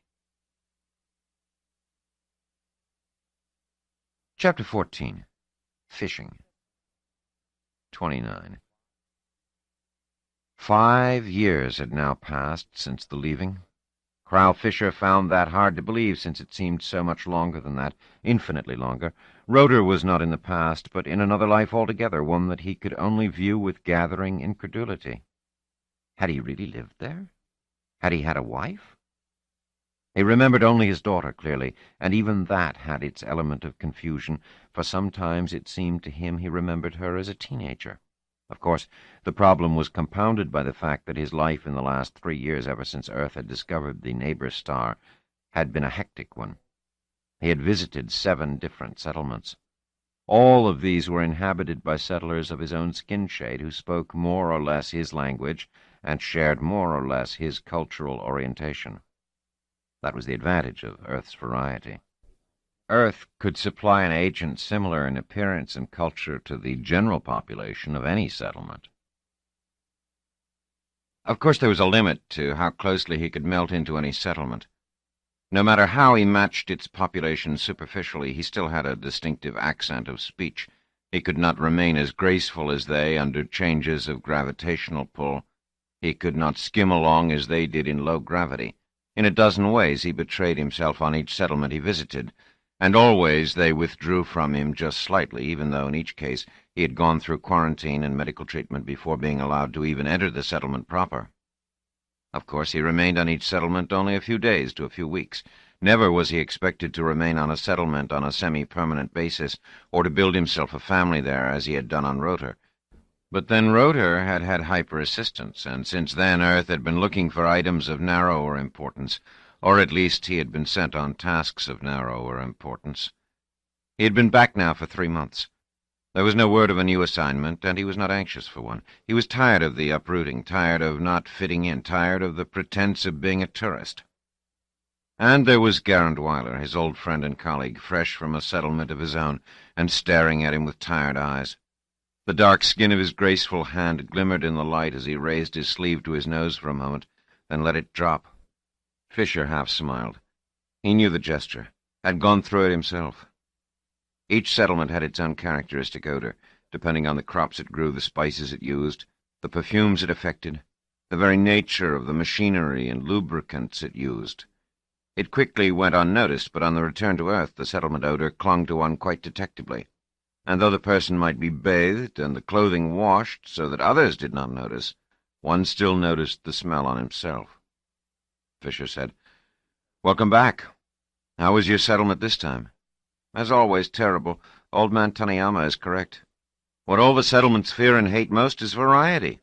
They don't want differences in appearance, tastes, ways, and life. They select themselves for uniformity and despise everything else. Fisher said, "You're right, and it's too bad." Weiler said, "That's a mild, unfeeling way of putting it. Too bad. Whoops, I dropped the dish. Oh, too bad.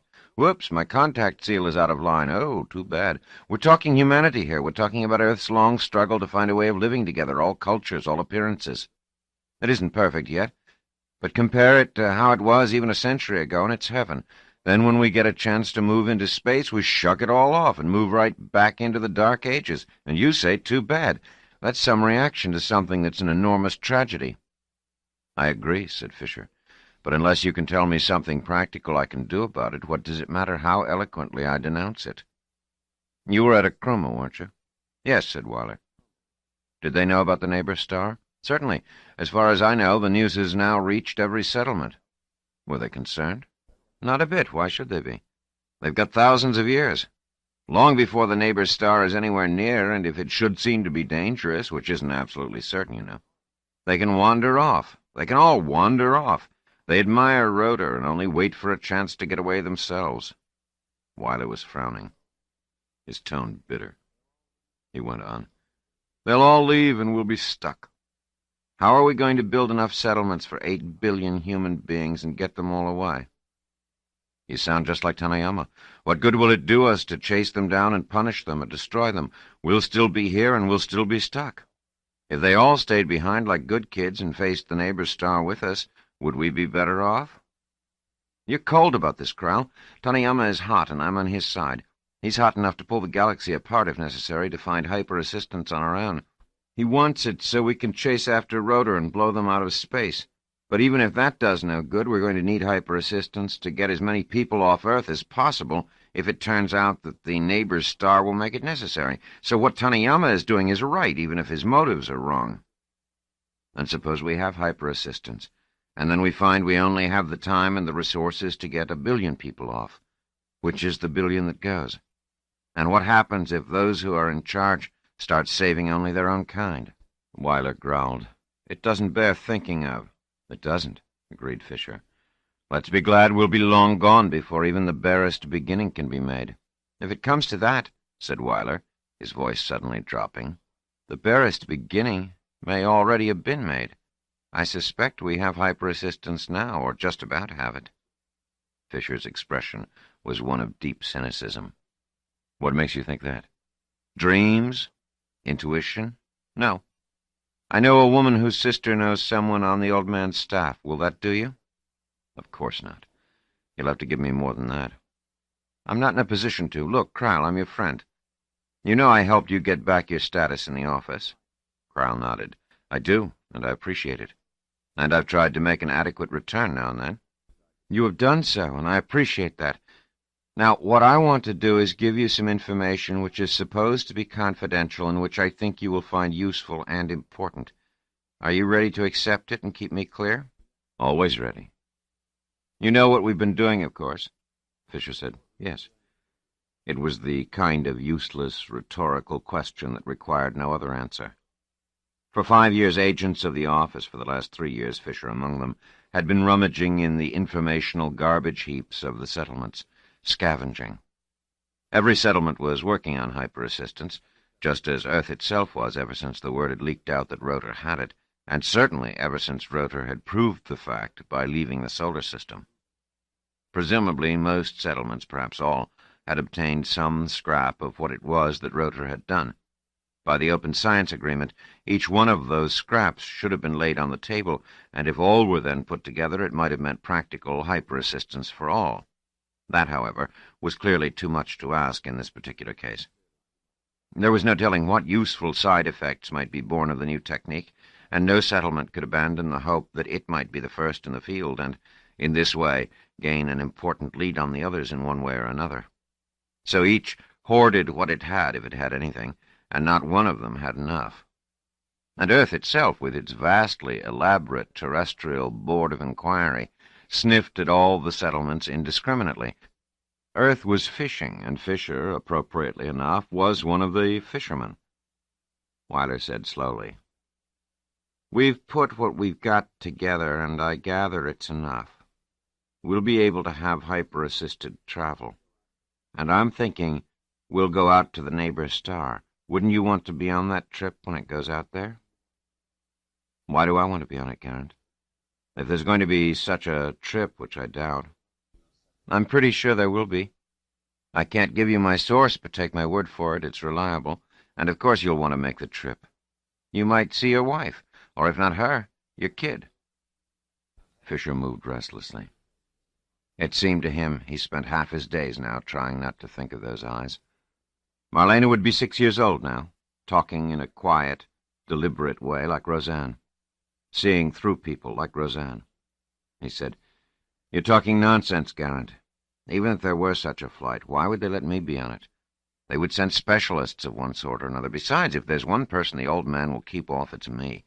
He may have let me get back into the office and given me assignments, but you know how he is about failures, and I certainly failed him on rotor." "Yes, but that's the very point. That's what makes you a specialist. If he's going after rotor, how can he fail to include the one Earthman who lived on rotor for 4 years? Who would understand rotor better, and who would know better how to deal with him? Ask to see him. Point this out. But remember, you're not supposed to know that we have hyper-assistance. Just talk possibilities. Make use of the subjunctive. And don't drag me into it in any way. I'm not supposed to know about it either." Fisher's brow furrowed in thought. Was it possible? He dared not hope. 30.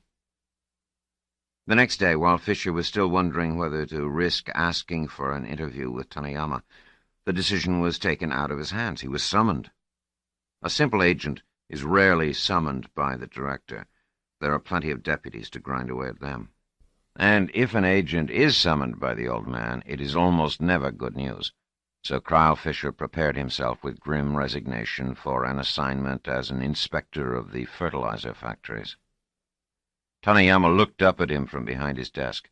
Fisher had seen him only rarely and briefly in the 3 years since Earth's discovery of the neighbor star, and he seemed unchanged. He had been small and shriveled for so long that there seemed no room for any further physical change. The sharpness of his eyes had not abated either, nor the withered, grim set of his lips.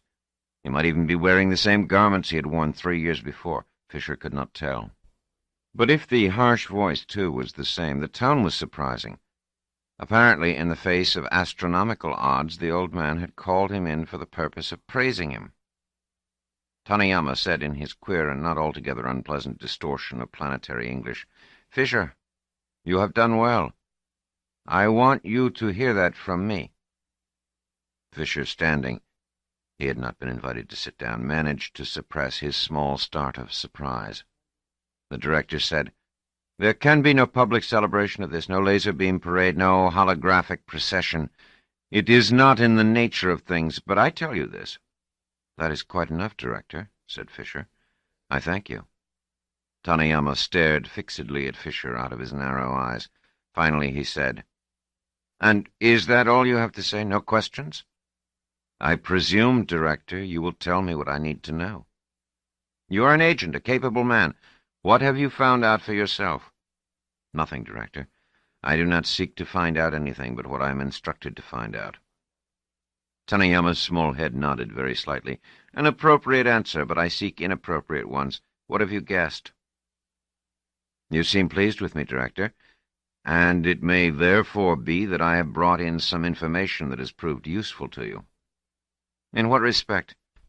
"I think nothing would prove more useful to you than having obtained the technique of hyper-assistance." Taniyama's mouth made a noiseless "Ah," he said. "And next, assuming this to be so, what are we to do next?" "Travel to the neighbor star. Locate rotor." "Nothing better than that? That is all there is to do? You see no farther?" And at this point, Fisher decided it would be foolish not to gamble. He could not possibly be handed a better opportunity. "One thing better, that when the first Earth vessel goes out of the solar system by means of hyper-assistance, I be on it." Fisher had scarcely said that when he knew his gamble was lost, or at least not won. Taniyama's face darkened. He said in a sharply imperative tone, "Sit down." Fisher could hear the soft movement of the chair behind him, rolling toward him at the words of Tanayama, words that its primitive computerized motor could understand.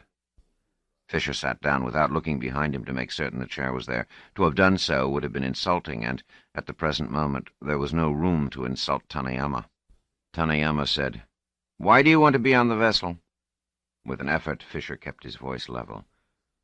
"Director, I have a wife on Rota." "A wife you abandoned 5 years ago. Do you think she would welcome you back?" "Director, I have a child." "She was 1 year old when you left. Do you think she knows she has a father, or cares?" Fisher was silent. These were points that he had thought about himself over and over. Tanayama waited briefly, then said, "But there will be no flight to the neighbor star. There will be no vessel for you to be on." Again, Fisher had to suppress surprise. He said, "Forgive me, Director. You did not say we had hyper-assistance. You said, assuming this to be so. I should have noted your choice of words." "So you should have done. So you should always do. Nevertheless, we do have hyper-assistance. We can now move through space just as Rotor has done, or at least we will once we build a vehicle and are sure the design is adequate and all its features workable, which may take a year or two. But then what? Are you seriously suggesting we take it to the neighbor star?" Fisher said cautiously, "Surely that is an option, Director." "A useless one. Think it out, man. The neighbor star is over 2 light-years away. No matter how skillfully we make use of hyper-assistance, it will take us more than 2 years to arrive there.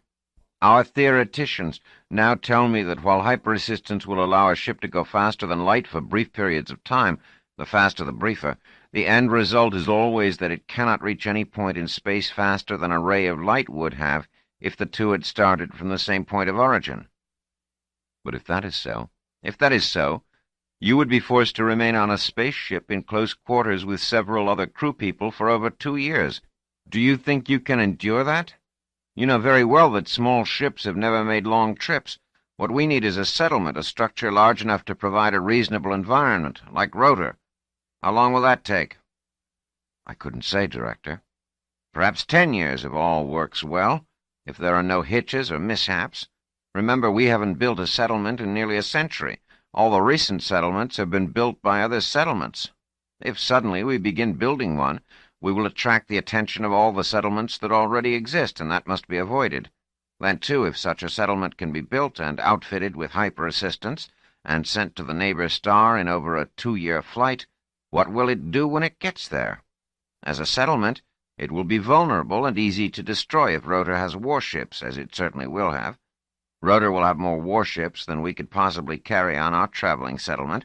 After all, they have been there for 3 years already, and may be there for 12 more years before we get there. They will blow our settlement out of space on sight."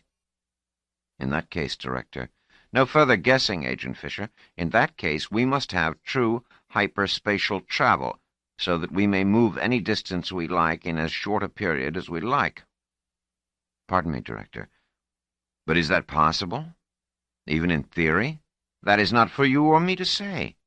We need scientists to concentrate on the matter, and we don't have them. For a century or more, Earth has suffered a brain drain to the settlements. So now we must reverse that. We must raid the settlements after a fashion, and persuade the best physicists and engineers to come to Earth. We can offer them a great deal, but it will have to be done carefully. We can't be too open, you understand, or the settlements will certainly forestall us. Now—" He paused and studied Fisher thoughtfully. Fisher stirred uneasily and said, "Yes, Director?" "The physicist I have my eye on is one T.A. Wendell, who, I'm told, is the best hyperspatialist in the solar system." "It was the hyperspatialists on Rotor who discovered hyperassistance." Fisher could not resist allowing a certain dryness to enter his voice. Tanayama ignored that. He said, "Discoveries can be made by happy accident, and an inferior mind can stumble ahead while a superior one is taking the time to lay a firm foundation. That has frequently happened in history. Besides, Rotor only has what proved in the end to be merely hyper-assistance, a speed-of-light drive. I want a superluminal drive, one that is far beyond the speed of light, and I want Wendell." "And do you wish me to get him for you?" "Her. She's a woman, Tessa Anita Wendell of Adelia." "Oh?" That is why we want you for the job. Apparently," and here Tanayama seemed to radiate a quiet amusement, although nothing in his facial expression seemed to indicate that, "you are irresistible to women." Fisher's expression grew wooden. "I ask pardon for contradicting you, Director, but I do not find it so. I have never found it so." "The reports are persuasive just the same. Wendell is a middle-aged woman in her 40s, twice divorced. She should not be hard to persuade." "To be honest, sir, I find the assignment distasteful, and under those circumstances it is possible another agent would be better suited for the task." "But I want you just the same. If you fear that you would not be your flirtatious and maddeningly attractive self if you approached her with face averted and nose wrinkled, I will sweeten matters for you, Agent Fisher. You failed on Rotor, but your service since has in part made up for it. You can now completely make up for it. If, however, you do not bring back this woman, that will be a far greater failure than Rotor was, and you will never have the chance to make up for that. Still, I don't want you governed by apprehension alone. I will throw in a bit of anticipation. Bring back Wendell, and when a superluminal vessel is built and heads out toward the neighbor star, you will be on it if you wish." "I will do my best," said Fisher. "And I would have done my best even if there were no occasion for either apprehension or anticipation." "An excellent answer," said Tanayama, allowing himself the thinnest of smiles, "and undoubtedly well rehearsed." And Fisher left, fully realizing that he had been sent out on his most crucial fishing expedition yet. Chapter 15. Plague. 31. Eugenia and Cygna smiled at Gunnar over dessert. "You seem to lead a pleasant life here." Gunnar smiled, too. "Pleasant enough, but claustrophobic. We live on a huge world, but I'm bounded by the dome. The people here tend to be ingrown. When I do meet someone interesting, they leave in a couple of months at most. Generally, the people here in the dome bore me most of the time, though probably not as much as I bore them. That's why the arrival of you and your daughter would have been a holovision item even if you were anyone else. Of course, since it's you—" "Flatterer," said Insignia sadly. Gunnar cleared his throat. "Marlena warned me, for my own good, you understand, that you have not quite gotten over." But Insignia overrode him suddenly. "I can't say I've noticed any holovision attention." Gunnar gave up. He said, "Just a manner of speaking. We're planning a little party tomorrow evening, and you'll then be formally introduced, and everyone will get a chance to know you. And discuss my appearance and choice of costume and chew over whatever is known about me." "I'm sure of it. But Marlena will be invited too, and that means, I suppose, that you will know a great deal more about all of us than we will about you. Your information will be more reliable, too." Insignia looked uneasy. "Did Marlena act up? You mean, did she read my body language?" "Yes, ma'am. I told her not to. I don't think she can help it." "You're right, she can't. But I told her not to tell you about it. I take it she did tell you." "Oh, yes. I ordered her to do so. Actually, I commanded her to do so in my role as commander." "Well, I'm sorry. It can be so annoying, but it wasn't. Not to me. Eugenia, please understand this. I like your daughter. I like her very much. I have the idea that she has had a miserable life being someone who knows too much and whom no one likes. That she has turned out full of what you referred to as the unlovable virtues is little short of a miracle.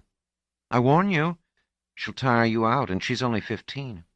Gunnar said, "There's some law, I think, that prevents mothers from ever remembering when they themselves were 15. She casually mentioned a boy, and you may know that the pangs of unrequited love hurt as deeply at 15 as at 25, maybe even more so.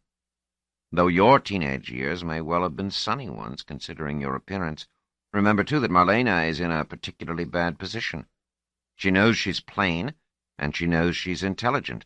She feels that intelligence should much more than make up for lack of beauty, and she also knows that it doesn't, so she rages helplessly, and knows that that does no good either." "Well, Seaver," said Insignia, trying to sound light, "you're quite the psychologist." "No, not at all. It's just this one thing I understand. I've been through it myself." "Oh." Insignia seemed at a loss. "It's all right, Eugenia. I've no intention of being sorry for myself, and I wasn't trying to lure you into sympathy for a poor, broken soul, because I'm not. I'm 49, not 15, and I've made my peace with myself. Had I been handsome and stupid when I was 15 or 21, as at that time in life I wished I had been, I would undoubtedly now no longer be handsome, but I'd still be stupid. So in the long run, I've won out, and so I'm positive will Marlena, if there is a long run. And what do you mean by that, Seaver? Marlena tells me that she talked to our good friend Pitt, and that she deliberately antagonized him in order to make him willing to send you to Erythro, because that meant getting rid of her, too. I don't approve of that, said Eugenia. I don't mean about manipulating Pitt, because I don't think Pitt is that easy to manipulate. I mean trying to do it. Marlena is getting to the point where she thinks she can pull puppet strings, and this may get her into serious trouble. Eugenia, I do not wish to frighten you, but I think Marlena is in serious trouble right now. At least, it may be Pitt's hope that she will be. Now, Seaver, that's impossible. Pitt may be opinionated and overbearing, but there's nothing vicious about him. He's not going to strike out at a teenage girl just because she played foolish games with him. The dinner was over, but the lights were still somewhat lowered in Gunnar's rather elegant quarters, and Insignia reacted with a slight frown as Gunnar leaned over to close the contact that activated the shield. "Secrets, Seaver?" she said with a forced laugh. "Yes, as a matter of fact, Eugenia. I'm going to have to play the psychologist again. You don't know Pitt as I do. I've competed with him, and that's why I'm out here. He wanted to get rid of me. In my case, however, separation is enough. It may not be enough in Marlena's case." Another forced laugh. "Come, Seaver, what are you saying?" "Listen, and you'll understand. Pitt is secretive. He has a fixed aversion to anyone knowing what he intends. It gives him a sense of power to be moving down a hidden road and dragging others, all unwitting, with him. You may be right. He kept Nemesis secret and forced the secrecy on me, too. He's got many secrets, more than you and I know, I'm sure. But here's Marlena, to whom a person's hidden motives and thoughts are as clear as day. No one likes that, Pitt least of all.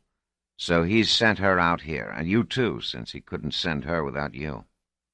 "All right. What of that?" "You don't suppose he wants her back, do you?" "Ever?" "That's paranoid, Seaver. You can't really believe Pitt would intend to keep her in permanent exile." "He can, in one way. You see, Eugenia, you don't know the early history of the Dome as I do, and as Pitt does, and as hardly anyone else does. You know Pitt's penchant for secrecy, and it works here, too. You have to understand why we remain in the Dome and make no effort to colonize Erythro." "You explained. The character of the light. That is the official explanation, Eugenia. Accept the light. It is something we can grow accustomed to. Consider what else we have. A world with a normal gravity, a breathable atmosphere, a pleasant temperature range, weather cycles reminiscent of Earth. No life forms above the prokaryote stage, and with those prokaryotes not infectious in any way. Yet we make no move to colonize the world, even in a limited fashion." "Well then, why not?" "In the early days of the Dome, people went out freely to explore outside. They took no special precautions, breathed the air, drank the water." "Yes?" "And some of them fell ill, mentally. Permanently. Not violently insane, but divorced from reality. Some have improved with time, but none, as far as I know, has recovered completely. It is apparently not contagious, and they are taken care of on Rota, quietly." Eugenia frowned. "Are you making this up, Seaver? I haven't heard a word of it." "I remind you again of Pitt's penchant for secrecy. This was not something you had a need to know. It was not your department. It was something I had a need to know because I was sent here to deal with it.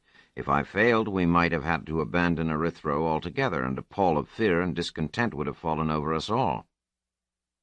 He fell silent for a moment, then said, "I shouldn't be telling you this. I am, in a sense, violating my oath of office. Still, for Marlena's sake—" A look of deepest apprehension crossed Eugenia's face. "What are you saying? That Pitt—" "I'm saying that Pitt may have thought that Marlena might come down with what we called erythrotic plague. It wouldn't kill her.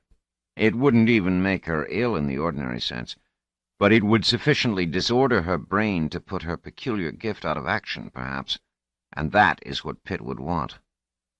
"But that is horrible, Seaver, unthinkable, to subject a child—" "I'm not saying it will happen, Eugenia.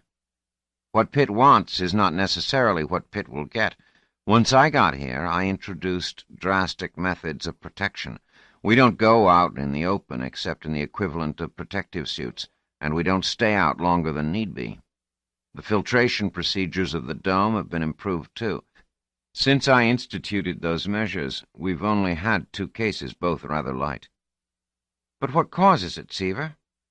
Gunnar laughed briefly, but not lightly. "We don't know. That's the worst of it. We can't sharpen our defenses any further. Careful experiments indicate that there is nothing in either air or water that would seem to account for it, nor in the soil. After all, we have the soil here in the dome. We can't divorce ourselves from it. We have the air and water, too, properly filtered. Still, many people have breathed raw erythrotic air and drunk raw erythrotic water, and have done so with complete impunity and no consequences." "Then it must be the prokaryotes." "It can't be. We've all ingested them or breathed them inadvertently, and we've used them in animal experiments. Nothing happens. Besides, if it were the prokaryotes, the plague would be expected to be contagious, and, as I said, it isn't. We've experimented with the radiation from Nemesis, and that seems to do no harm. What's more, once, only once, someone who'd never been outside got it inside the dome. It's a mystery." "You have no theories?" "I? No. I'm just content that it has virtually stopped. Still, as long as we are so ignorant of the nature and cause of the plague, we can never be sure that it won't start up again. There was one suggestion." "What was that?" "A psychologist reported this suggestion to me, and I passed it on to Pitt. He claimed that those who came down with the disorder were more imaginative than those who did not, more out of the ordinary, mentally speaking, more intelligent, more creative, more unusual. He suggested that whatever the cause, the more remarkable brains were less resistant, more easily upset." "Do you think that might be so?" "I don't know. The trouble is that there is no other distinction. Both sexes were hit roughly equally, and no clear bias as far as age, education, or gross physical characteristics could be found. Of course, the plague victims make up a relatively small sample, so the statistics aren't compelling. Pitt thought we might go along with the out-of-the-usual bit, and in recent years no one has come to Erythro who hasn't been a pretty dull clod. Not unintelligent, you understand, but a plodder. Like myself. I'm the ideal subject for immunity from the plague, an ordinary brain, right?" "Come, Seaver, you aren't—" "On the other hand," said Gunnar, not waiting for her protest, "I would say that Marlena's brain was remarkably out of the ordinary." "Oh, yes," began Eugenia. "I see what you're getting at." "It's possible that when Pitt discovered that Marlena had this ability and that she was asking to go to Erythro, he saw at once that by merely acceding to her request, he might possibly get rid of a mind he instantly recognized as dangerous." "Obviously, then, we ought to leave, go back to Rotor." "Yes, but I'm quite sure Pitt can prevent that for a while. He can insist that these measurements you wish to make are vital and must be completed, and you won't be able to use the plague as an excuse. If you even try, he will have you held for mental examination. I would suggest that you complete those measurements as quickly as you can, and as for Marlena, we will take all possible precautions. The plague has died down, and the suggestion that out-of-the-ordinary brains are particularly vulnerable is just that, a suggestion, and no more.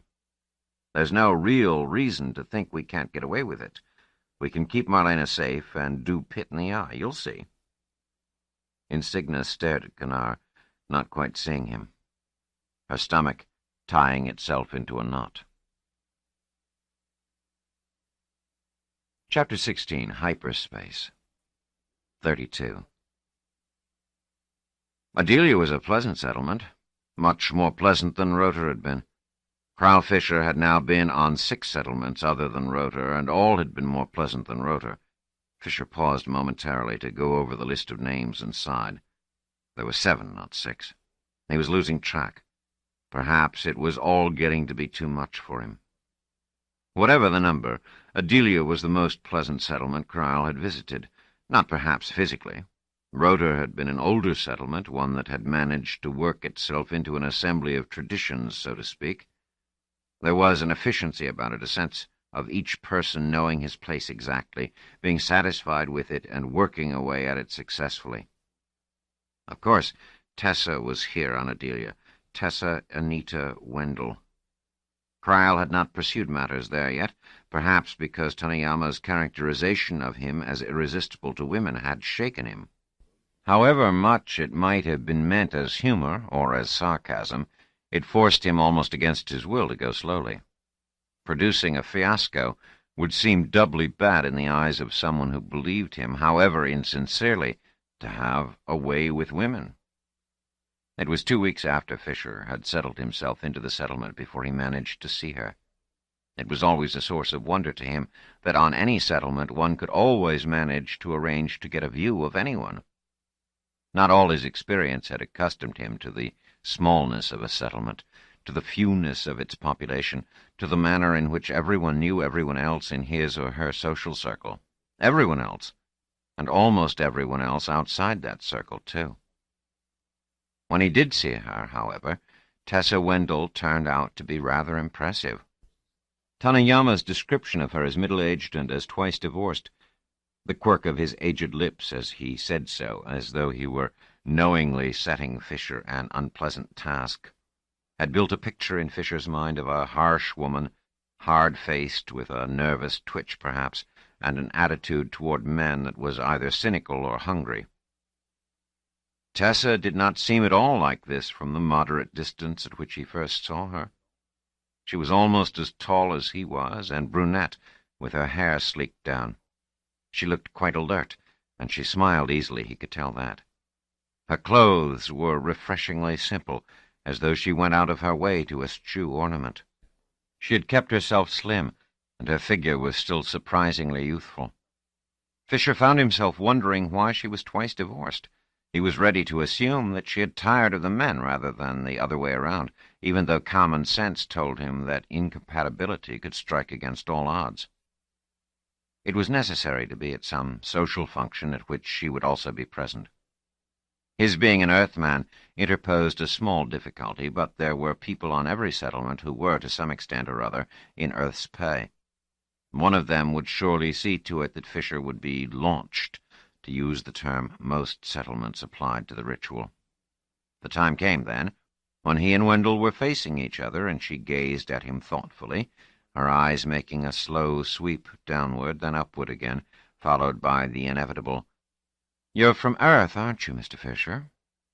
"Yes, I am, Dr. Wendell, and I regret that exceedingly if it offends you." "It doesn't offend me. I presume you've been decontaminated. Indeed, to death, just about."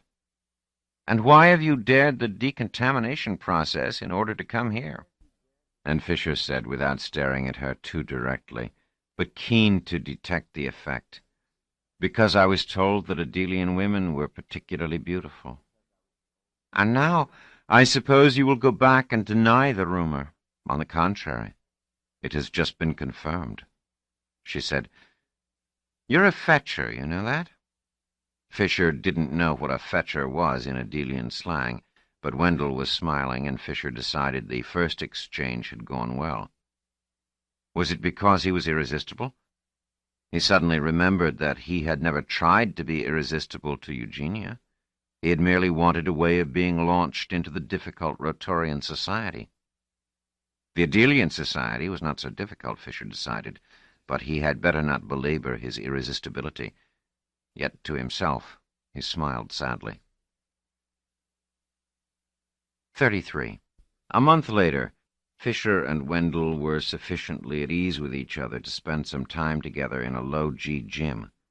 Fisher had almost enjoyed the workout, but only almost, because he had never grown sufficiently acclimated to gymnastics at low G to avoid a certain amount of space sickness. On Rotor, there had been less attention to such things, and he had usually been excluded from them because he was not a native Rotorian. That was not legal, but custom often has a habit of being stronger than legality. They took an elevator to a higher G level, and Fisher felt his stomach settling down. Both he and Wendell were wearing a minimum of clothing, and he had the feeling that she was as aware of his body as he was of hers. After their showers, they had both robed and retired to one of the privacies where they could order a small meal. Wendell said, "You're not bad at low G for an Earthman, Cryle. Are you enjoying yourself on Adelia?" "You know I am, Tessa. An Earthman can never get entirely used to a small world, but your presence would overbalance a great many disadvantages." "Yes, that's exactly what a fetcher would say. How does Adelia all compare to Rotor?" "To Rotor?" "Or to the other settlements you've been on. I can name them all, Cryle." Fisher felt discomfited. "What did you do? Investigate me?" "Of course." "Am I that interesting?" "I find anyone interesting who is clearly going out of his way to be interested in me. I want to know why. Excluding the possibility of sex, of course. That's taken as a given." "Why am I interested in you, then?" "Suppose you tell me. Why were you on Rotor? You were there long enough to get married and have a child, and then you got off in a hurry before it scooted away. Were you afraid of being stuck on Rotor all your life? Didn't you like it there?" Fisher had gone from feeling discomfited to feeling harassed. He said, "Actually, I didn't like Rotor very much because they didn't like me, Earthmen, that is. And you're right. I didn't want to be stuck there as a second-class citizen all my life. Other settlements are easier on us. Adelia is." "Rotor had a secret, though, that it was trying to keep from Earth, didn't it?" Wendell's eyes seemed to glitter with amusement. "A secret? You mean, I suppose, hyper-assistance?" "Yes, I suppose that is what I mean. And I suppose that was what you were after." "I?" "Yes, of course you. Did you get it? I mean, that's why you married a Rotorian scientist, wasn't it?" She rested her face on her two fists, elbows on the table, and leaned toward him. Fisher shook his head and said guardedly, "She never said a word to me about hyper-assistance. You're all wrong about me." Wendell ignored his remark and said, "And now you want to get it from me. How do you plan to do that? Are you going to marry me?" "Would I get it from you if I married you?" "No." "Then marriage seems to be out of the question, doesn't it?" "Too bad," said Wendell, smiling. Fisher said, "Are you asking me these questions because you're a hyperspatialist? Where were you told that was what I was? Back on Earth before you came here?" "You're listed in the Adelian roster." "Ah, you've investigated me, too. What a curious pair we are. Did you notice that I was listed as a theoretical physicist? It also lists your papers, and when quite a few of the titles have the word hyperspatial, it makes you sound like a hyperspatialist to me." "Yes, but I'm a theoretical physicist just the same, so I approach the whole matter of hyperspatialism in a theoretical way. I've never tried to put it into practice." "But Rotor did. Did that bother you? I wonder. After all, someone on Rotor got ahead of you." "Why should it bother me? The theory is interesting, but the application isn't. If you were to read more of my papers than the titles, you would discover that I say quite flatly that hyper-assistance isn't worth the effort. Rotorians were able to get a vessel far into space and studied the stars." "You're talking about the FAR probe. That enabled Rotor to get parallax measurements for a number of comparatively distant stars. But is that worth the expense they went to? How far did the FAR probe go? Just a few light months. That's not really very far. As far as the galaxy is concerned, the FAR probe's extreme position and that of Earth and the imaginary line that can be drawn between them all amounts to a point in space." "They did more than send out the FAR probe," said Fisher. "The entire settlement left." "They certainly did. That was in 22, so they've been gone 6 years now, and all we know is that they left." "Isn't that enough?" "Of course not. Where did they go? Are they still alive? Can they still be alive? Human beings have never been isolated on a settlement. They have always had Earth in the vicinity, and other settlements, too. Can a few tens of thousands of human beings survive alone in the universe on a small settlement? We have no idea if that is a psychological possibility. My guess is that it isn't. I imagine their purpose would be to find a world they could live on. They wouldn't remain on a settlement. Come, what world will they find? They've been gone 6 years. There are exactly 2 stars they could have reached by now, since hyper-assistance can only move them at an average speed equal to that of light. That's Alpha Centauri, a 3-star system, 4.3 light-years away, one of the 3 being a red dwarf. Then there's Barnard's star, a single red dwarf, 5.9 light-years away. 4 stars, a sun-like star, a near-sun-like star, and 2 red dwarfs. The 2 sun-likes are part of a moderately close binary and therefore unlikely to have an Earth-like planet in stable orbit. Where do they go next? They won't make it, Krall. I'm sorry. I know that your wife and child were on Rotor, but they won't make it. Fisher kept calm. He knew something she didn't. He knew about the neighbor star. But that was a red dwarf, too. He said, "Then you think that interstellar flight is impossible?" "In a practical sense, yes, if hyper-assistance is all there is." Fisher said, "You make it sound as though hyper-assistance isn't all there is, Tessa." "It may be all there is. It wasn't long ago when we thought that even that much was impossible, and to go further yet. Still, we can at least dream of true hyperspatial flight and true superluminal velocities. If we could go as quickly as we wished, for as long as we wished, then the galaxy, perhaps the universe, would become one large solar system, so to speak, and we could have it all. That's a nice dream. But is it possible? We've had 3 all-settlement conferences on the matter since Rotor's flight." "Just all-settlement? What about Earth?" "There were Earth observers present, but Earth is not a physicist's paradise these days." "What conclusions did the conferences reach?" Wendell smiled. "You're not a physicist." "Leave out the hard parts. I'm curious." She merely smiled at him. Fisher clenched his fist on the table before him. "Forget this theory of yours that I'm some sort of secret agent after your information. I have a child out there somewhere, Tessa. You say she's probably dead. What if she's alive? Is there a chance—" Wendell's smile disappeared. "I'm sorry. I did not think of that. But be practical. Finding a settlement somewhere in a volume of space that is represented by a sphere that at the present time is 6 light-years in radius and is growing ever larger with time is an impossible task. It took us over a century to find the 10th planet, and that was enormously larger than Rotor, and a much smaller volume of space had to be combed." Fisher said, "Hope springs eternal. Is true hyperspatial flight possible? You can say yes or no. Most say no, if you want the truth. There may be a few who say they can't say, but they tend to mumble. Does anyone say yes right out loud?" "One person that I know of does." "I do." "You think it's possible?" said Fisher with an astonishment he did not have to fake. "Do you say that openly, or is it something you tell yourself in the dark of the night? I've published on the subject, one of those articles you only read the title of. No one dares agree with me, of course, and I've been wrong before, but I think I'm right now." "Why do the others all think you're wrong?" "That's the hard part. It's a matter of interpretation.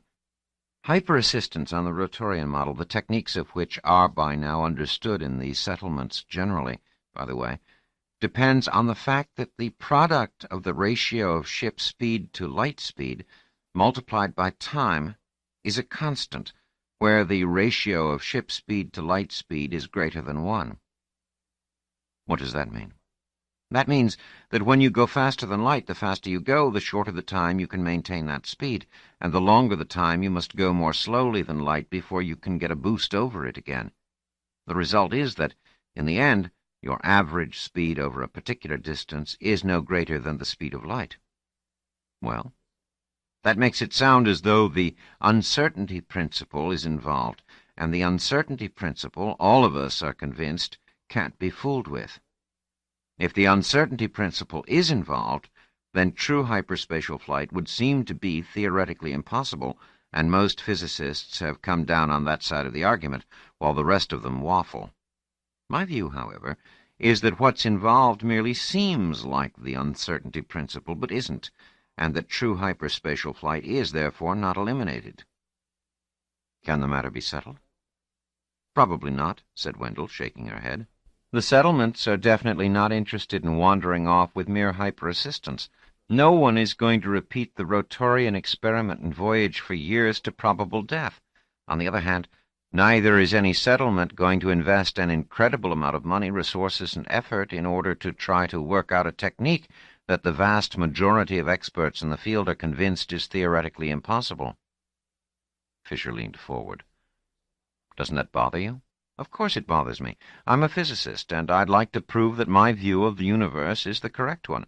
However, I've got to accept the limits of the possible. It will take enormous sums, and the settlements will give me nothing. But, Tessa, even if the settlements are not interested, Earth is, and to any amount. Really? Tessa smiled in what seemed mild amusement, and she reached out to stroke Fisher's hair, slowly and sensually. I thought we'd get to Earth eventually. 34. Fisher seized Wendell's wrist and gently drew her hand away from his head. He said, You've been telling me the truth about your opinions of hyperspatial flight, haven't you? Completely. He said, Then Earth wants you. Why?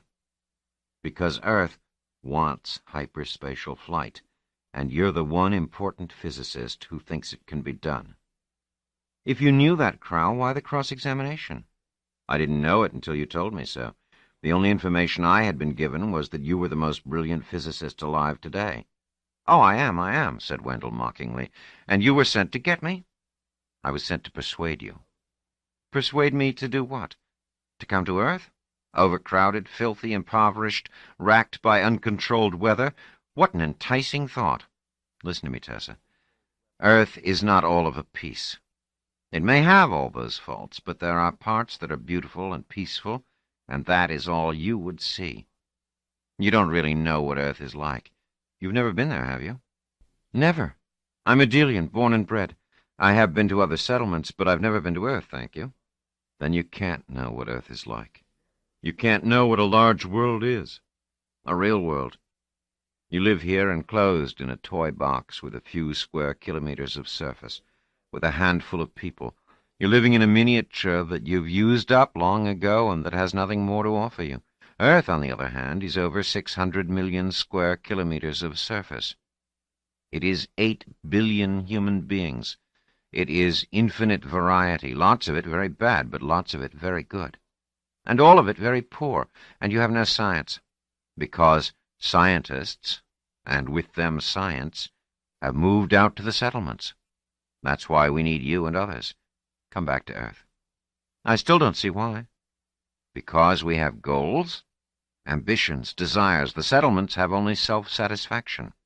What good are all those goals and ambitions and desires? Physics is an expensive pursuit. And Earth's per capita wealth is low, I admit it. Individually, we are poor, but 8 billion people each contributing something out of poverty can amass a vast sum. Our resources, misused as they are and have been, are still enormous, and we can find more money and more labor than all the settlements together, if it is for something we feel an absolute need. I assure you that Earth feels an absolute need for hyperspatial flight. Come to Earth, Tessa, and you will be treated as that rarest of resources, a brilliant brain we must have, and the one thing we can't supply on our own. Wendell said, I'm not at all sure that Adelia would be willing to let me go. It may be a self-satisfied settlement, but it knows the value of brains, too. They can't object to your attending a scientific meeting on Earth. And once there, you mean I needn't return? You will have no complaint with regard to treatment. You will be more comfortable there than you are here. Your every desire, your every wish, more than that. You can head the hyperspatial project, and you will have an unlimited budget to devise tests of any kind, run experiments, make observations. Well, what a princely bribe you offer me. Fisher said earnestly, Is there anything more you can ask for? I wonder, said Wendell, Why were you sent? An attractive man like you? Were they expecting you to bring back an elderly female physicist, susceptible, frustrated, drawn by your body like a fish by a hook? I don't know what was in the mind of those who sent me, Tessa, but that was not in my mind. Not after one look at you. You are not elderly, as you well know. I don't for a minute believe that you are either susceptible or frustrated. Earth is offering you a physicist's dream. That has nothing to do with whether you are male or female, elderly or youthful. What a shame. Suppose I proved recalcitrant and didn't wish to go to Earth. What were you to do as a last measure of persuasion? Suppress your distaste for the process and make love to me? Wendell crossed her arms over her magnificent breasts and looked at him quizzically. Fisher said carefully, choosing his words, "Again, I cannot say what was in the mind of those who sent me. Making love was not part of my explicit instructions, nor was it part of my intentions, though if it had been, I assure you that I would feel no distaste at the prospect. I felt, however, that you would see the advantages from a physicist's point of view, and I would not denigrate you by supposing that you would need anything more." "How wrong you are," said Wendell. "I see the advantages from a physicist's point of view, and I am anxious to accept the offer and to pursue the butterfly of hyperspatial flight down the corridors of the possible. But I do not wish to give up your best efforts at persuasion either. I want it all. But, in short, if you want me, you must pay me. Persuade me as though I were recalcitrant as best as ever you can, or I won't go to Earth. Come, why do you suppose we are here in a privacy? What do you think privacies are for? Once we have exercised, showered, eaten a bit, drank a little, conversed, experienced some pleasure in all these things, there is opportunity to experience others. I insist. Persuade me to come to Earth." And at the touch of her finger, the light within the privacy dimmed seductively. Chapter 17. Safe? 35. Insignia felt uneasy. It was Seaver Gunnar who had insisted that Marlena be consulted in the matter. He said, "You're her mother, Eugenia, and you can't help but think of her as a little girl. It takes a while for a mother to realize she is not an absolute monarch, that her daughter is not a piece of property." Eugenia Insignia avoided his mild eye. She said, "Don't lecture me, Seaver. You have no children of your own. It's easy to be pompous about other people's children." "Do I sound pompous?" "I'm sorry.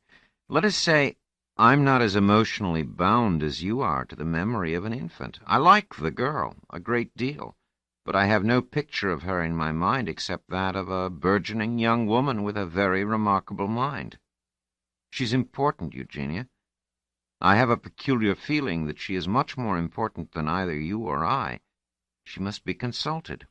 She must be kept safe," Insignia countered. "I agree. But she must be consulted as to how best to keep her safe. She is young, she is inexperienced, but she may possibly know better than we do what must be done. Let us talk among ourselves as though we were three adults. Promise me, Eugenia, that you won't try to make use of maternal authority." Insignia said bitterly, "How can I promise that? But we'll talk to her."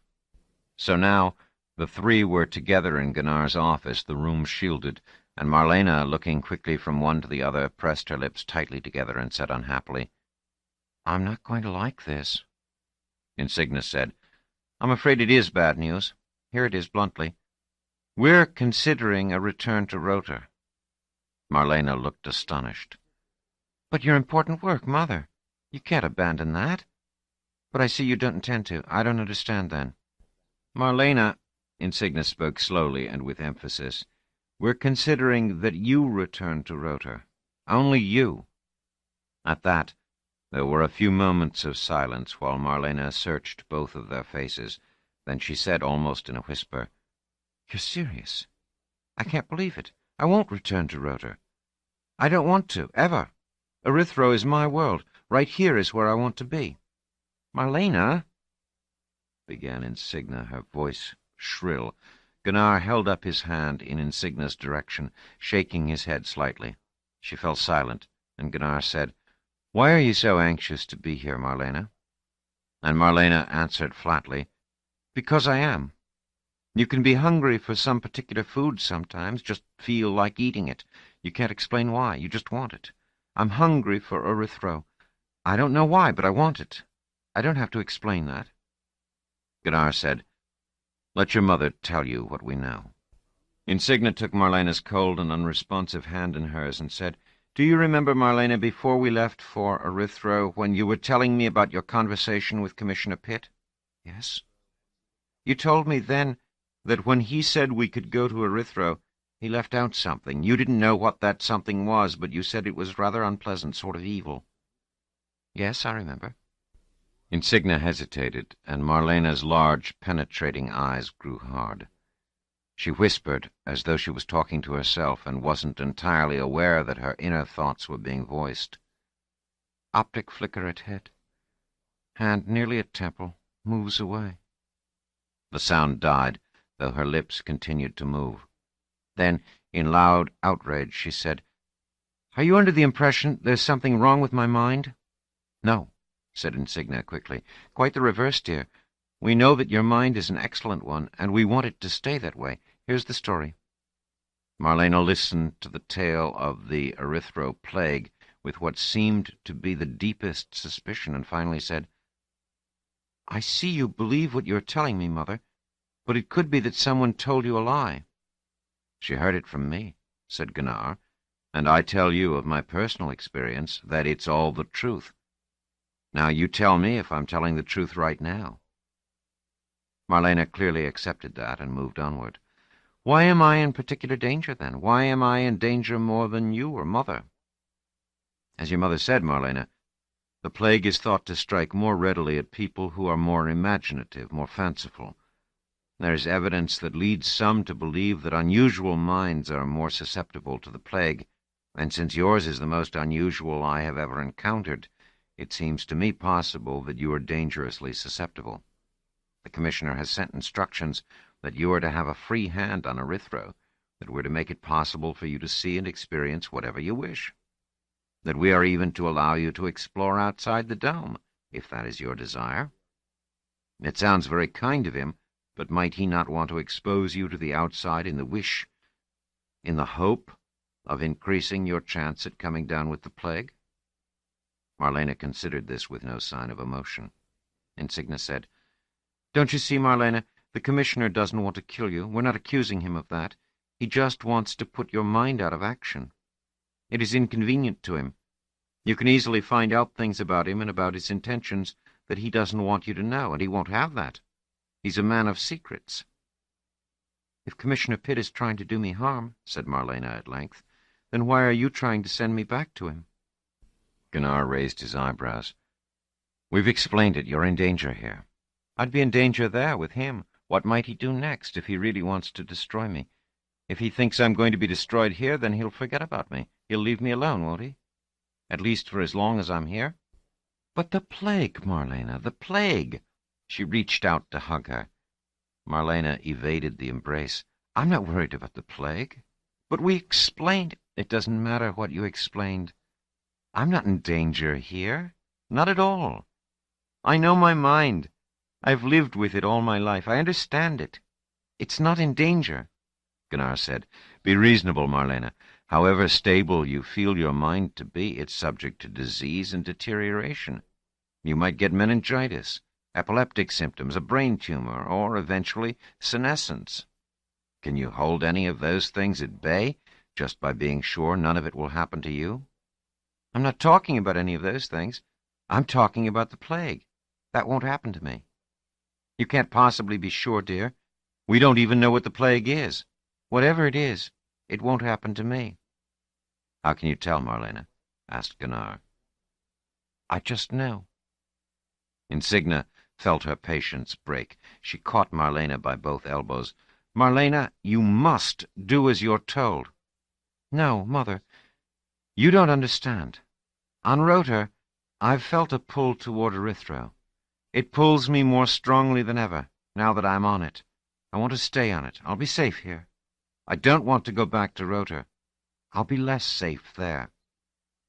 Gunnar raised his hand, stopping whatever it was that Insignia was about to say. I suggest a compromise, Marlena. Your mother is here to make certain astronomical observations. It will take her some time. Promise that, while she is busy at it, you will be content to stay inside the dome and take such precautions as I think will make sense, and that you submit to periodic tests. If we detect no change in your mental functioning, you can wait here in the dome till your mother is done, and then we can discuss it again. Agreed? Marlena bent her head in thought. Then she said, "All right. But, Mother, don't think of pretending to be finished when you're not finished. I will know. And don't think of doing a quick job instead of a good one. I will know that, too." Insignia frowned and said, "I won't play games, Marlena, and don't think I will ever deliberately do bad science, even for your sake." Marlena said, "I'm sorry, Mother. I know that you find me irritating." Insignia sighed heavily. "I don't deny that, but irritating or not, Marlena, you are my daughter. I love you, and I want to keep you safe. As far as that goes, am I lying? No, Mother, you are not lying, but please believe me when I say I am safe. Since I've been on Erythro, I've been happy. I never was happy on Rotor."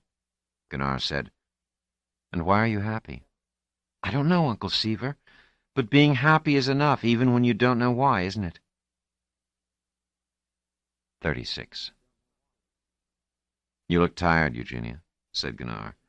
"Not physically, Seaver, just tired inside after 2 months of calculations.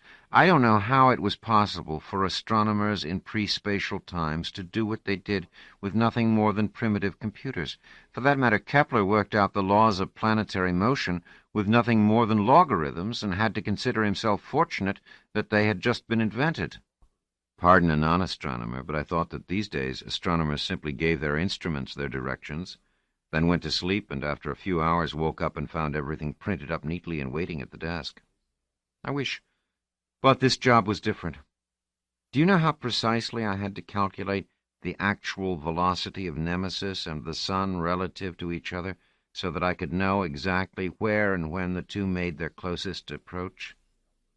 Do you know how tiny an error would be sufficient to make it seem that Nemesis would do Earth no harm, when it would really destroy it, and vice versa? It would be bad enough, Insignia went on intensely, if Nemesis and the Sun were the only two bodies in the universe, but there are nearby stars, all of them moving. At least a dozen of them are massive enough to have a tiny effect on Nemesis or the Sun, or both. Tiny, but large enough to mount up to an error of millions of kilometers one way or another if ignored. And in order to get it right, you have to know the mass of each star with considerable precision, and its position, and its velocity. It's a 15-body problem, Seaver, enormously complicated. Nemesis will go right through the solar system and have a perceptible effect on several of the planets. A lot depends on the actual position of each planet in its orbit as Nemesis passes through, of course, and by how much it will shift under the influence of Nemesis' gravity, and how this shift will affect its pull on the other planets. And, by the way, the effect of Megas also has to be calculated. Gunnar listened gravely. "And what's the bottom line, Eugenia?" "As it happens, I believe the effect will be to make Earth's orbit a trifle more eccentric than it is now, and the semi-major axis a bit smaller than it is now." "Which means?" "Which means that Earth will become too hot to be habitable." "And what will happen to Megas and Erythro?" "Nothing measurable. The Nemetic system is much smaller than the solar system, and therefore is held together more tightly. Nothing here will budge significantly, but Earth will." "When will this happen?" "In 5,024 years, plus or minus 15, Nemesis will reach the point of closest approach. The effect will spread itself out over 20 or 30 years as Nemesis and the Sun approach and separate."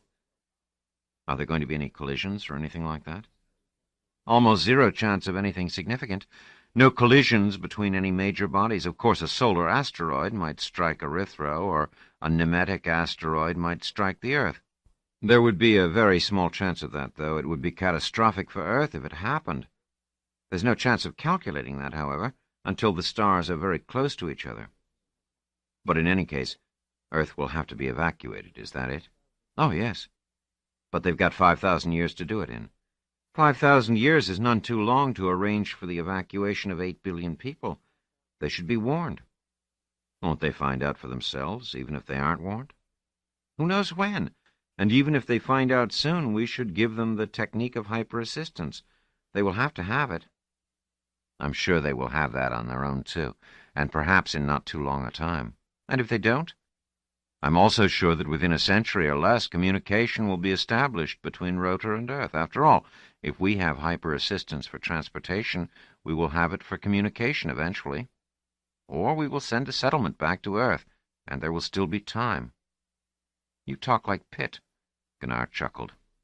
He can't be wrong all the time, you know. He won't want to communicate, I know it. He can't always have his way, either. We have a dome here on Erythro, though he opposed it. And even if we don't beat him on that, he'll be dead eventually. Really, Eugenia, don't worry excessively about Earth at this moment. We have nearer concerns. Does Marlena know you are about done? How can she fail to know? Apparently the exact state of my progress is imprinted on the way I swish my sleeve or comb my hair. She's getting ever more perceptive, isn't she? Yes. Have you noticed that, too? Indeed, I have. Just in the short time I've known her. I suppose part of it is due to her growing older. She's growing perception, perhaps, the way she's growing breasts. Then, too, she spent most of her life trying to hide her ability because she didn't know what to make of it, and because it got her into trouble. Now that she's not afraid, it's out and expanding, so to speak. Or because for some reason, as she says, she likes being on Erythro and her pleasure extends her perceptions. Insignia said, I have had a thought about this, Seaver. I don't wish to pester you with my follies. I do tend to accumulate worries about Marlena, about Earth, about everything. Do you suppose that Erythro is affecting her? I mean adversely. Do you suppose that a touch of the plague is taking the form of making her even more perceptive? I don't know that that question can be answered, Eugenia. But if her heightened perception is the effect of the plague, it doesn't seem to bother her mental balance at all. And I can tell you this, none of those who suffered from the plague in all our stay here showed any symptoms remotely like Eugenia's gift. Insignia heaved a sigh. Thank you. You're comforting. And thank you, too, for being so gentle and friendly with Marlena. Gunnar's mouth quirked in a small, lopsided smile. It's easy. I'm very fond of her. You make that sound so natural. She's not a likable girl. I know that, even if I'm her mother. I find her likable. I've always preferred brains to beauty in women, unless I could get both, as in your case, Eugenia. 20 years ago, maybe, said Eugenia with another sigh. My eyes have aged with your body, Eugenia. They see no change. But it doesn't matter to me that Marlena is not beautiful. She's fearfully intelligent, even apart from her perception. Yes, there is that. It consoles me even when she is most burdensome. Well, as to that, I'm afraid Marlena will continue to be a burden, Eugenia. Insignia looked up sharply. In what way? She has made it plain to me that being in the dome is not enough. She wants to be out there, out on the soil of the world itself, just as soon as you are done with your work. She insists. And Insignia stared at him in horror. Chapter 18. Superluminal. 37. 3 years on Earth had aged Tessa Wendell. Her complexion had coarsened a bit. She had put on some weight. There was the beginning of jowls and dark patches under her eyes. Her breasts had grown a shade pendulous, and her waist had thickened. Carl Fisher knew that Tessa was in her late 40s now, that she was 5 years older than he was. But she did not look older than her years. She was still a fine, mature figure of a woman, as he had heard someone refer to her, but she would no longer pass for a woman in her 30s, as she might easily have done when he had first met her at Adelia.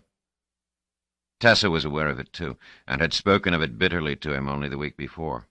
"It's you, Carl," she had said one night when they were in bed together, a time when apparently she was most conscious of aging. "The fault is yours. You sold me on Earth. Magnificent, you said. Enormous, you said. Variety, always something new, inexhaustible." "And isn't it?" he said, knowing what she found objectionable, but willing to let her vent her feelings once again. "Not where gravity is concerned. All over this entire bloated, impossible planet, you have the same gravitational pull. Up in the air, down in a mine, here, there, everywhere. 1G, 1G, 1G. It should kill you all out of sheer boredom. We know no better, Tessa. You know better. You've been on settlements. There you can pick your gravitational pull to suit yourself. You can exercise at low gravity. You can lighten the strain on your tissues now and then. How can you live without that? We exercise here on Earth, too. Oh, please. You do it with that pull, that eternal pull, yanking down on you. You spend all your time fighting it instead of letting your muscles interplay. You can't leap, you can't fly, you can't soar. You can't let yourself drop into the greater pull or rise into the lesser one. And that pull drags every bit of you down so that you sag and wrinkle and age. Look at me. Look at me. I'll look at you as often as I can, said Fisher solemnly. Don't look at me, then. If you do, you'll throw me over. And if you do that, I'll go back to Adelia. No, you won't. What will you do there after you've exercised at low gravity? Your research work, your laboratories, your team are all here. I'll start over and build a new team. And will Adelia support you in the style to which you are now accustomed? Of course not. You'll have to admit that Earth is not stinting you, that you are getting all you want. Wasn't I right? Weren't you right? Traitor. You didn't tell me that Earth had hyper-assistance. You also didn't tell me that they had discovered the neighbor's star. In fact, you let me pontificate on the uselessness of Rotor's far probe and never once told me that it had discovered anything more than a few parallaxes. You sat there and laughed at me like the heartless wretch you are. I would have told you, Tessa. But what if you had decided not to come to Earth? It was not my secret to give you. But after I came to Earth? As soon as you got to work, actually to work, we told you. They told me, and left me feeling stunned and foolish. You might have given me just a hint so that I wouldn't come off like such an idiot. I should have killed you, but what could I do? You're addictive. You knew you were when you heartlessly seduced me into coming to Earth. That was a game she insisted on playing, and Fisher knew his role. He said, Seduced you? You insisted. You wouldn't have it any other way. You liar. You forced yourself on me. It was rape, impure and complex, and you're going to do it again. I can see it in those dreadful, lust-filled eyes. It had been months since she had played that particular game, and Fisher knew it came when she was satisfied with herself professionally. He said afterward, Have you made progress? Progress? I think you can call it that. She was panting. I have a demonstration that I've set up for tomorrow for your decaying and ancient Earthman Tanayama. He's been pushing for it mercilessly. He's a merciless fellow. He's a stupid fellow. You'd think that even if a society doesn't know science, they would know something about science, about how it works. If they give you 1,000,000 global credits in the morning, they shouldn't expect anything definite by evening the same day. They should at least wait till the next morning and give you the whole night to work in. Do you know what he said to me last time we spoke, when I said I might have something to show him? No, you hadn't told me. What did he say? You'd think he'd say, It's amazing that in a mere 3 years you've worked out something so astonishing and new. We must give you enormous credit, and the weight of gratitude we feel toward you is immeasurable. That's what you would think he would say. No, not in 1,000,000 years would I think that Tanayama would say anything like that. What did he say? He said, So you have something, finally, after 3 years. I should hope so. How long do you think I have to live? Do you think I have been supporting you and paying for you and feeding you an army of assistants and workers in order to have you produce something after I'm dead and can't see it? That's what he did say, and I tell you I would like to delay the demonstration till he is dead for my own satisfaction, but I suppose that the work comes first. Do you really have something that will satisfy him? Only superluminal flight. True superluminal flight, not that hyper-assistance nonsense. We now have something that will open the door to the universe. 38.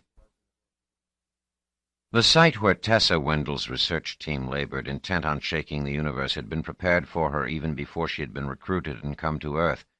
It was inside a vast mountainous redoubt that was totally off-limits to Earth's teeming population, and in it a veritable city of research had been built. And now Tanayama was there, seated in a motorized chair. Only his eyes behind their narrowed lids seemed alive, sharp, glancing this way and that. He was by no means the highest figure in Earth's government, not even the highest figure then present, but he had been, and still was, the force behind the project, and all automatically gave way to him. Only Wendell seemed unintimidated. His voice was a rustling whisper. "What will I see, Doctor? A ship? There was no ship in view, of course. Wendell said, "No ship, Director. Ships are years away. I have only a demonstration, but it is an exciting one. You will see the first public demonstration of true superluminal flight, something that is far beyond hyper-assistance." "How am I going to see that?" "It was my understanding, Director, that you have been briefed." Tanayama coughed rackingly and had to pause to catch his breath. "They tried to talk to me," he said, "but I want it from you." His eyes, baleful and hard, were fixed on her. "You're in charge," he said. "It is your scheme. Explain." "I can't explain the theory. That would take too long, Director. It would tire you. I want no theory. What am I going to see?" "What you are going to see are two cubical glass containers. Both contain a hard vacuum." "Why a vacuum?" "Superluminal flight can only be initiated in a vacuum, Director. Otherwise the object made to move faster than light drags matter with it, increasing energy expenditures and decreasing controllability. It must end in a vacuum, too, or else the results can be catastrophic because— Never mind the because. If this superluminal flight of yours must begin and end in a vacuum, how do we make use of it? It is necessary, first, to move out into outer space by ordinary flight, and then move into hyperspace and stay there. You arrive near your destination, and move out into ordinary space, and then make the final move by ordinary flight. That takes time. Even superluminal flight can't be done instantaneously, but if you can move from the solar system to a star 40 light-years away in 40 days rather than 40 years, it would be ungrateful to grumble over the time-lapse. All right, then. You have these two cubical glass containers. What of them? They are holographic projections. Actually, they are 3,000 kilometers apart through the body of the Earth, each in a mountain fastness. If light could travel from one to the other through unobstructed vacuum, it would take that light fully 1/1000th of a second, 1 millisecond, to make the passage. We're not going to use light, of course. Suspended in the middle of the cube at the left, held in space by a powerful magnetic field, is a small sphere, which is actually a tiny hyperatomic motor. Do you see it, Director? "I see something there," said Tanayama. "Is that all you have?" "If you will watch carefully, you will see that it will disappear. The countdown is progressing." It was a whisper in each person's ear, and at 0, the sphere was gone from one cube and present in the other. "Remember," said Wendell, "those cubes are really 3,000 kilometers apart. The timing mechanism shows that the duration between the departure and the arrival was a little over 10 microseconds, which means that the passage took place at almost 100 times the speed of light." Tanayama looked up. "How can I tell? The whole thing could be a trick designed to fool someone you believe to be a gullible old man." "Director," said Wendell sternly, "there are hundreds of scientists here, all with reputations, a number of them Earthmen. They will show you anything you want to see, explain how the instruments work. You will find nothing here but honest science done well." "Even if all is as you say, what does it mean? A little ball. A ping-pong ball traveling a few thousand kilometers. Is that what you have after 3 years? What you have seen is perhaps more than anyone had a right to expect, Director, with all due respect. What you have seen may be the size of a ping-pong ball, and it may have traveled no more than 3,000 kilometers, but it is true superluminal flight just as much as if we had moved a starship from here to Arcturus at 100 times the speed of light. What you have seen is the first public demonstration of true superluminal flight in human history. But it's the starship I want to see. For that you will have to wait. I have no time. I have no time, rasped Tanayama in a voice that was nothing more than a hoarse whisper. A fit of coughing shook him again. And Wendell said in a low voice that perhaps only Tanayama heard, "Even your will cannot move the universe." 39. The 3 days devoted to officialdom in what was unofficially known as Hyper City had passed grindingly, and now the interlopers were gone. "Even so," said Tessa Wendell to Cryle Fisher, "it will take 2 or 3 more days to recover and get back to work with full intensity."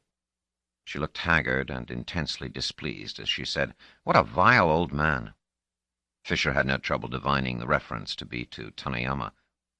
"He's a sick old man." Wendell shot an angry look at him. "Are you defending him?" "Just stating a fact, Tessa." She lifted a finger in admonishment. "I am quite certain that that miserable relic was as irrational and unreasonable in days past when he was not sick, or, for that matter, when he was not old. How long has he been director of the office?" "He's a fixture. Over 30 years. And before that he was chief deputy for almost as long, and probably the real power behind a succession of 3 or 4 figurehead directors. And no matter how old or sick he gets, he'll stay director till he dies, maybe for 3 days afterward, while people wait to make sure he doesn't rise from the dead." "I gather you think this is funny." "No. But what can you do but laugh at the spectacle of a man who, without open power, without even being known to the general public, has kept everyone in the government in fear and subjection for nearly half a century, simply because he has firm control over everyone's disreputable secrets, and would not hesitate to make use of them." "And they endure him?" "Oh, yes. There's not a person in the government who has ever been willing to sacrifice his own career with certainty, merely on the chance of bringing down Tanayama." "Even now, when his hold on matters must be growing tenuous?" "You're making a mistake. His grip may fail with death, but until his actual death, that grip of his will never be tenuous. It will be the last that goes sometime after his heart stops." "What drives people so?" asked Wendell with distaste. "Is there no desire to let go early enough to have a chance to die in peace?" "Not Tanayama. Never. I wouldn't say I'm an intimate of his, but in 15 years or so I have made contact with him now and then, never without being badly bruised in the process. I knew him when he was still vigorous, and I always knew he would never stop. To answer your earlier question, different things drive different people, but in Tanayama's case, it's hatred." "I should think so," said Wendell. "It shows. No one that hateful can fail to hate. But who does Tanayama hate?" "The settlements." "Oh, he does?" Wendell was obviously remembering that she was a settler from Adelia. "I've never heard a settler say a kind word for Earth, either. And you know my feelings for any place without variable gravity. I'm not talking dislike, Tessa, or distaste or contempt. I'm talking blind, scarlet hatred. Almost any Earthman dislikes the settlements. They have all the latest. They're quiet, uncrowded, comfortable, middle class.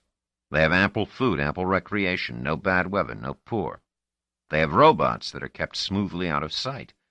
It's only natural for people who consider themselves deprived to dislike those who seem to have everything.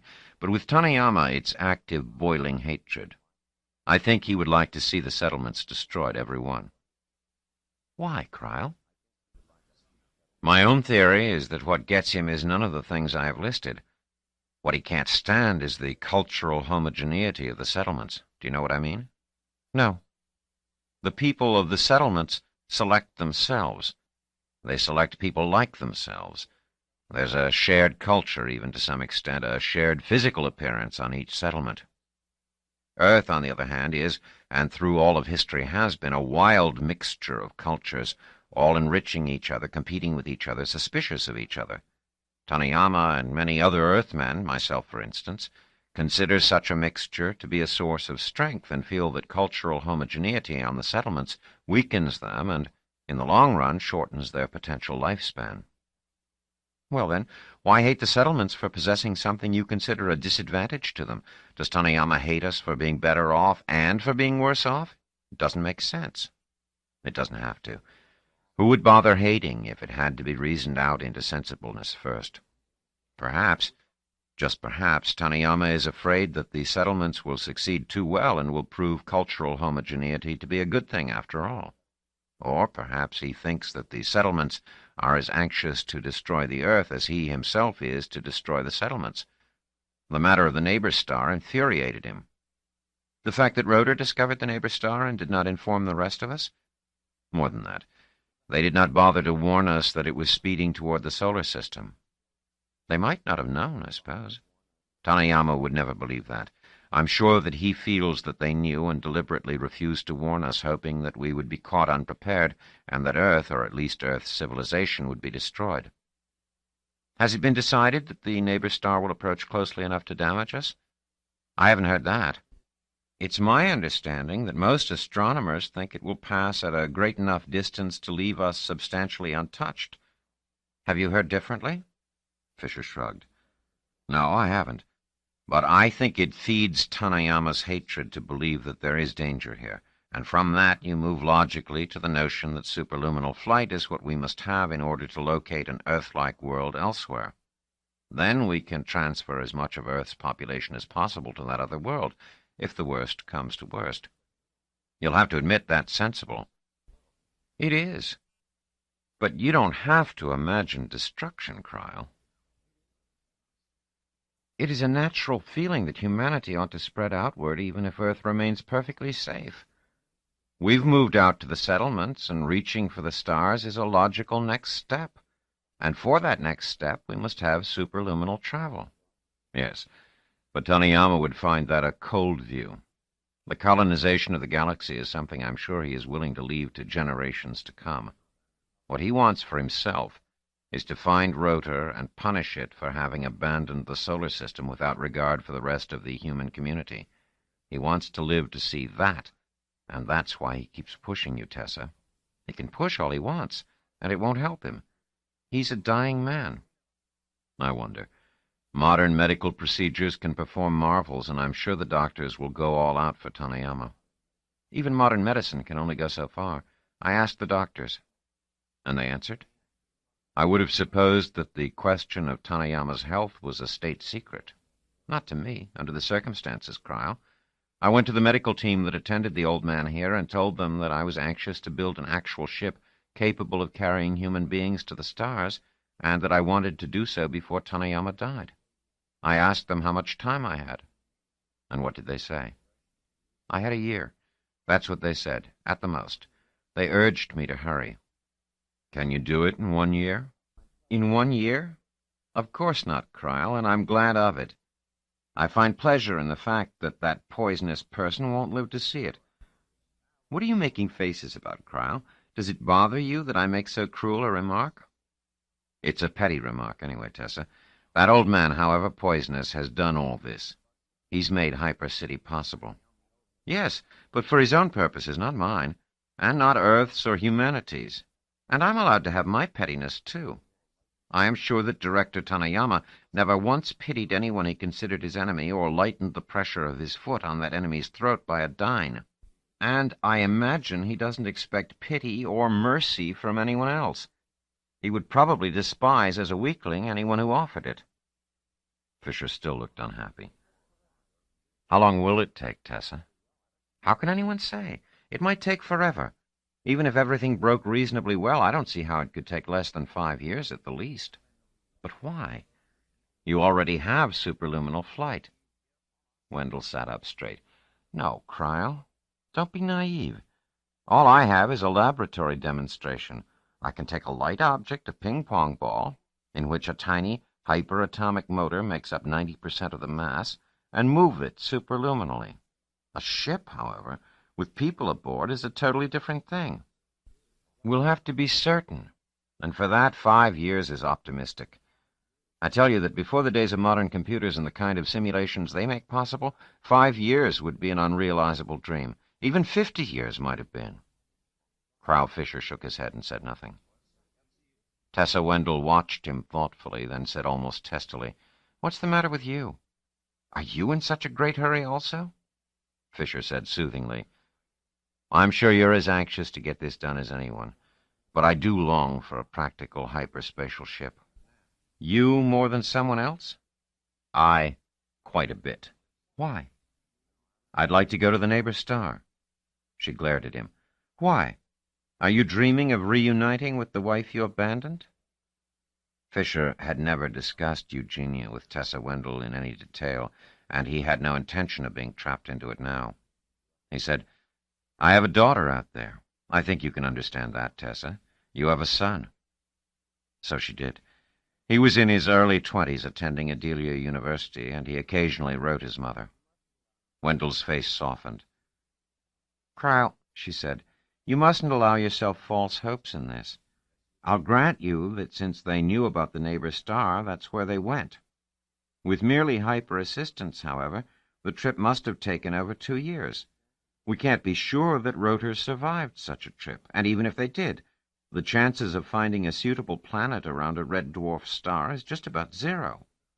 Having survived that far, they might then have traveled on in search of a suitable planet. Where? And how would we find them?" "I imagine they knew there was no hope for a suitable planet around the neighbor star. Wouldn't they have been prepared, therefore, simply to put Rotor into a suitable orbit around the star?" "Even if they survived the flight, and even if they went into orbit around the star, it would be a sterile life, and there might be no possibility of continuing it for long in any form compatible with civilization. Cryle, you've got to steel yourself. What if we manage to organize the expedition to the neighbor star and find nothing at all, or at most the empty hulk of what is left of Rotor?" Fisher said, "In that case, that would be that. But surely there must be a chance that they survived. And that you'll find your child? Dear Cryle, is it safe to build your hopes on that? Even if Rotor survived and your child survived, she was only 1 year old when you left her, and that was in 22. If she appeared before you right now, as she now is, she'd be 10 years old. And if we went out to the neighbor star at the earliest practical moment, she would be 15. She wouldn't know you. For that matter, you wouldn't know her. 10 years old, or 15, or 50. If I saw her, Tessa, I would know her," said Fisher. Chapter 19. Remaining. 40. Marlena smiled hesitantly at Seaver Gunnar. She had grown used to invading his office at will. "Am I interrupting you at a busy time, Uncle Seaver?" "No, dear. This is not really a busy job. It was devised so that Pitt could get rid of me, and I took it and kept it so that I could be rid of Pitt. It's not something I would admit to everyone, but I'm compelled to tell you the truth since you always spot the lie." "Does that frighten you, Uncle Seaver?" "It frightened Commissioner Pitt, and it would have frightened Ornell if I had ever let him see what I could do. It doesn't frighten me, Marlena, because I've given up, you see. I've just made up my mind that I'm made of glass as far as you're concerned. Actually, it's restful. Lying is hard work when you stop to think about it. If people were really lazy, they'd never lie." Marlena smiled again. "Is that why you like me? Because I make it possible for you to be lazy?" "Can't you tell?" "No. I can tell you like me, but I can't tell why you like me. The way you hold yourself shows you like me, but the reason is hidden inside your mind, and all I can get about that are vague feelings sometimes. I can't quite reach in there." She thought for a while. "Sometimes I wish I could." "Be glad you can't. Minds are dirty, dank, uncomfortable places." "Why do you say that, Uncle Seaver?" "Experience. I don't have your natural ability, but I've been around people for much longer than you have. Do you like the inside of your own mind, Marlena?" Marlena looked surprised. "I don't know. Why shouldn't I?" "Do you like everything you think? Everything you imagine? Every impulse you have? Be honest now. Even though I can't read you, be honest." "Well, sometimes I think silly things or mean things. Sometimes I get angry and think of doing things I wouldn't really do, but not often, really." "Not often? Don't forget that you're used to your own mind. You hardly sense it. It's like the clothes you wear. You don't feel the touch of them because you're so used to their being there. Your hair curls down the back of your neck, but you don't notice.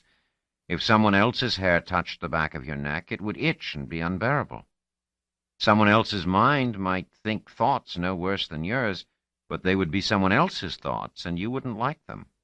For instance, you might not like my liking you if you knew why I liked you.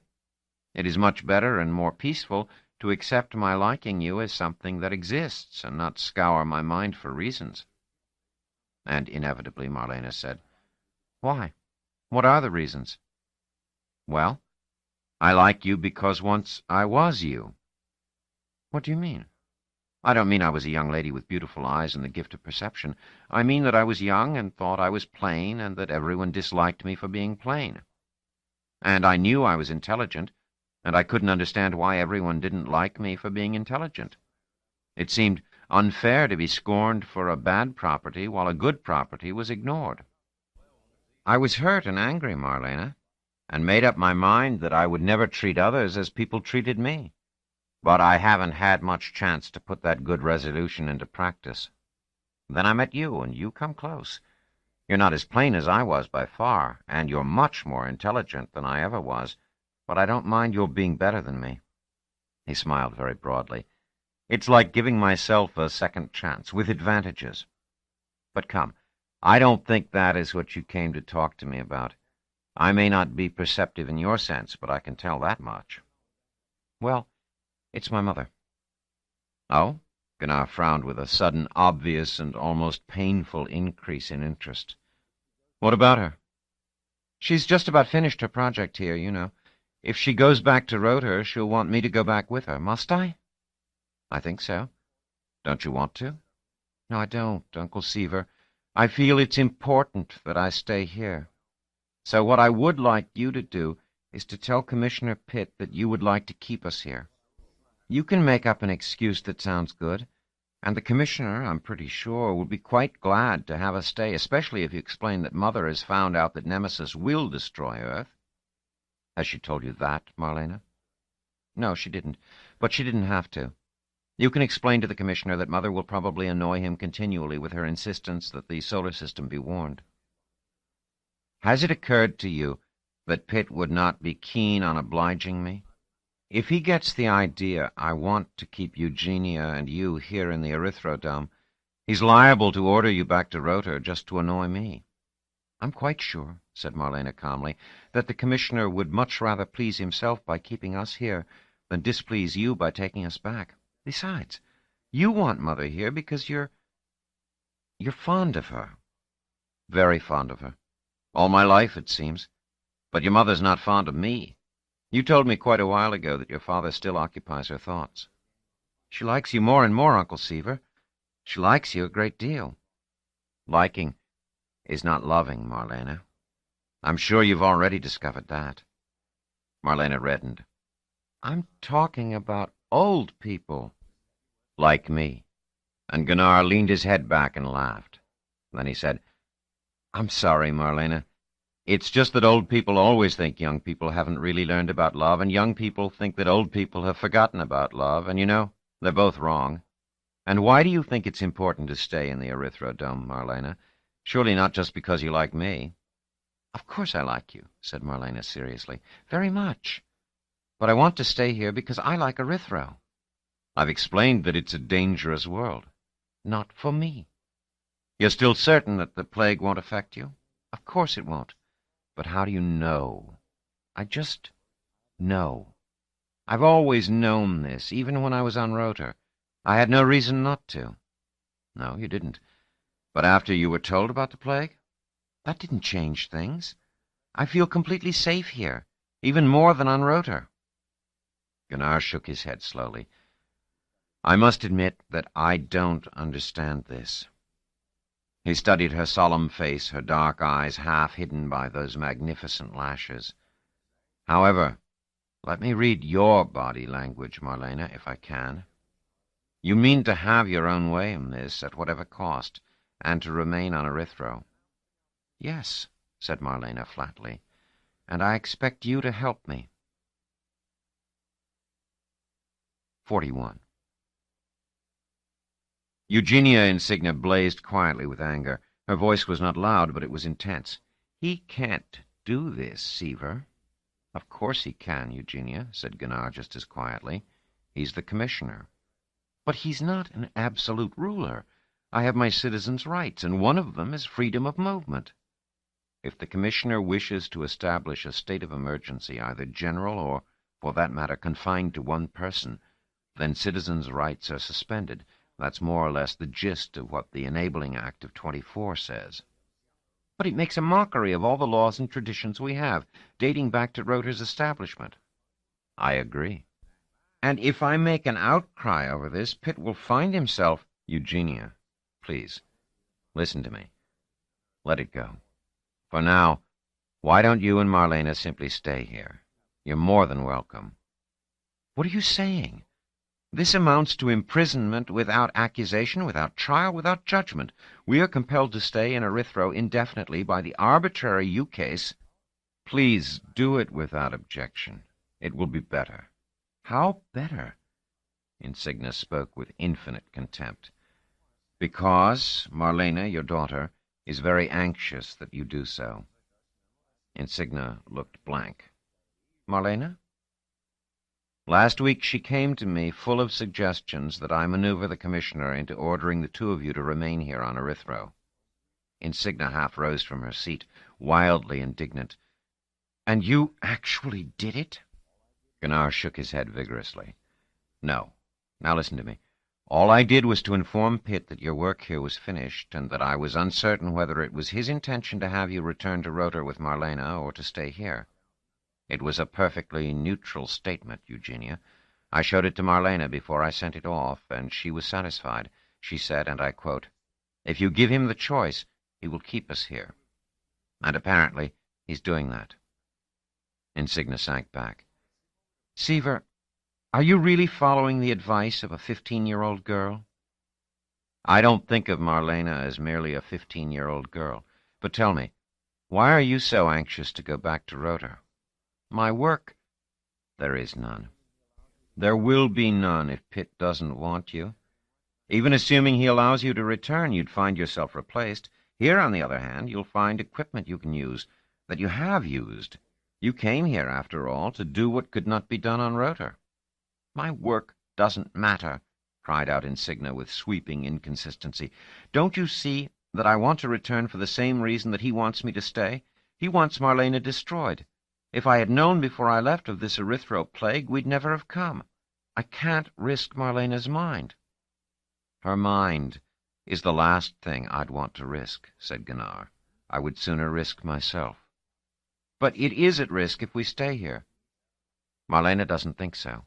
Marlena, you seem to think she's a goddess. What does she know? Listen to me, Eugenia. Let's talk about this rationally. If it really seemed that Marlena was in danger, I would get you both back to Rotor somehow. But listen to me first. There's nothing megalomaniacal about Marlena, is there? Insignia was trembling. Her passion had not receded. I don't know what you mean. Is she prone to making grandiose claims that are fanciful, that are patently ridiculous? Of course not. She's very sensible. Why do you ask these questions? You know that she makes no claims that aren't substantiated, I know. She never boasted about her perceptivity. It was more or less forced out of her by circumstance. Yes, but what is the purpose of all this? Gunnar kept on quietly. Has she ever laid claim to having strange intuitive powers? Has she ever expressed herself as certain that something, some particular something, was sure to happen, or was sure not to happen, for no reason other than that she was certain? No, of course not. She clings to evidence. She doesn't make wild claims without evidence. Yet in one respect, perhaps only in one respect, she does. She is certain that the plague cannot touch her. She claims that she experienced this utter confidence, this certainty that Erythro cannot harm her, even on Rotor, and that it grew stronger when she reached the dome. She is quite determined, completely determined, to remain here. Insignia's eyes widened, and her hand flew to her mouth. She made an inarticulate sound, and then said, "In that case," and remained staring at him. "Yes," Gunnar said in sudden alarm. "Don't you see it? Isn't this the plague striking? Her personality is changing. Her mind is being affected." Gunnar sat frozen at the thought for a moment. Then he said, "No, it can't be. In all the cases of plague, nothing like this has been detected. This is not the plague. Her mind is different from those of others. It would be affected differently." "No," said Gunnar desperately. "I can't believe that. I won't believe that. I believe that if Marlena says she is certain she is immune, that she is immune, and that her immunity will help us solve the puzzle of the plague." Insignia's face whitened. "Is that why you want her here on Erythro, Seaver? To use her as a tool against the plague?" "No. I don't want her here only to use her. Nevertheless, she wants to stay, and she may be a tool, quite apart from whether we want her to be one or not. And just because she wants to remain on Erythro, you are willing to allow her to do so?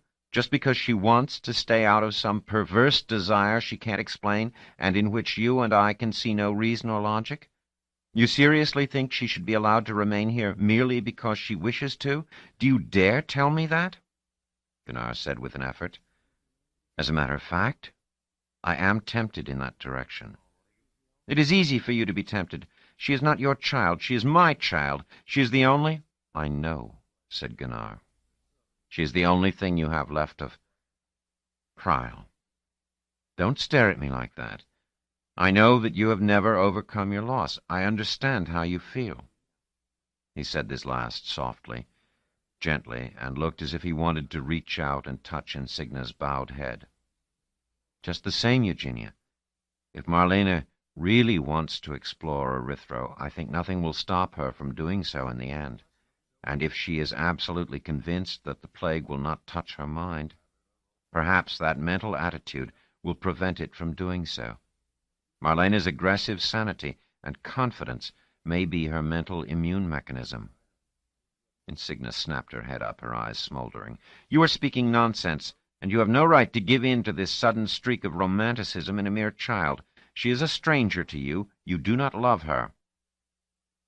She is no stranger to me, and I do love her. More important, I admire her. Love would not give me that depth of confidence that would permit the risk, but admiration would. Think about it. And they sat there, staring at each other. Chapter 20. Proof. 42. Kadimuro Tanayama, with his accustomed tenacity, lived out the year he had been allotted, and was well into another year before his long battle was over. When the time came, he left the field of battle without a word or sign, so that the instruments recorded death before any onlooker could see it had come. It made little stir on earth, and none at all in the settlements, for the old man had always done his work outside the public eye, and had been all the stronger for it. It was those who dealt with him who knew his power, and those who most depended on his strength and policy who were the most relieved to see him go. The news reached Tessa Wendell early by the special channel set up between her headquarters and World City. Somehow, the fact that it had been expected for months did not ease the shock. What would happen now? Who would succeed Tanayama, and what changes would be made? She had been speculating on the matter for a long time, but it was only now that the question seemed to have real meaning. Obviously, despite everything, Wendell, and perhaps all who were involved, had not really expected the old man to die. She turned for comfort to Cryle Fisher. Wendell was realistic enough to know that it was not her now clearly middle-aged body— in less than 2 months she would be reaching an incredible 50— that held Fisher. He was 43 now, and the bloom of youth had become somewhat overblown there, too, but it wasn't as obvious in a man. In any case, he was held, and she could still make herself feel that it was she who held him figuratively, especially on those occasions when she held him literally. She said to Fisher, "Well, now what?" Fisher said, "It's no surprise, Tessa. It should have happened before this. Granted, but it's happened now. It was his blind determination that kept this project going. Now what?" Fisher said, "As long as he was alive, you were eager for him to die. Now you are concerned. But I don't think you need worry. The project will continue." Something this size has a life of its own, and it can't be stopped. Have you ever tried to calculate how much this has cost, Cryle? There'll be a new director of the Terrestrial Board of Inquiry, and the Global Congress will certainly pick someone they can control. There'll be no new Tanayama before whom they must all cower, not in the foreseeable future. And then they'll look at their budget, and without Tanayama's gnarled hand covering it, they will see it as meters deep in red ink, and they'll want to cut it back. How can they? They've spent so much already. Are they to stop with nothing to show for it? That would really be a fiasco. They can blame it on Tanayama. He was a madman, they'll say, an egomaniac driven by an obsession, all of which is true to a considerable extent, as we both know. And now they, who were not responsible for any of this, can return Earth to sanity and abandon something the planet can't really afford. Fisher smiled. Tessa, my love, your penetration of the manner of political thinking is probably par for a first-class hyperspatialist genius. The director of the office is, in theory, and in public perception, an appointed official of narrow powers who is supposedly under the thorough control of the President General and the Global Congress. These supposedly powerful officials who are elected cannot make it plain that Tanayama ruled them all and had them cowering in corners, afraid to let their hearts beat without his permission. They would reveal themselves to be cowards and incapable weaklings, and they would risk losing their positions at the next election. They will have to continue the project. They will make cosmetic cuts only. "How can you be so sure?" muttered Wendell. "Long experience at watching elected officialdom, Tessa. Besides, if we stop short, we're just inviting all the settlements to get it before we do, to move out into deep space and leave us behind the way Rotor did." "Oh? How will they do that?" "Given their knowledge of hyperassistance, wouldn't you say that an advance to superluminal flight is inevitable?" Wendell looked at Fisher sardonically. "Cryle, my love, your penetration of hyperspatialism is probably par for a first-class wheedler of secrets. Is that what you think of my work? That it is an inevitable consequence of hyperassistance? Haven't you grasped the fact that hyperassistance is a natural consequence of relativistic thinking? It still doesn't allow travel faster than the speed of light. To move on to superluminal velocities requires a true leap in both thought and practice. It would not come naturally, and I have explained this to various people in the government. They complained about the slowness and the expense, and I had to explain the difficulties. They'll remember this now, and they won't be afraid to stop us at this point. I can't whip them onward by suddenly telling them that we may be outraced." Fisher shook his head. "Of course you can tell them that, and they'll believe you, too, because it will be true. We can be easily overtaken." "Haven't you listened to what I've said?" "I have, but you're leaving something out. Allow a little for common sense, especially from someone you've just called a first-class wheedler of secrets." "What are you talking about, Cryle?" "This vast leap from hyperassistance to superluminal flight is only a vast leap if one begins at the beginning, as you did. The settlements, however, are not beginning at the beginning. Do you really think they know nothing at all about our project, about Hypercity? Do you think that I and my earthly colleagues are the only wheedlers of secrets in the solar system? The settlers have their wheedlers who work just as hard as we do and just as effectively. For one thing, they've known you were on Earth almost from the day you arrived here." "What if they knew?" "Just this. Do you think they don't have computers that will tell them you have written and published papers in the field? Do you think they don't have access to those papers? Do you think they haven't read them painstakingly and carefully, and that they haven't found out you think that superluminal speeds are theoretically possible?" Wendell bit her lip and said, "Well, yes, think about it. When you wrote your thoughts on superluminal velocity, you were merely speculating. You were virtually a minority of one in thinking it might be possible. No one took it seriously. But now you come to Earth and you stay there. You suddenly drop from sight and do not return to Adelia. They may not know all the details of what you're doing, for security on this project has been as tight as Tanayama's paranoia could make it. Still, the mere fact that you've disappeared is suggestive, and there can't be any possible doubt in the light of what you've published as to what you're working on. Something like Hypercity can't be kept a total secret.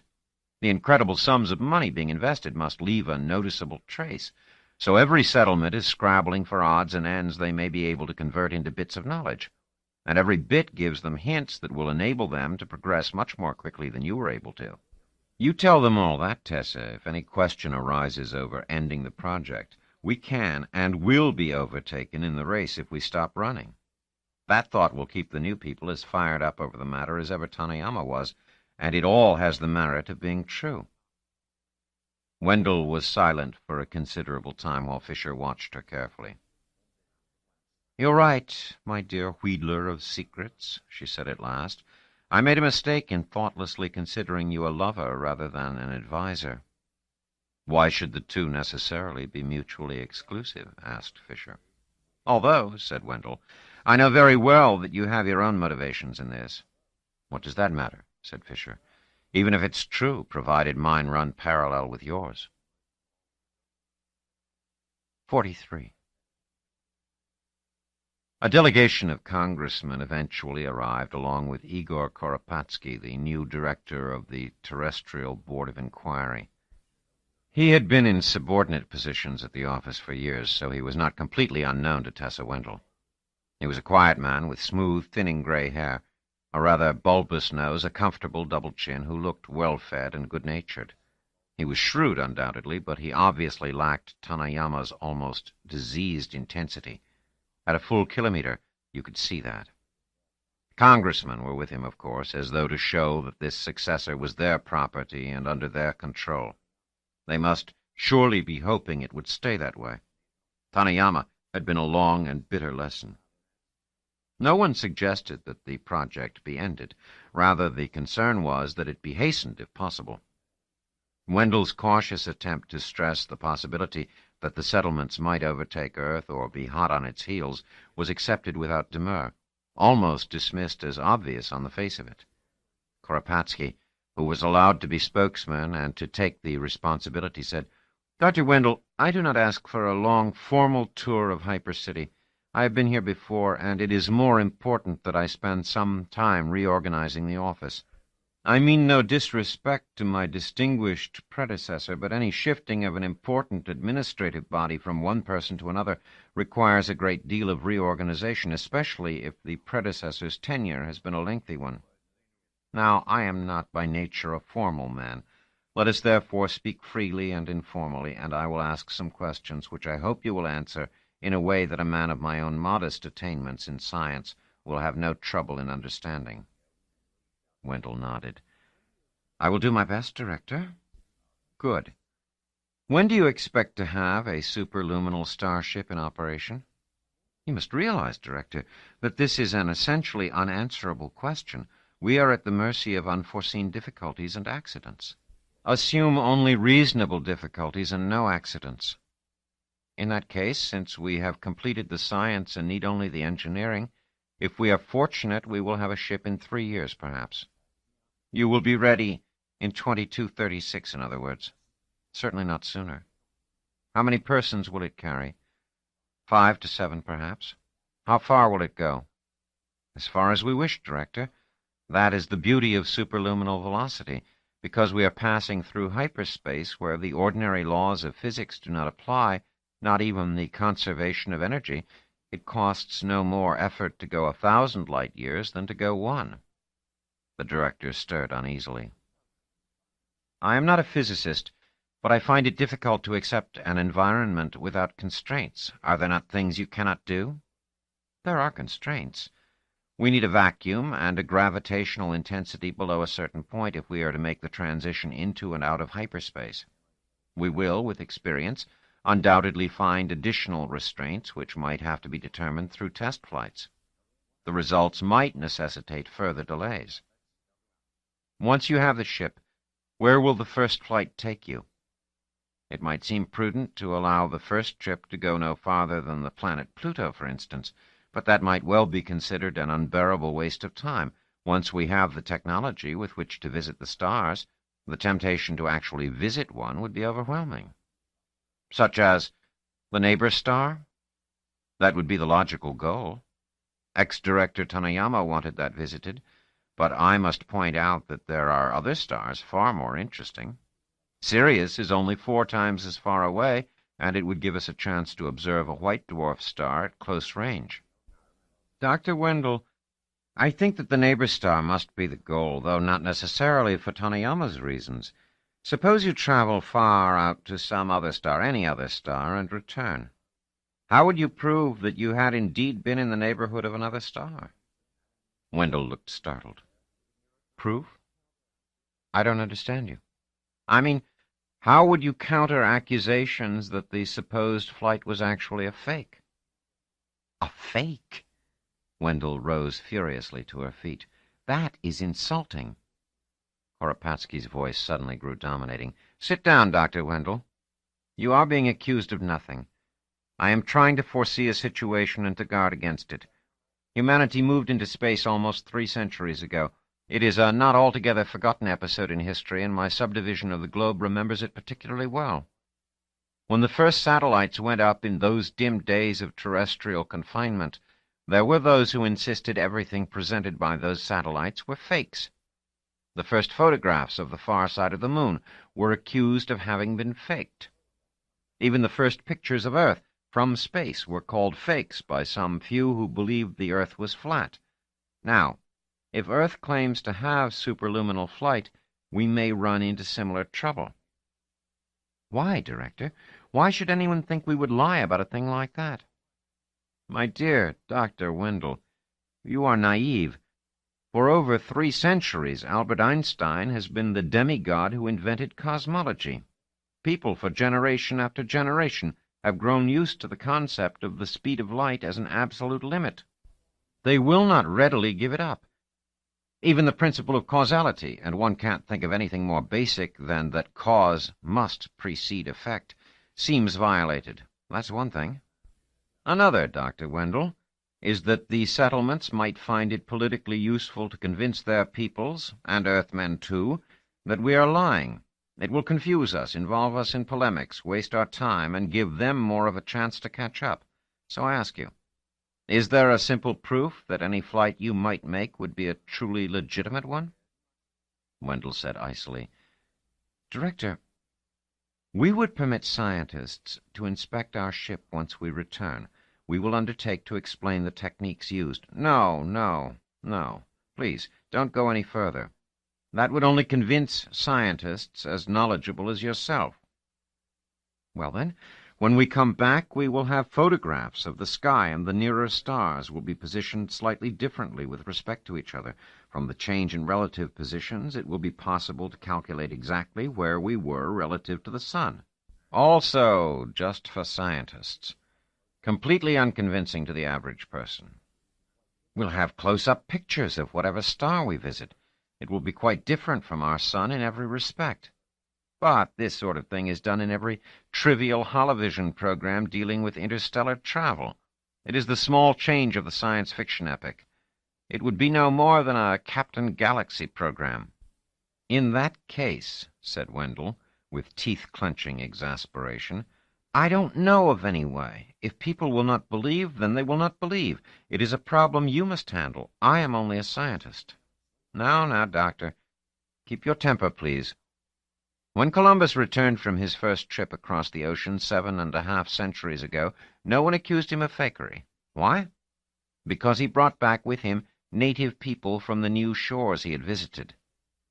Very good, but the chance of finding life-bearing worlds and bringing back specimens is very small. Perhaps not. Rotor, you know, is believed to have discovered the neighbor star with their far probe and to have left the solar system soon after that. Since they never returned, it is possible that they traveled to the neighbor star and remained there, and, in fact, are still there. So Director Taniyama believed. However, the trip with hyper-assistance would have taken over 2 years. It may be that through accident, through scientific failure, through psychological problems, they never completed the trip. That, too, would account for their never returning. Nevertheless, said Koropatsky, quite insistent, they may have arrived. Even if they have arrived, they are likely to have simply gone into orbit around the star, in the certain absence of any habitable world. In isolation, the psychological strains which didn't stop them en route would stop them then, and it is likely there is now only a dead settlement whirling the neighbor star forever. Then you now see that it must be the goal, because once you're there, you will seek out Rotor, alive or dead. Either way, you must bring back something unmistakably Rotorian, and it would then be very easy for everyone to believe that you had indeed gone out to the stars and come back. He smiled broadly. Even I would believe it, and that would answer my question as to how you would prove that you had made a superluminal trip. That will be your mission, then, and for that, never fear, Earth will continue to find you the money and resources and workers you will need. And when, after a dinner during which technical points were not raised, Koropatsky said to Wendell, in the friendliest possible tone, but with more than a hint of ice beneath, "Just the same, remember that you have only 3 years to do it in. At the most." 44. "So my clever ploy wasn't really needed," said Cryle Fisher with a slight air of regret. "No. They were determined to continue without the threat of being overtaken. The only thing that bothered them, and it was something that never seemed to bother Tanayama, was this matter of having to battle possible cases of fakery. I suppose Tanayama just wanted to destroy Rotor. As long as that was done, the world could yell fake all it wanted." "They wouldn't. He would have had the ship bring back something to show him that Rotor was destroyed. That would prove it to the world, too." "What kind of fellow is the new director?" "Quite the reverse of Tanayama. He seems soft, almost apologetic. But I have a feeling that the Global Congress is going to find him just as hard to handle as Tanayama was. He has to settle into his job, that's all." "From what you've told me about the conversation, he seems more sensible than Tanayama." "Yes, but it still steams me, that suggestion of fakery. Imagine thinking space flights would be faked. It's probably the result of Earthmen having no feel for space, no feel at all.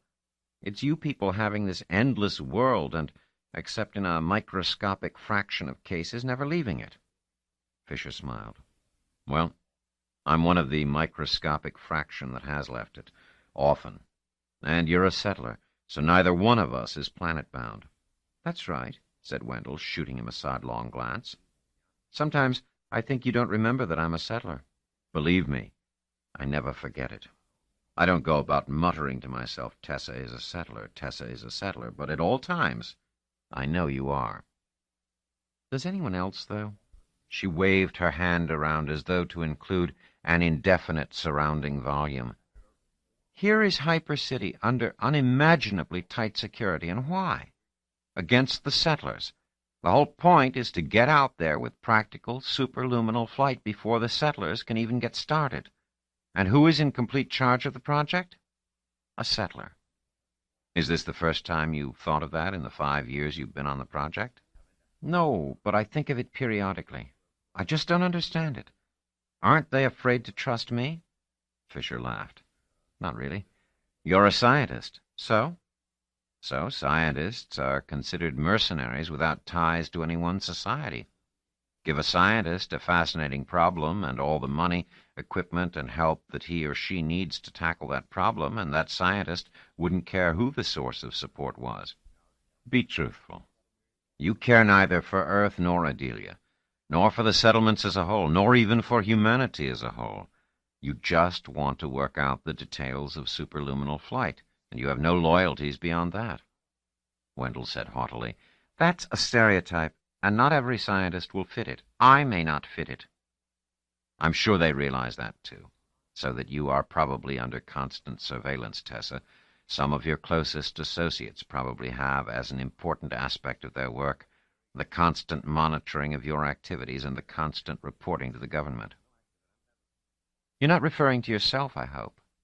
"Don't tell me you've never thought that I might be remaining near you entirely in my role as a wheedler of secrets." "As a matter of fact, the idea has occurred to me, now and then. But it's not my job. I suspect that I'm too close to you to be trusted. In fact, I'm quite sure that I'm reported on, too, and that my activity is carefully weighed. As long as I keep you happy." "You're a cold-blooded person, Cryle. How can you find humor in something like that?" "There's no humor there. I'm trying to be realistic. If you ever tired of me, I lose my function. An unhappy Tessa may be an unproductive Tessa, so I will be suddenly gotten out of your hair, and the way will be smoothed for my successor. After all, your contentment is worth far more to them than mine is, and I recognize that it is only sensible that that be the case. You see my realism?" Whereupon Wendell reached out suddenly to stroke Cryle's cheek. "Don't worry. I think I've grown too used to you to tire of you now. In the hot blood of my youth, I could grow bored with my men and discard them, but now it's too much of an effort, eh? If you choose to think of it that way. I might also finally be in love, in my way." "I understand your meaning. Love in cool blood can be restful. But I suspect this is not the proper moment to prove it. You'll have to chew over this exchange with Koropatsky first, and get that poisonous feeling about fakery out of your system. I'll get over that someday. But there's another thing. I told you a little while ago about Earth people having no feel for space. Yes, I remember. Well, here's an example. Koropatsky has no feeling at all for the sheer size of space. He talked about going to the neighbor star and finding Rotor. Now, how is that to be done? Every once in a while we spot an asteroid and lose it before we can calculate its orbit. Do you know how long it takes to relocate that lost asteroid, even with all our modern devices and instruments? Years sometimes. Space is large, even in the near vicinity of a star, and Rotor is small. Yes, but we search for one asteroid among 100,000. Rotor, on the other hand, will be the only object of its kind near the neighbor star. Who told you that? Even if the neighbor star doesn't have a planetary system in our sense, it is extremely unlikely that it won't be surrounded by debris of one sort or another. But it would be dead debris, like our dead asteroids. Since Rotor will be a functioning settlement, it will be emitting a wide range of radiation, and that should be easy to detect. If Rotor is a functioning settlement. What if it isn't? Then it's just another asteroid, and finding it may prove an enormous task. We may not succeed at all in any reasonable period of time.